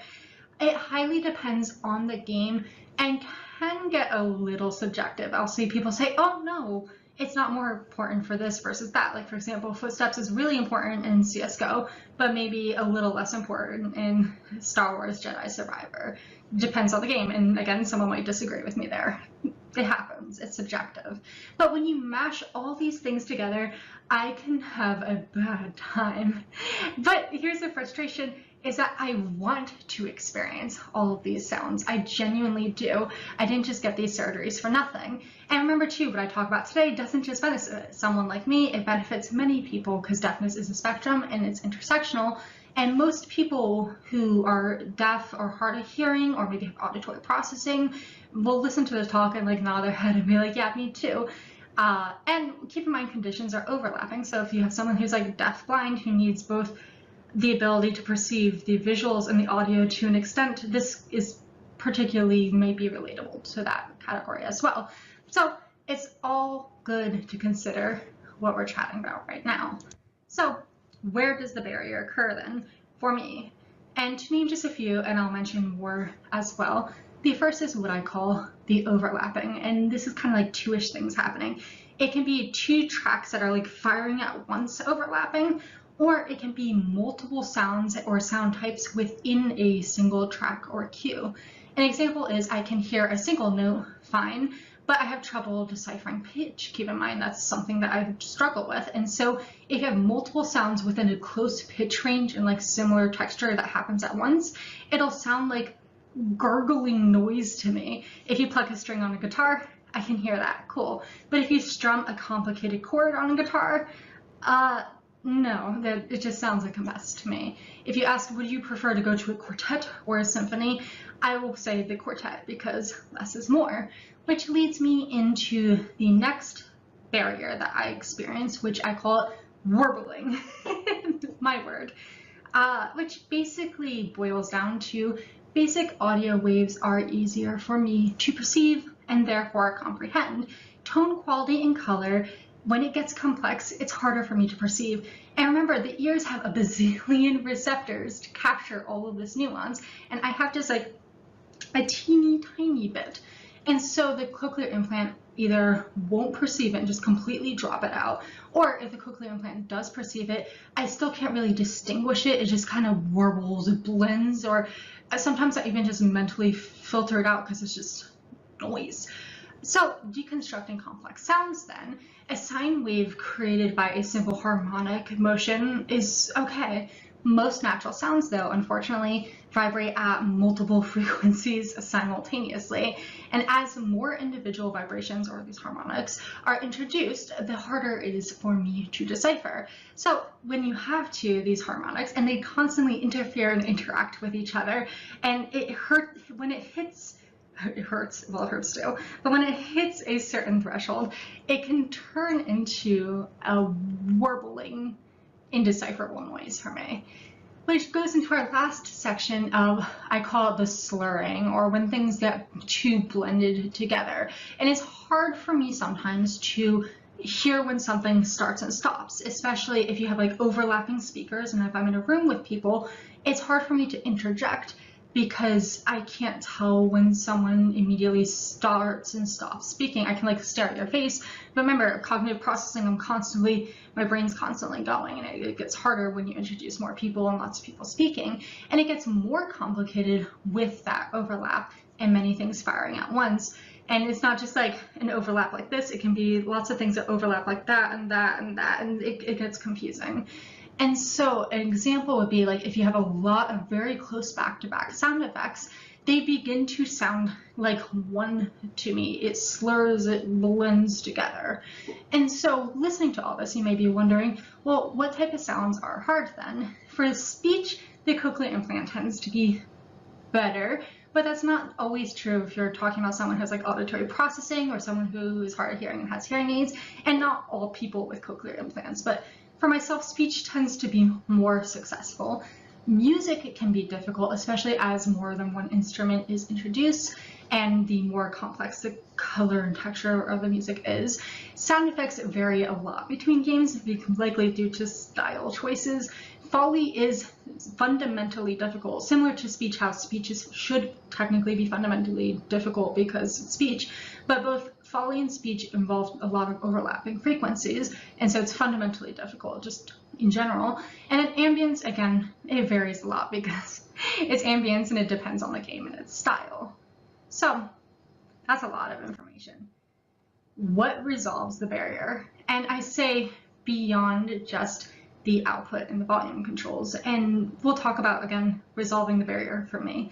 So I also want to talk about, and I'm not going to go into too much detail on, there's like a lot of other solutions as well. So like, for example, we do have like changing the sound to mono output, or beyond like volume changes, like turning music off so I can hear speech better. And there's also like multi-sensory solutions like visualizing sound effects, or like trying to do closed captions so you can hear and then understand at the same time. These are all very good things, but I'm focusing right now on the sound design because the current conclusion is I want to experience it. I want to experience all of it. And so how does that work and how can that happen? And so the three things I'm talking about right now is clarity, simplicity, and consistency. All of these things come together to help make my experience more accessible. In fact, the reason I was brought here today was because I made a tweet about Super Mario RPG where I made reference to the fact, basically the game has a option in its menu where you can turn on, it has like this new modern orchestral version of their music, but you can turn a switch to make it its original SNES 16-bit version. And this, to me, is an accessibility feature because I can't perceive the orchestrated version, but I can perceive the original SNES version. Why? Because it has less overlapping, it's very clear, I can distinguish music from sound effects, it's less warbling, it's very simple, it has less complicated cues, it has less variance in the music tracks, so it's more consistent. I sometimes will be playing a game and I'm fine with the music until suddenly we introduce strings and I'm like, oh, great, better go turn off sound or turn off not all the sound, but turn off music. Or sometimes I just take out my cochlear implant because I'm like, forget it, it's too much for me. But the features like this really do benefit me, and other features may include things like the tinnitus feature in F1 that came out this year, or boosting dialogue in Assassin's Creed. But I also find that when I'm trying to think of examples of features and options that exist, I find that a lot of modern gaming is missing what I need. For example, simplifying sound effects in the user interface or gameplay, boosting certain game critical foley like footsteps in FPS, simplifying music in a rhythm game so I can comprehend it better.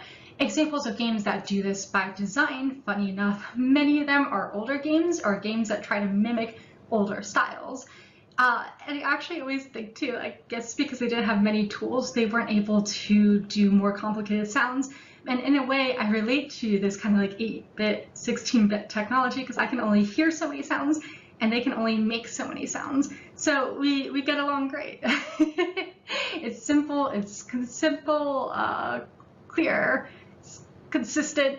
I mean, it might even too be a good counterexample. We talk about games becoming more accessible throughout the decades, but this is an example of an emerging technologies creating more exclusionary gameplay for someone such as myself. So anyway, just an interesting side bit there.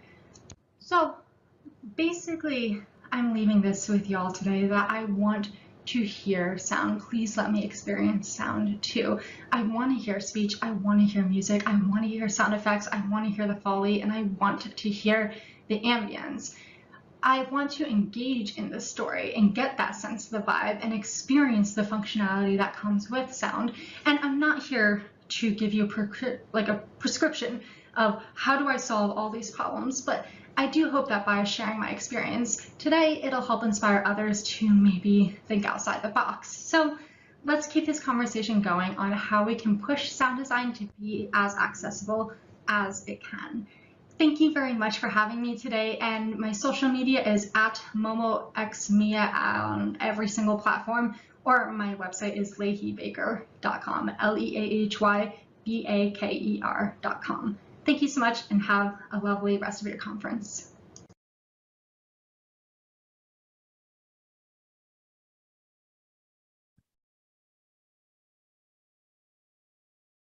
So you can go and if you want to see specific images of the game and the option that Morgan was talking about, her Twitter thread is linked in Discord. Because of changes that have occurred on the platform, you do not have to be signed in to view a thread. We just figured that out. Thanks, Elon.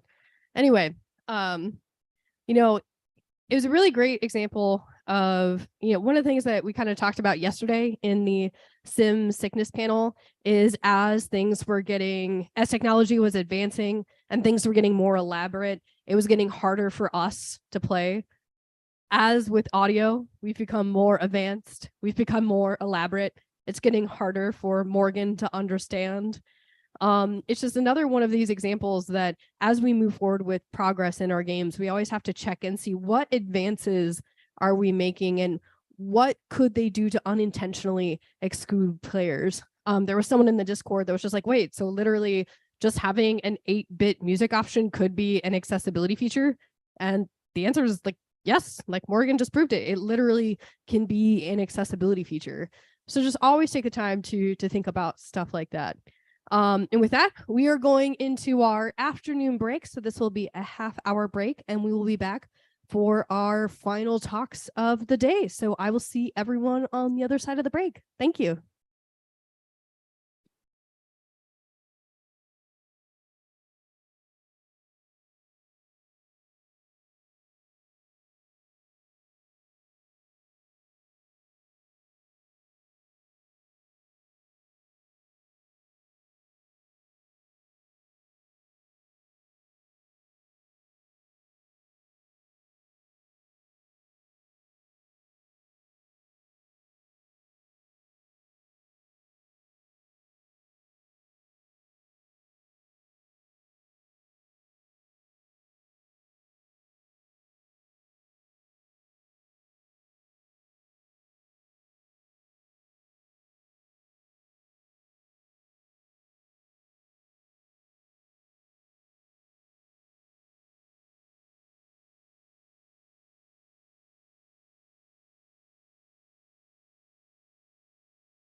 A little quiet hello for folks at home first. All right. Thank you, everyone. I hope you had a great break. You got to enjoy some delicious snacks. So the next talk I'm really excited about. You know, for me, this has been an amazing journey. If you go back to 2019, we had John Knowles give a talk about accessibility and the future goals of Forza Motorsport franchise and, you know, where he hoped the product went. And we reached the goals that he set out. And, you know, I also think one of the least bright ideas I've ever had is to ask an amazing development team who's launching an amazing game to give a talk at a conference on their launch day. You know, that was not the brightest task, but I am lucky enough that Neha, Katrin, and Travis were all game to figure out how to make it happen. So one of the things that we actually did was we did a pre-record just in case. Because as you've seen, you know, Neha and Katrin have both been in person throughout the conference, enjoying it. But obviously, trying to give a talk on your launch day poses a risk. And as you can see, they actually did have to go back to turn 10, although mostly for like a little bit of fun. And so they are in the Discord, but unfortunately they couldn't actually be here for when their talk was live. And I know Neha specifically was pretty gutted because she was pretty pumped because she wanted to be able to be here to see everyone's reactions and faces as she shared something that she poured her heart and soul into. I mean, not just Neha, but all of the other folks that worked on Forza Motorsport, because they really did. Like, I cannot tell you how hard this team worked and the amount of dedication that they put in. So I'm really proud and excited for our next talk from just 3 of the people who worked on all of the amazing accessibility that we see in Forza Motorsport. Happy launch day. Let's check it out.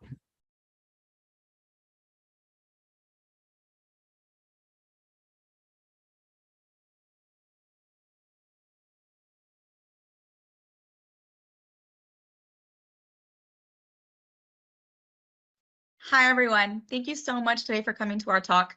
We are here today to tell you a little bit more about Forza Motorsport and our accessibility journey, doing a little bit of a deep dive into the blind driving assists. Today, you are going to be hearing from a few different individuals, myself, Katrin Hillman, and Todd Helsley. With that, I'm going to drive it back to the very beginning about sort of where we got some of our inspiration from and what sort of helped jumpstart our accessibility process.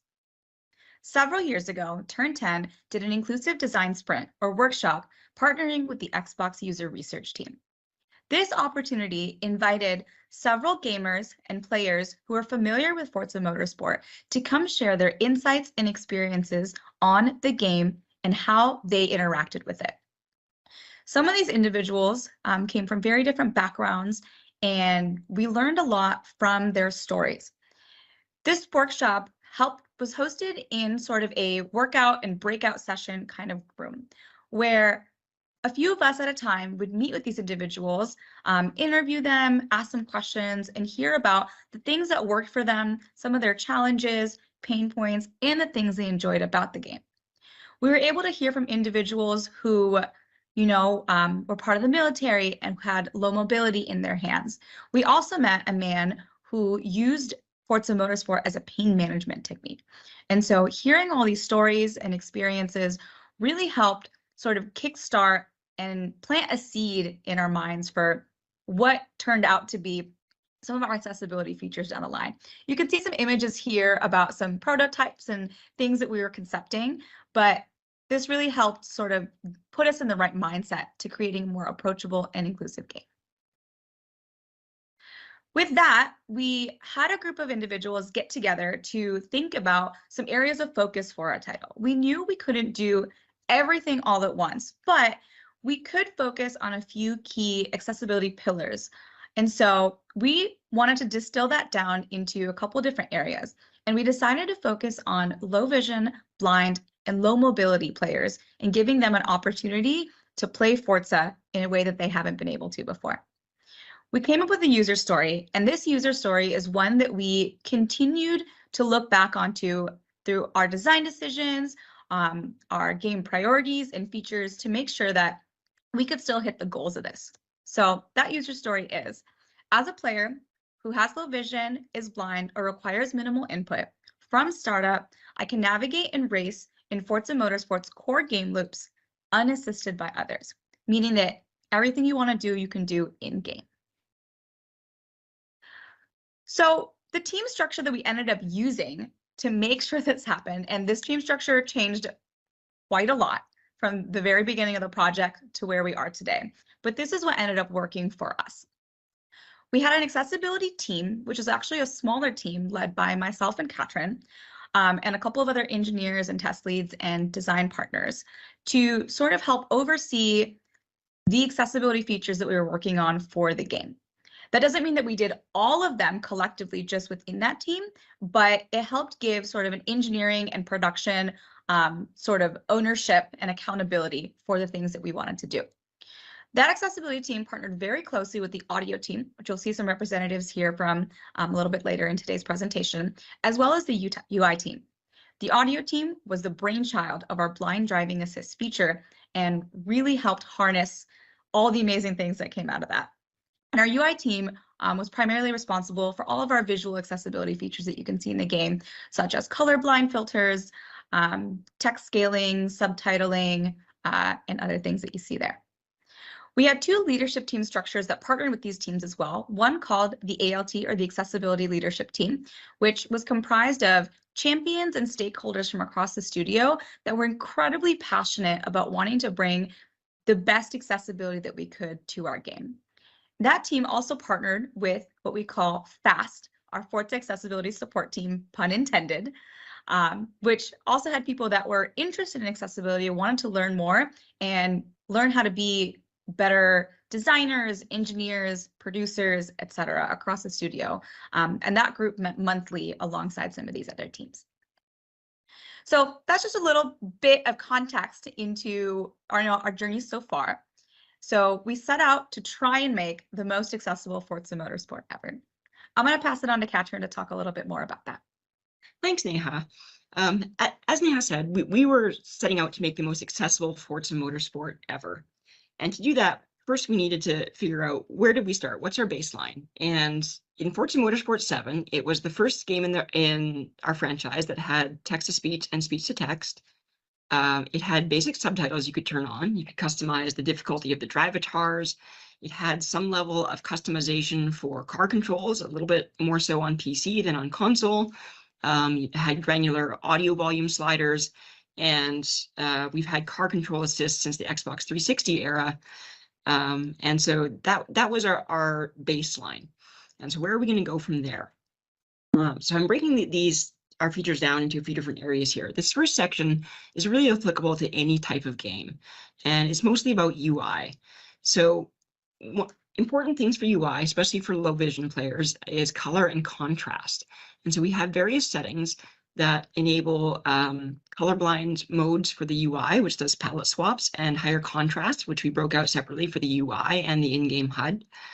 We have settings that let you turn off moving backgrounds behind text, which is an important cognitive accessibility setting. And of course, we also have, which we again did separately for the HUD versus the UI, so you can turn on large fonts. And you can see in this screenshot here that all of these settings are on, and the text is at its largest size. And in addition to that, for blind players, it's important to, that of course they can, hear what's going on screen. So we put a lot of work into our screen narrator. Also because it's not just blind players that use screen narration. Sometimes we've had people with small children who don't read very well yet will turn on screen narration because they can understand the spoken language. This also could happen for people learning a foreign language, or, of course, for people who are low vision or blind. And finally, for our low mobility pillar, and also for the Microsoft accessibility standards, it was important for us to make sure that our entire UI was navigable with only a single digital input at a time. So no fine-grained smooth motions, no analog controls, and no button combinations. We even did this for mouse input by making our button bar at the bottom of each screen clickable. So, and making sure that there was the go back button was always in the button bar, which means that keyboard and mouse players wouldn't have to reach a second hand or keep moving their hand over to the escape key to go back. So beyond that, we get into our game specific features that players can configure to customize the game to their liking. The most obvious of these, of course, is blind driving assist, but you'll hear more about that from Todd in just a moment. Another cool one that our audio team added was audio descriptions, and these are dynamic. So various cutscenes in the game, such as entering track, going into the pits, leaving the pits, the intro cinematic, these sorts of things, will all have audio descriptions. And for the ones that happen live on track, these audio descriptions will give you information about the dynamic weather that is present for your current event. So here you see a screenshot of a nice, rain slick track. That a sighted player can think, oh great, this, the road will be slippery today. But for a blind player, they will hear the audio description that says rain showers leave the track slick, which even has its own subtitle presented here in high contrast. So another feature that we were really happy to put in for Forza Motorsport is what we called one-touch driving. And really, this is because according to the player feedback we received from Forza Motorsport 7, it was very close to being drivable and playable with a single input. And so we thought, why not go all the way? So we added a throttle assist. We added a pit entry assist as a way for players to get into the pit with just a single button press at any point during their lap. We added an easy way to reset to track, which is something that Forza titles have had before, but usually you've had to go through a menu, like a pause menu, to do it. And it was kind of an emergency recovery thing, which is what it's here for as well, in case you get in such a disaster scenario that the driving assist won't help you get out of it. And the idea here is that we want players to be able to customize their driving experience for exactly the way that they want to play. There's no one feature called one-touch driving, but if you want your touch to be steering, you can do that by turning steering to its basic level and turning on the rest of the assists. Or if you want to play your Fast and Furious game where you're just doing a lot of shifting and smashing your foot down on the accelerator, you can do that by putting on manual transmission and turning off throttle assist and turning on the other assists, etc. So finally, we come to a category of assists that I'm referencing one of my favorite podcasts here, 99% Invisible, which is all about good design. So these are things that aren't really assists and they're not user configurable. They are just things that are present in the way that we designed the game to be accessible. So one of my favorite examples of this is a permanent audio cue. So we have a 3-2-1 sequence that happens at the start of every race, and the visuals are always very obvious that, okay, this is the moment you gain control of your car. But some of our early audio cues weren't quite. And so after fixing those up a lot and in consultation with Brandon Cole, this is what we landed on.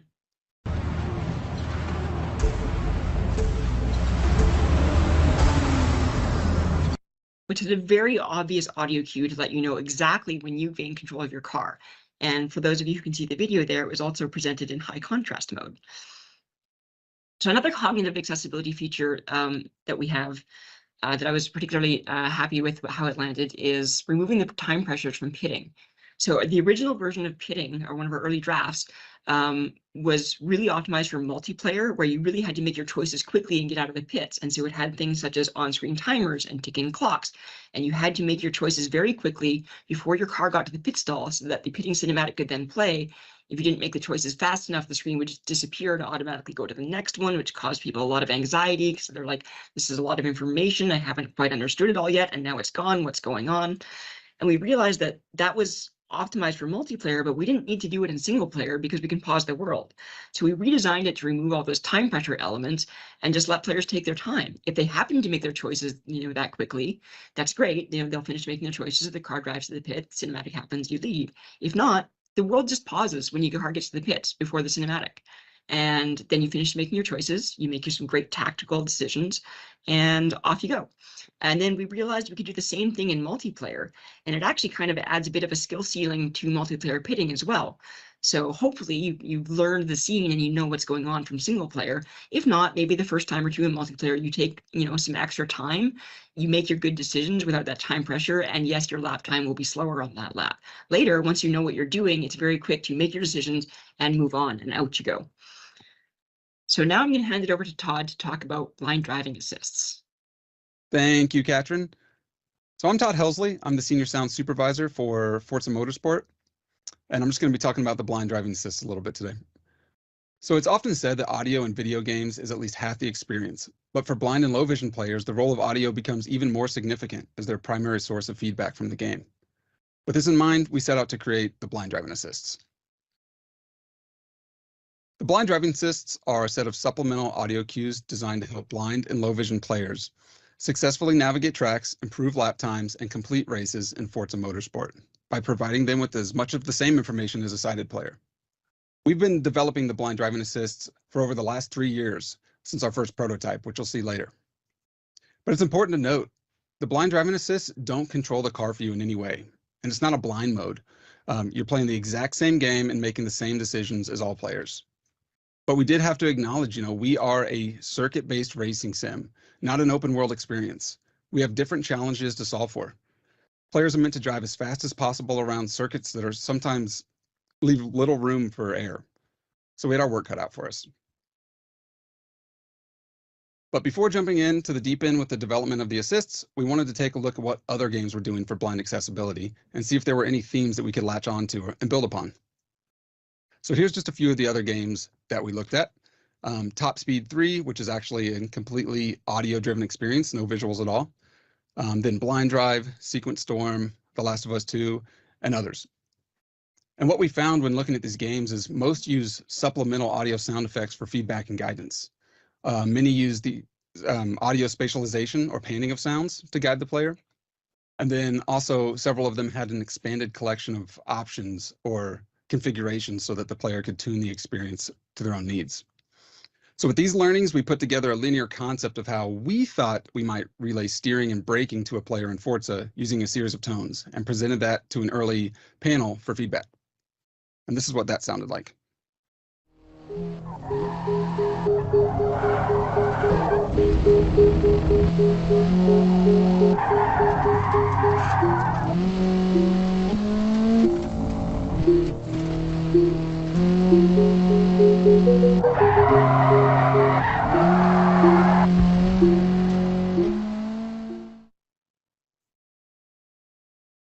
We got great feedback from this first group. One of the participants said, if the blind driving assists were in Forza 7 right now, I would fire it up and play. Basically, if the driving line, turning cues, and menu narration were there in Forza 7 at the moment, I'd be playing that instead of being here. They also doubled down on the importance of options and configurable things in the game, so that just was something that we knew we wanted to work into what we were building. And it also gave us the confidence to launch into in-game prototyping. But what we didn't want is to get to launch with a bunch of accessibility features we thought were good, but the game still wasn't accessible. We knew we needed a partner to co-develop these features with. Cue Mr. Brandon Cole. Brandon is a fully blind gamer and professional accessibility consultant and advocate who has worked on games like the Last of Us series and more recently, Mortal Kombat 1. We had heard Brandon speak previously about accessibility in games, and his level of candor and passion made him a great fit to help us co-develop the blind driving assists. So he joined the team back in March of 2021, and he's been helping co-develop these features with us ever since. The first in-game prototype we put in Brandon's hands was very similar to that concept video we just watched, where there was a repeating beeping sound as the guide for steering and for braking, and it just left Brandon spinning in circles without any clear indication of which way he should be headed. But it wasn't all bad. These initial features immediately put us on track for finding solutions to the big questions of braking and steering. Additionally, some of the sounds used in these early attempts are the same or close to what we ended up using. After several attempts at trying to worldize or make these sounds diegetic, like it was something coming from the game, like the sound of your tires or wind to tell you which direction you needed to be or the edges of the tracks, we just found it got lost or confused with the natural sounds of the race. And because of this, we intentionally reverted to the more synth-like tones so that the cues were unmistakable within the audio mix. So while the bones of the system were set up relatively quickly, We spent the next months and years with the help of Brandon expanding on and fine-tuning the blind driving assists into what they are today. So now I'm just going to go over some of the systems that make up the blind driving assists. At the heart of them, you've got the steering guide and the deceleration cues. If you've ever played Forza before, you can turn on a visual guide on the track that helps you know the optimal placement on the track while you make your way around it. And it also changes colors to let you know when you should decelerate or brake. So we were actually able to put a waypoint on that guide in front of the player, and then we can pan the engine and tire audio in the direction the player should steer. So if you hear that guide pan to the right, you steer to the right, and you try to keep the sound of your car in the middle of the stereo field. But when we presented this to a later UR panel, we found out that for some reason, or for some people, that just didn't make sense. If they heard their car pan right, it sounded like they were going off the track to the right. So they would want to steer left to get back on the track. And that totally makes sense. So we added that option in the game. So in the settings, you can actually invert that panning guide.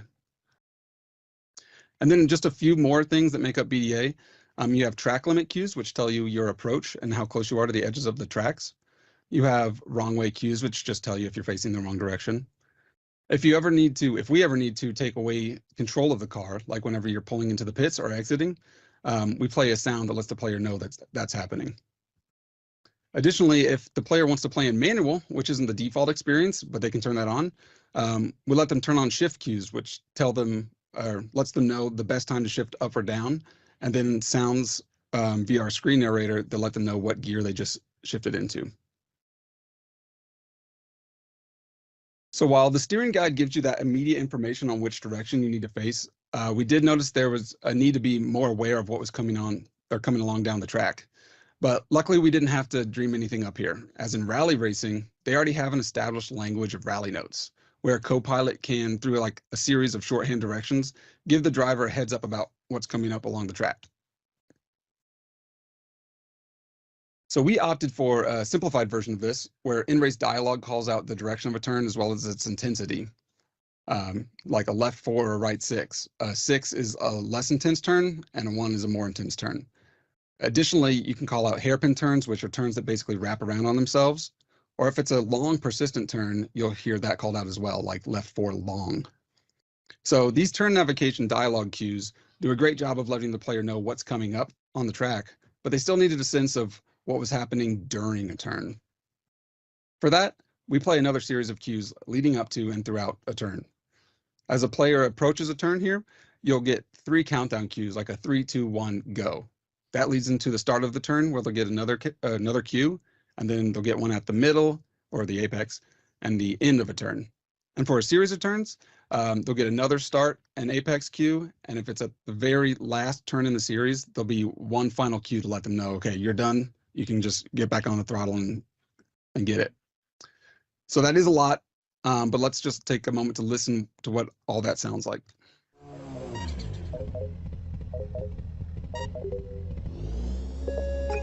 Second, first, second, third, fourth,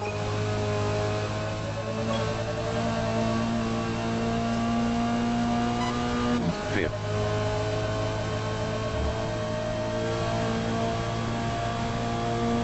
right 3 into right 1 long. sixth, fifth,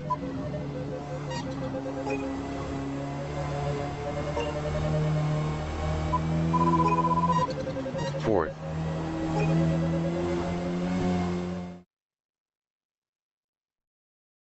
So as you can see, there's a potential for a lot of different sounds to be playing on top of the soundscape the game already presents. That initial UR panel stressed the importance of user customization, and we wanted to make sure players could fully tune the blind driving assist to their personal preference, including turning off the cues they don't want or need. And we experienced that firsthand with Brandon. As he spent more time on the tracks and got familiar with them in the cars, he started to not rely on that turn navigation dialogue or the progression cues as much, and turn those off so he could focus on the steering guide and deceleration cues, which ended up resulting in faster lap times. So when the players first start Forza Motorsport, they'll be able to toggle on a default set of these BDA options. And then if they want, they can at any time go into the accessibility settings where they can adjust what's enabled, the pitch and volume of any of these cues where applicable. And then they can also hear a preview of what that cue sounds like. Additionally, they can play a short audio cue commentary, which is an explainer dialogue that lets the player know in context what that sound is going to sound like and how they might interact with it on track. Here's a short preview of what one of those sounds like.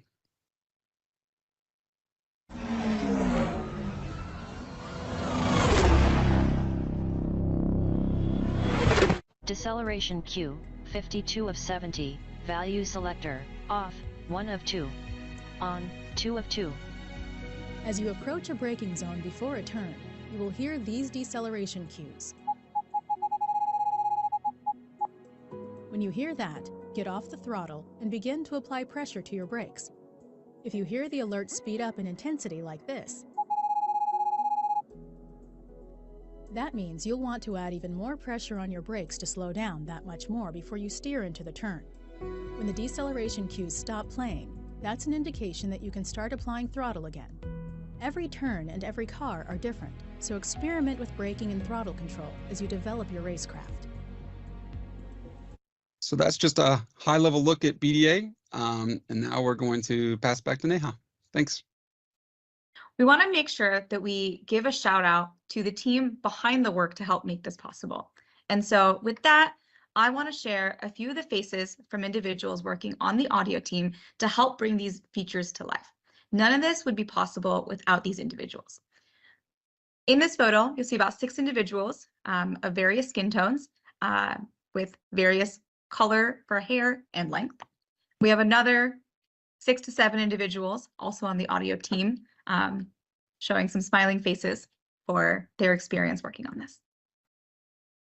With that, I want to summarize here at the end some key takeaways from my experience here working at Turn 10 and accessibility. For me, this was one of the first projects that I have worked on a AAA title. And so here's some best practices for what I had learned. You heard Katrin talk about this a little bit in the beginning, that accessible design is good design. With that, sometimes we think that this is common sense. However, it's really something that you have to put into practice from the very beginning, working with your designers, working with your engineers, and building it into the fundamentals of the feature. We learned this through trial and error. We heard the best practices, but it took us a little while to get in the groove of making sure that we could make this happen. Another thing is to provide accessibility education and resources throughout the duration of the project, not just at the beginning, not just your accessibility stakeholders, but to every individual in the studio. At Turn 10, we did this by providing workshops and experiences like the Inclusive Design Sprint, doing what we called accessibility mixers and brown bags, where we invited folks over their lunch or invited them over in the afternoon to hear from accessibility stakeholders and champions about their experiences and what best practices they would recommend for their own games. Also, as a producer here, I will make sure to tell everyone again to build accessibility into your project roadmap. I can't stress the importance of this. Building accessibility and making sure that we have time allocated is incredibly important. At the very beginning of development, we tried to offer folks the opportunity to do that during self-directed weeks or self-directed sprints, between big milestones. But that wasn't enough time to make sure that we could really take these ideas from inception to completion. It really helped with prototyping, but once we have dedicated time, dedicated teams, that really helps make sure that you guys can actually see these features through to the end. We also learned that it was important to invest in accessibility-focused roles for the game. At first, we wanted everybody to work on accessibility and give them free rein to do all of it. However, when it competes against other gameplay priorities, you may find yourself in situations where folks are telling you, like, we have to finish this feature or this game mode before we can focus on accessibility. Make sure that you have dedicated roles and individuals on the team. Make sure that their time isn't restricted from that area of investment. It's a great way to make sure that you have continuous support in addition to other individuals on your team working on accessibility. And also, it's important to note that we should always try to work with the community as much as we can. You know, you've heard the saying, nothing about us without us. And that is something that we really try to embody throughout the duration of this project. We really appreciated the opportunity to work with Brandon, bring people in for our user research studies, doing our inclusive design sprints, as well as talking to people throughout this process. There are so many individuals that would love the opportunity to partner with you on your projects.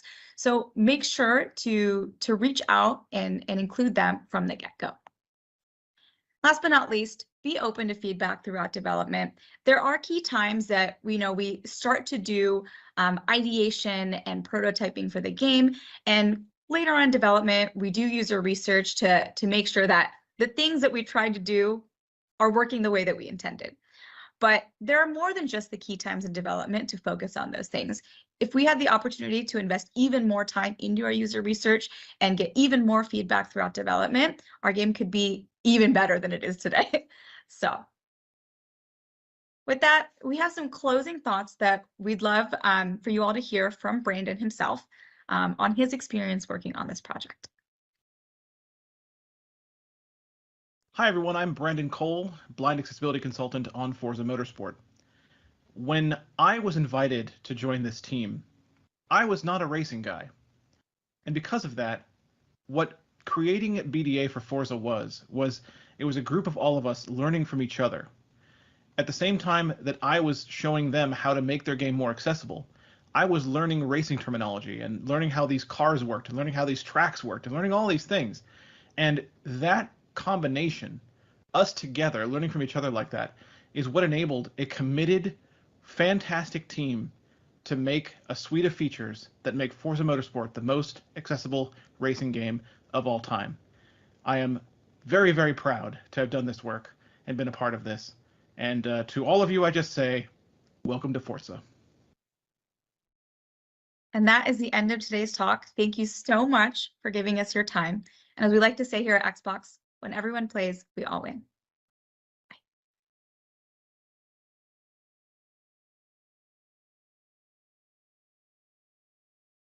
Although Katrin and Neha couldn't be here in person, both of them, as well as Todd, have been active in the Discord during their talk. Again, I am so incredibly proud of Turn 10 and the work that they've done. I like to joke that studios like Turn 10 make my job as accessibility lead at Xbox Games really easy. Like, what was my part in all of this? Like, frankly, I sent an email. It was like, hey, meet Brandon. And then like my job was done. Like they literally just did the rest. Like, and it's so nice to have studios that you work with who are leading the charge, who have the culture and investment, both from the top down and the bottom up, who have dedicated accessibility roles to make work like this happen. And it's when you have those dedicated roles, you don't have to worry about things getting cut. And there really were, we talked a lot about blind drive assist in this talk, but there's so many more amazing accessibility features in this title. As I even highlighted, there's a whole pillar around mobility and just a plethora of ways that you can customize and play. And, as Katrin mentioned, just accessibility by design. And I also wanted to give a shout out to Selena, who's hiding back there in the corner. She's the accessibility quality engineer who fucking worked her ass off on this title. So I also wanted to make sure that she knows that you're also loved and you killed it. So yes, everyone, love to Selena. And, I just want to end with something that Katrin said on the Discord. I cannot wait for a blind player to show up on the Hardcore Rivals leaderboard. It's only a matter of time.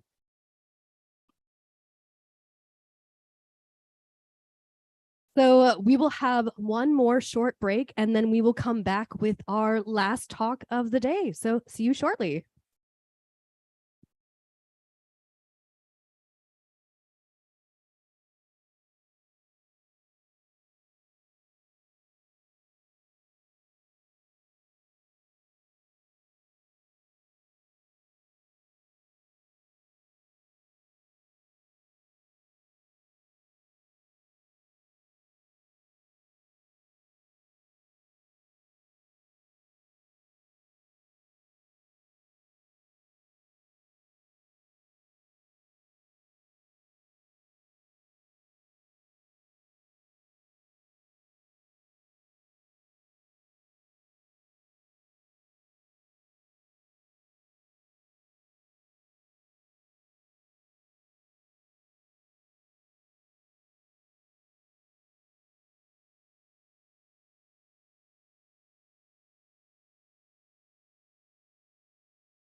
Hello.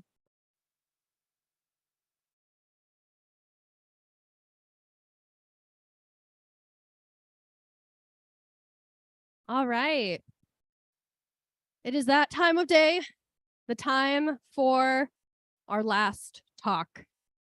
So I was lucky enough recently in Montreal at the Montreal Game Accessibility event that was hosted by Ame, our previous speaker, to really get to learn a lot about makers making change.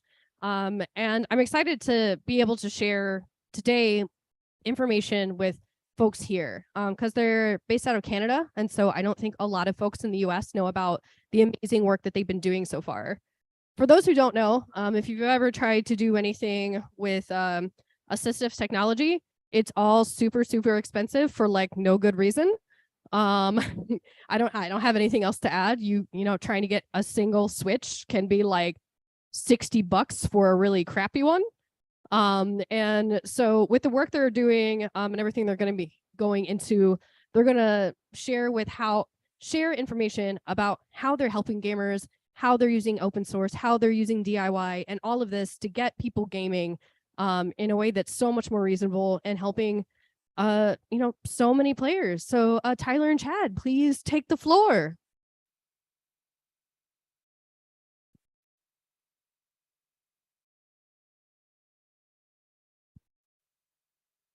Yeah, the $60 cheap Switch is like $100 Canada, plus you got to pay for shipping and custom fees, so it's even worse on our side of the line here. My name's Chad, and I'm here with Tyler. I'm going to talk for a couple minutes, but I want to give as much space for the work Tyler's been doing around gaming here as quick as possible. You Mac people, how do your slides go forward? There we go. There you go. Yeah, so my name's Chad. I've been at the Neil Squire Society for over 20 years now. So Neil Squire Society is a Canadian charity. We serve over 12,000 people a year across Canada, have a variety of programs. I've been fortunate enough to be a bit of an entrepreneur in the organization where I'll help get programs started, get them sort of up and off the ground, find smarter people than me to run at the ball and try to get out of their way. So Tyler, why don't you go ahead here? Perfect. Hello. Yeah, I'm Tyler Fenty. I was one of the mechanical engineers on the team, still do some R&D work, but now I'm the game accessibility lead for the program. Located in the Calgary, Alberta office. I've been with Makers Making Change as a volunteer, and then while I was going through mechanical engineering school, was doing some of that work, and then now I'm leading that program. As you can see, I've been playing games for a long time. It's been a big part of my life. Got a photo there of a coordinated red jumpsuit with my Game Boy Color. I still try to coordinate my clothes with my games. Yeah, so around that time when I was 7 years old, I was diagnosed with type 1 diabetes. So I've been using assistive technology, medical devices my whole life. And living in a rural place, I grew up in northern Canada. It was hard to get a lot of assistive devices. So me and my dad, through a lot of, duct tape and super glue, customized a lot of my devices. And then now I've been continuing that work into 3D printing, various pieces like that. So here's a photo there of how I travel with my insulin to keep it cool with a little 3D printed base in a mug. So the commercial solution, again, very expensive. That is a couple dollars. And the 3D printed parts is about 30 cents. So good solution there. Yeah, thanks. So I'll just talk for a couple of minutes about Neil Squire and Makers Making Change. History doesn't repeat, but it often rhymes. We're seeing that in our Makers Making Change program and again in gaming. And then I'll let Tyler kind of do the deep dive and some of the work we've been doing around gaming through our sort of different program models. So Neil Squire was a university student. He had a spinal cord injury right at the C1, C2 level. So tetraplegic, couldn't move any part of his body, difficult time speaking. So a couple of summer students worked with him and an engineer out of University of British Columbia, and they created a sip and puff system where the sips and puffs became Morse code, dots and dashes. And then they wrote some software to connect that to a state-of-the-art Apple IIe computer. So Neil, by sipping and puffing on a tube, could fully control his computer and start create documents, was always able to communicate clearly, really sort of gave him the ability to speak back. So they did that system for Neil. They thought, great, Neil has some independence again, but the other people, the rehab hospitals, like, well, I don't need a sip and puff system, but I want to use computers too, and I can't, keyboard well, or I need this other sort of accommodation. So started this organization or how technology could help empower people with disabilities. And the technology continues to change. Tara was talking a little bit earlier how sometimes there's this new innovation in technology which creates these more immersive experiences for many people. But that can also sometimes leave people with disabilities behind. And that became some of our work here with the lip sync. I'll hold up here in a second, where, smartphones sort of changed the way we worked. This system here is not going to plug in or be portable with you, right? So as technology emerges, it sometimes creates a new divide for people. So it's been a big focus in our work, trying to close that digital divide and make sure people with disabilities have the opportunities to be included. So again, we're a big organization. For the government of Canada, we run the largest program to help people get back to work.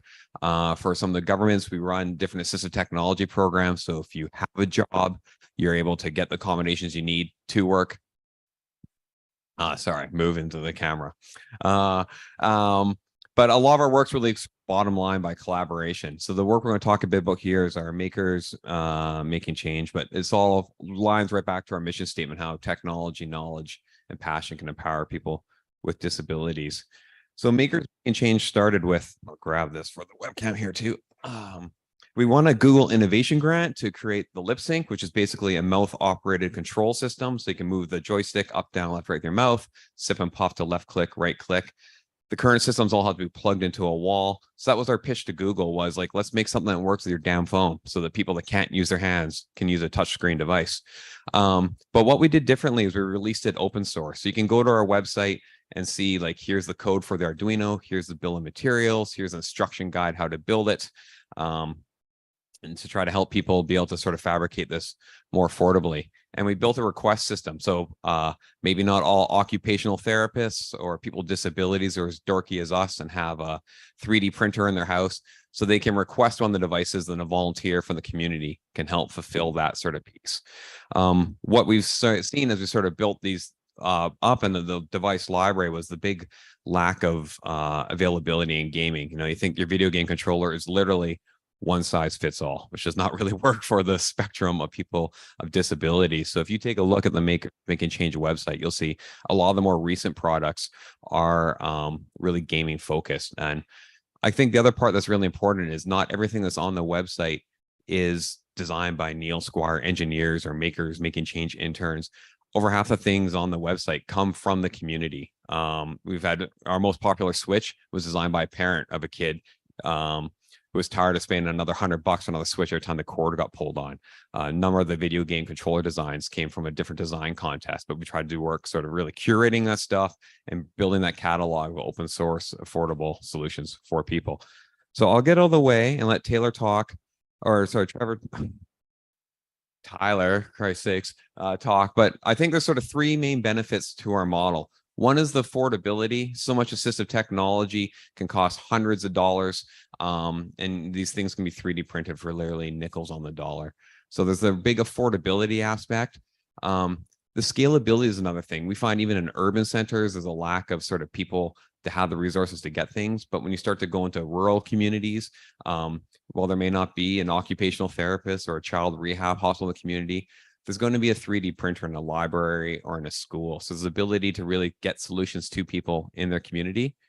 And then the customizability, anything that you sort of create, it's going to be close, but maybe not quite perfect. So you can kind of do that rapid iteration and tweaking. I've told a couple stories here to different people over it, like we were able to 3D print switches that are pink. You know what I mean? You're not going to be able to buy those anywhere, but for certain people, they want their stuff pink. So it doesn't have to look like this big medical device. You can actually think about aesthetics and their personality and things that motivate them to participate.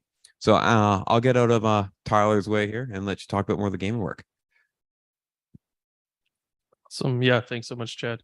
And yeah, along with all those devices, we have over 200 devices now on the website, from different grip aids, adapted toys, switches, various pieces there. And then a lot of the work that we've been doing recently is in gaming. So thinking about what our role is in gaming, where do we play a part in this, kind of goes back to what Chad was talking about with the lip sync, one of our first devices out there that also came with one of our first gaming devices. So we made a mode on that lip sync where you can use as a gaming joystick and map that sip and puff to A and B or X and Y, whatever someone wants as well. And all of our work, is very user driven. So especially when the Xbox adaptive controller came out, right from that time, looking for peripherals, low cost options, customizable options to that.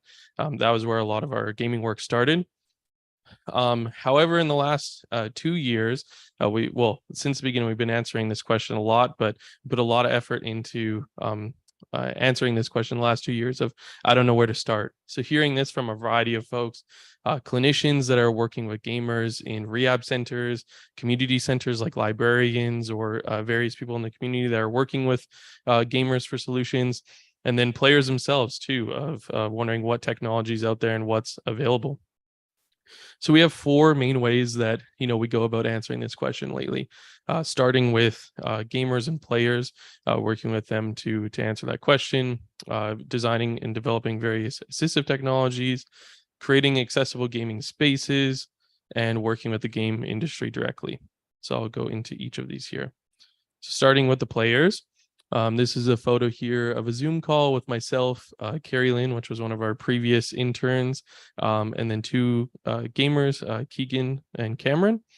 So this is a nice time after we got them all set up with gear. We had a little like Brawlhalla battle one evening. There's a video online you can watch of that. But yeah, mainly the way that this works is a one-on-one session with gamers, either virtually or in person, where we can suggest options, suggest assistive technology, work with them directly, starting with their gaming goal. So that's a big piece that we've worked on, is figuring out what someone wants to do, what they can do, and then working backwards on the assistive technology piece to figure out what that looks like and how that suits them, and then meeting them where they're at in their gaming journey too.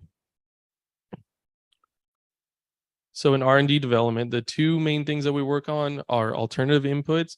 So those are assistive switches, joysticks, sip and puff devices, various pieces there. There's a video playing using our assistive switches and joysticks with the Xbox adaptive controller, Bluetooth to my phone playing Brawlhalla.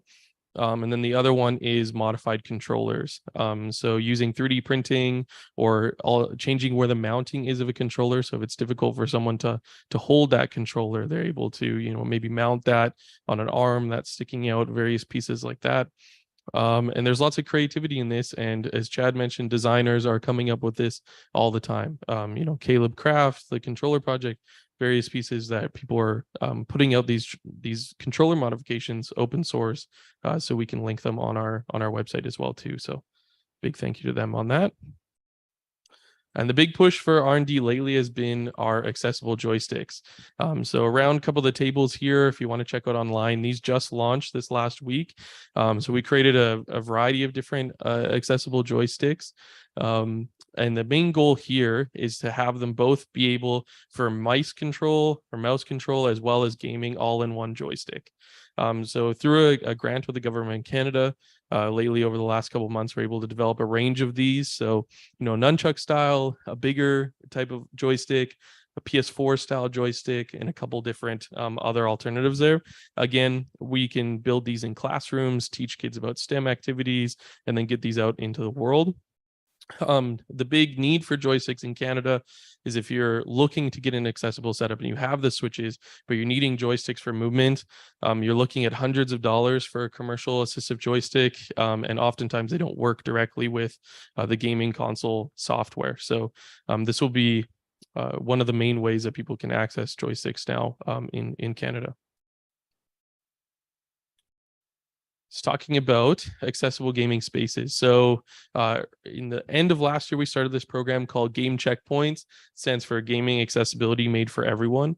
And the goal here is to work with clinical spaces, educational spaces, like your community centers, schools, that kind of thing. And then game industry folks to create accessible gaming spaces within their center. So I got a photo here, a collage of the 4 different centers that we started with, one being in Vancouver, one being in Toronto, and then one being in Fredericton, and then the gaming studio Eidos in Montreal. We just added one to the list.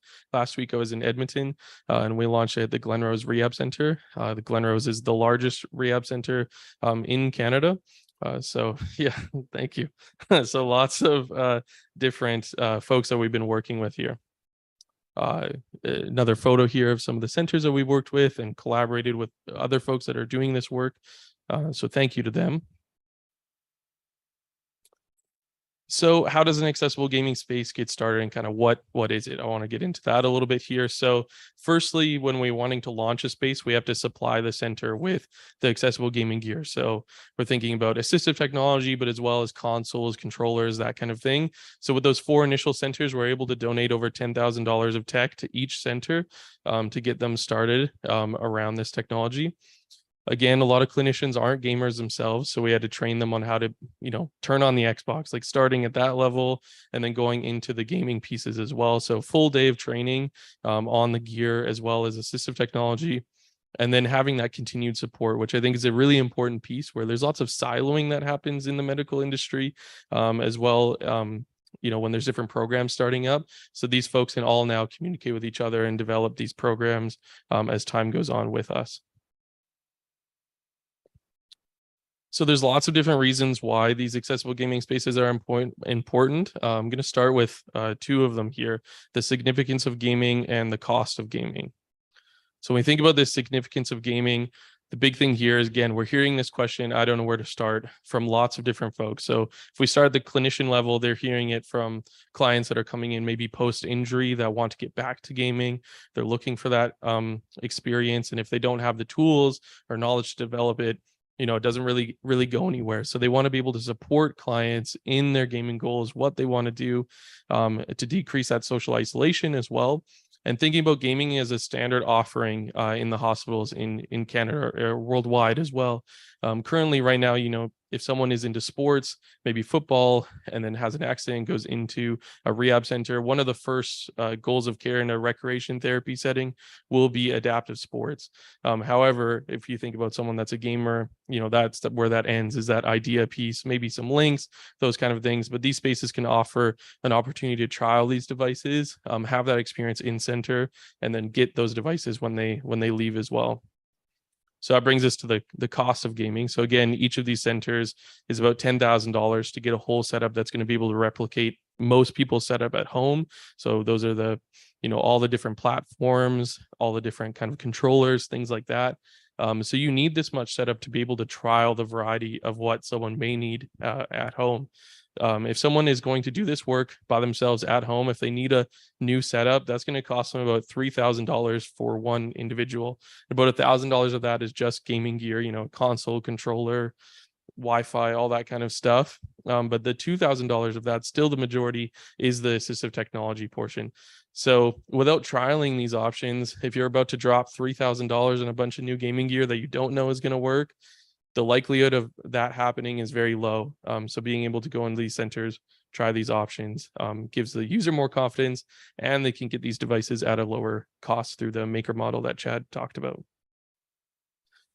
So brief mention on some resources. So the way we started in this work at the beginning of 2 years ago, we started with a kind of crash course online resource set here on the intro to adaptive gaming, what tech's out there, that kind of thing. We didn't want to reinvent the wheel here. It's lots of great work from Game Accessibility Nexus, Special Effect, and Can I Play That? So a lot of those resources are linked in here, but was really just to be able to share that with our community that were asking that question of where to start. We had somewhere to point them to.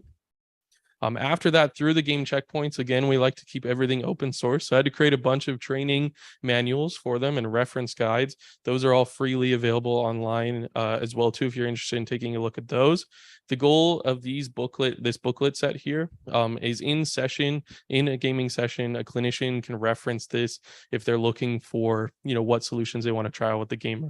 So maybe they need the Xbox adaptive controller to connect to the Nintendo Switch, and they have a bunch of adapters in front of them to make that happen. Instead of Googling which one works with what, they can reference that guide quickly, figure out what adapter they need, and to speed up those assessments as well as keep that, knowledge in their back pocket. So I'll talk about our friend Anton here to kind of exemplify the power of what these centers can do here. So Anton, a year ago, had a stroke. He's located in Vancouver. So he went into the GF Strong Rehab Center. At the time, they had a dusty Xbox in the corner that had got donated that no one had to use forever. Anton's big goal going into that assistive technology center at the end of his care, where they do smart home devices, those kind of things, was gaming. A lot of his experience at home, and a lot of the way that he connects with his friends is through playing first person shooters, playing Overwatch. So that was his goal. That's what he wanted to get done with the center. And with that Xbox that they had in the corner, kind of within the resources they had at the time, they figured out that racing games were a really good option for Anton, because he could play with one hand, have the steering and the gas and brake all on the back trigger, so you can play the game fully independently with one hand. However, I mentioned Overwatch, and that was what his goal was. So he's been playing racing games for a year. It wasn't really what he wanted to be doing. He wanted to get back into those other pieces. So this is kind of that idea that we work with the centers on of, someone's ability does not equal the experience that they want to have in the game. You want to eventually get to that goal that they're working on, and kind of work backwards on the technology. So his current setup at home was a PlayStation 5 using a DualSense controller. And we're able to replicate that here, pairing a DualSense controller to a PC. And we first started with the setup that he currently had at home. So there's a video of Anton balancing the PS5 controller on his right thigh, playing with his right hand on the controller. So this is how he was playing racing games at home, and this led to a lot of fatigue. He was only able to play for about an hour, and as well wasn't the genre of game that he wanted to play either.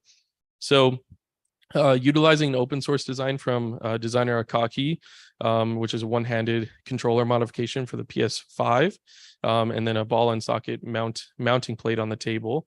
We're able to switch this design, within 15 minutes of him coming in the center. We snapped on that controller modification, and now he was playing games, fully one-handed, utilizing the whole controller, and we're able to test out games using Portal 2 as a first-person shooter simulation here. So this is a video after. I only got a video of him playing the racing game, but if you look really closely, or I'll describe the video here, where when he wants to press the left side of the controller, he's able to use that beige 3D print and actually press the left side of the controller using just his right hand there. So as a test, going back to that racing game and seeing if that solution will be able to allow Anton to use the whole controller there. So the outcomes of our game checkpoints program. So at the end of the year, we'll have over 100 gamers served in these centers. And then now with the unexpected Glenrose edition, I'm sure that number will go up. And outside of those game checkpoint spaces, we have over 5 centers using those online booklet resources that we put together to create their own spaces. And when we have joystick designs or various gaming devices that we're coming out with, we now have a place to be able to get accurate feedback on those devices, because before, it's quite difficult if you don't have a place to get access to users and have that user design, if there's not very many gamers that you can source that information from, of course. So talking about the game industry here, what this work is around, we piloted this with Eidos Montreal, and the big work here is instead of training clinicians on gaming, it's the reverse, where now we're training the people that make the games on assistive technology.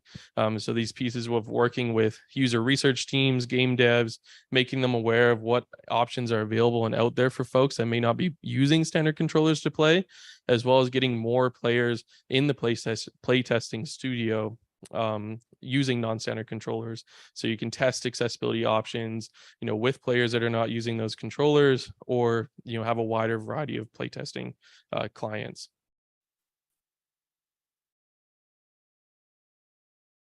So a couple lessons learned here and roadblocks that we're still kind of working through that I wanted to mention. We've been talking about, progress is still important. So I wanted to, end this piece on how, current things that we're working through. So parachuting assistive technology into someone's life is often not helpful. So if you have, an individual that we're working with that may be on the other side of the country, if I just send them a joystick, it doesn't solve all the problems. It's that consistent working with clients, especially in rehab centers, having a place for those folks to go as well, especially when we talk about the rural case of users. Clinicians have systemic problems preventing from expanding their programs. The huge one here of internet access. I know I'm not a game designer myself, but you guys love to make updates for games. And if they're working with a client the next day and an update comes up, that update could take them 2 days to install on the Wi-Fi. So that could, limit their experience from working with that client. If they're traveling from a long location, that planning element can be difficult. And as well with that journey that we're on to get more players with disabilities in play tests, around IP roadblocks and some of that stuff, as we're not from, directly that gaming background, we're still working through some of those pieces. And then as well, getting our information that we've heard from clients and clinicians to influence game design, still figuring out that work of how do we share that knowledge with you? How do we share, what we're hearing? What are the best places for that? So again, I know we have time after this and information in the Discord. So please share with me if you ever have any ideas of how to get that information out there that we're hearing from our folks directly to you. So let Chad here talk about what's next for the program. I can't believe we got through it. Tyler's like, how long are you going to take? I go, just a couple minutes, but he knows me and I'm very verbose and talk too long. So you did awesome getting through all that with me sandwiching around you. Yeah, I mean, just a couple of key points on that. Well, we're based in Canada. The makers model being open source has led to a lot of international collaboration. We now have over 30 volunteer maker chapters throughout the States. Those aren't all 3D printing geeks. Some of them are clinicians that need stuff. Some are these magical unicorns that are into like technology development and printing and work as occupational therapists, but lots of opportunities to get involved or help lead this at the local level. One of the big pieces that we've sort of really seen the success that we've had is in doing this sort of training and have people coming in, and we have you have able gamers here in the States and they do some of this work. Special Effects in the UK does some of this work, but there's no one doing this in Canada. So there's a big gap that we're trying to help close that divide. And we're really fortunate to have a strong engineering team with a library of hundreds of different devices, and then this community that helps not just build these devices, but also shares their designs forward. So if you come across something that you're using or they think would be a good solution, please share it forward. Our library is all well documented. Here's how you build it. Here's how you use it. Here's the parts. But there's also design challenges where people are not finding what they need and they can post that. And those also get taken on by our community. But I recognize we're close at time and want to thank all of you, both in person and online. I know 2 days is long for sticking here with us, but we have a lot. Tyler's done week-long trainings on this stuff. We've done, keynotes at conferences and sessions. So feel free to talk to us about it. But we really have this vision where longer term, we want to create the center of excellence where game developers can come and learn this sort of stuff. We're going to have that sort of co-design process with people with disabilities and make this sort of piece. And there's lots of opportunities to get involved. So we're running and excited to announce, not sure if everyone from EA that's here in the room and online is aware of this, but we're doing one of our joystick builds with EA Vancouver on Thursday. And it'll be to the best of our knowledge, our 10,000th device has been built by one of our community build events and gone out, but we know there's a lot more out there. I've gotten pictures from people and that's just what we can track. Like I've gotten pictures from people in Korea that have built stuff and I have no idea who they are. We came up with this Japanese design book. So the benefit of sort of doing open source and giving it away is it goes much further than you think you could sort of do. So if you're interested in getting involved, we're in the middle of a campaign where we're looking to build 2,000 switches, adaptive joysticks, and adapt toys, and get them all for free to Rehab Center across Canada. So if you want to get involved, you can scan the QR code, check out the website, and I'll stop being the person that's in the middle between you and the happy hour that precedes us. So to us about this. Thank you very much and for the opportunity to share our work. Thank you.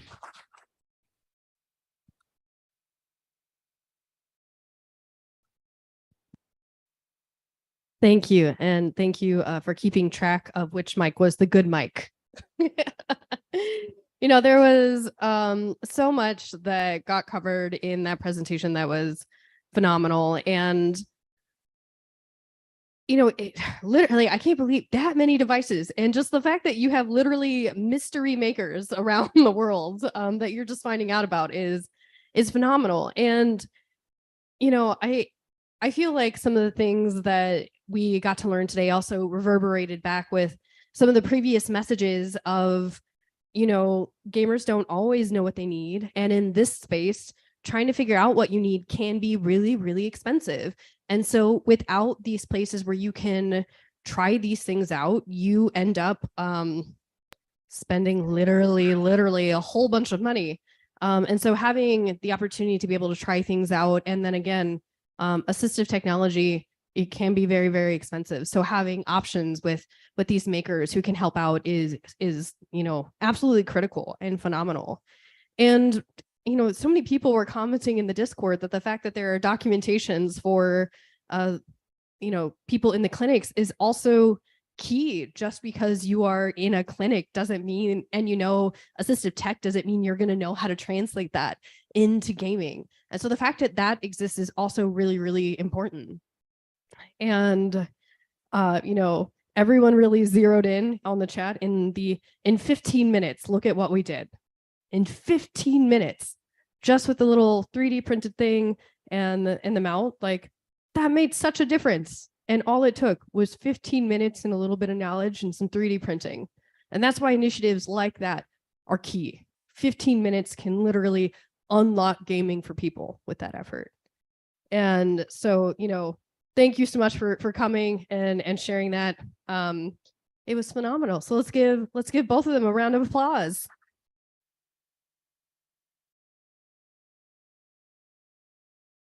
No, I know that Chad joked that he was the one standing in between you and the reception, but no, it's me.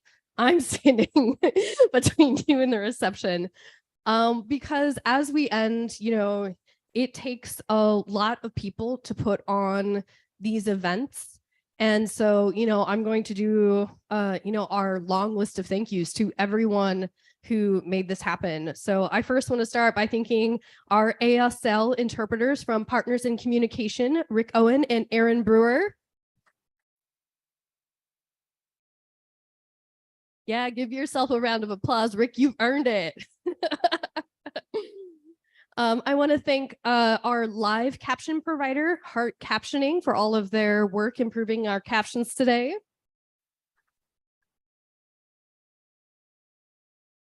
I would also like to thank Subtrend Captioning, who is our captioning provider for all of our video on demand.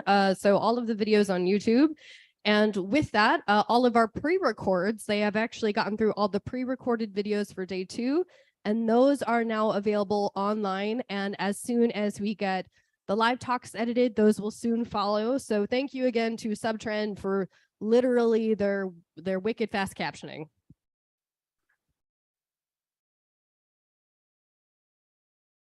Of course, we want to thank the Archer Hotel and all of their staff.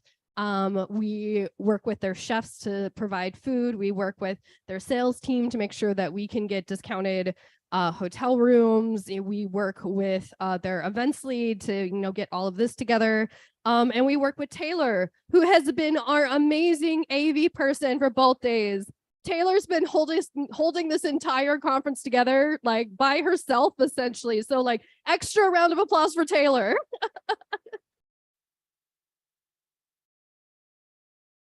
Of course, we wouldn't have a conference without our speakers. They are the amazing people who come here and share their knowledge and put in the work to create the content. So please, another round of applause for all of the speakers over the last 2 days.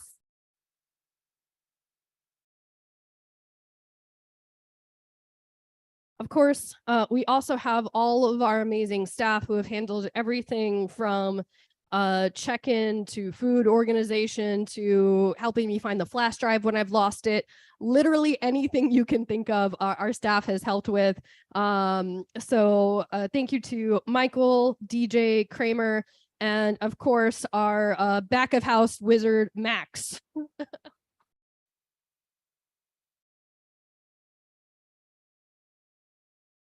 And obviously, I would not be standing here today if Ian didn't somehow convince me that this was repeatedly a good idea.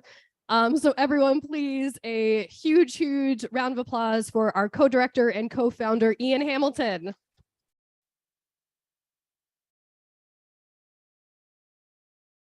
And you know what? The other part of this is not only does it take people, it takes money to have an event like this. And as much as Ian and I would love to have enough money to fund this out of our pocket, we do not. And so we do have to, again, thank our sponsors for making this event possible. We literally could not do it without them. So a thank you to our gold sponsors of Sony Interactive Entertainment, Rockstar, and Xbox.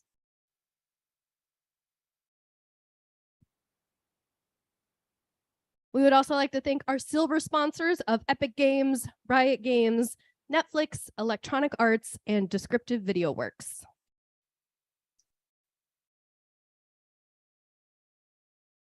And of course, our bronze sponsors, the ESA, Reed Speaker, Player Research, Whitethorn Games, Ubisoft, and Shara.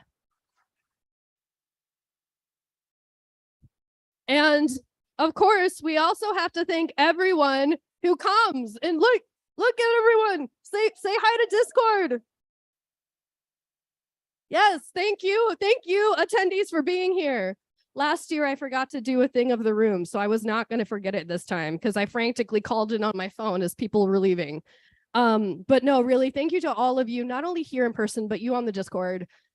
Because without people interested in accessibility and interested in this content, this also would not be happening. Without people like you who are willing and invested to improve games and improve your personal projects, we would not have this conference. So again, I deeply mean it. Thank you for being here and being interested in the conference. So a round of applause for yourselves.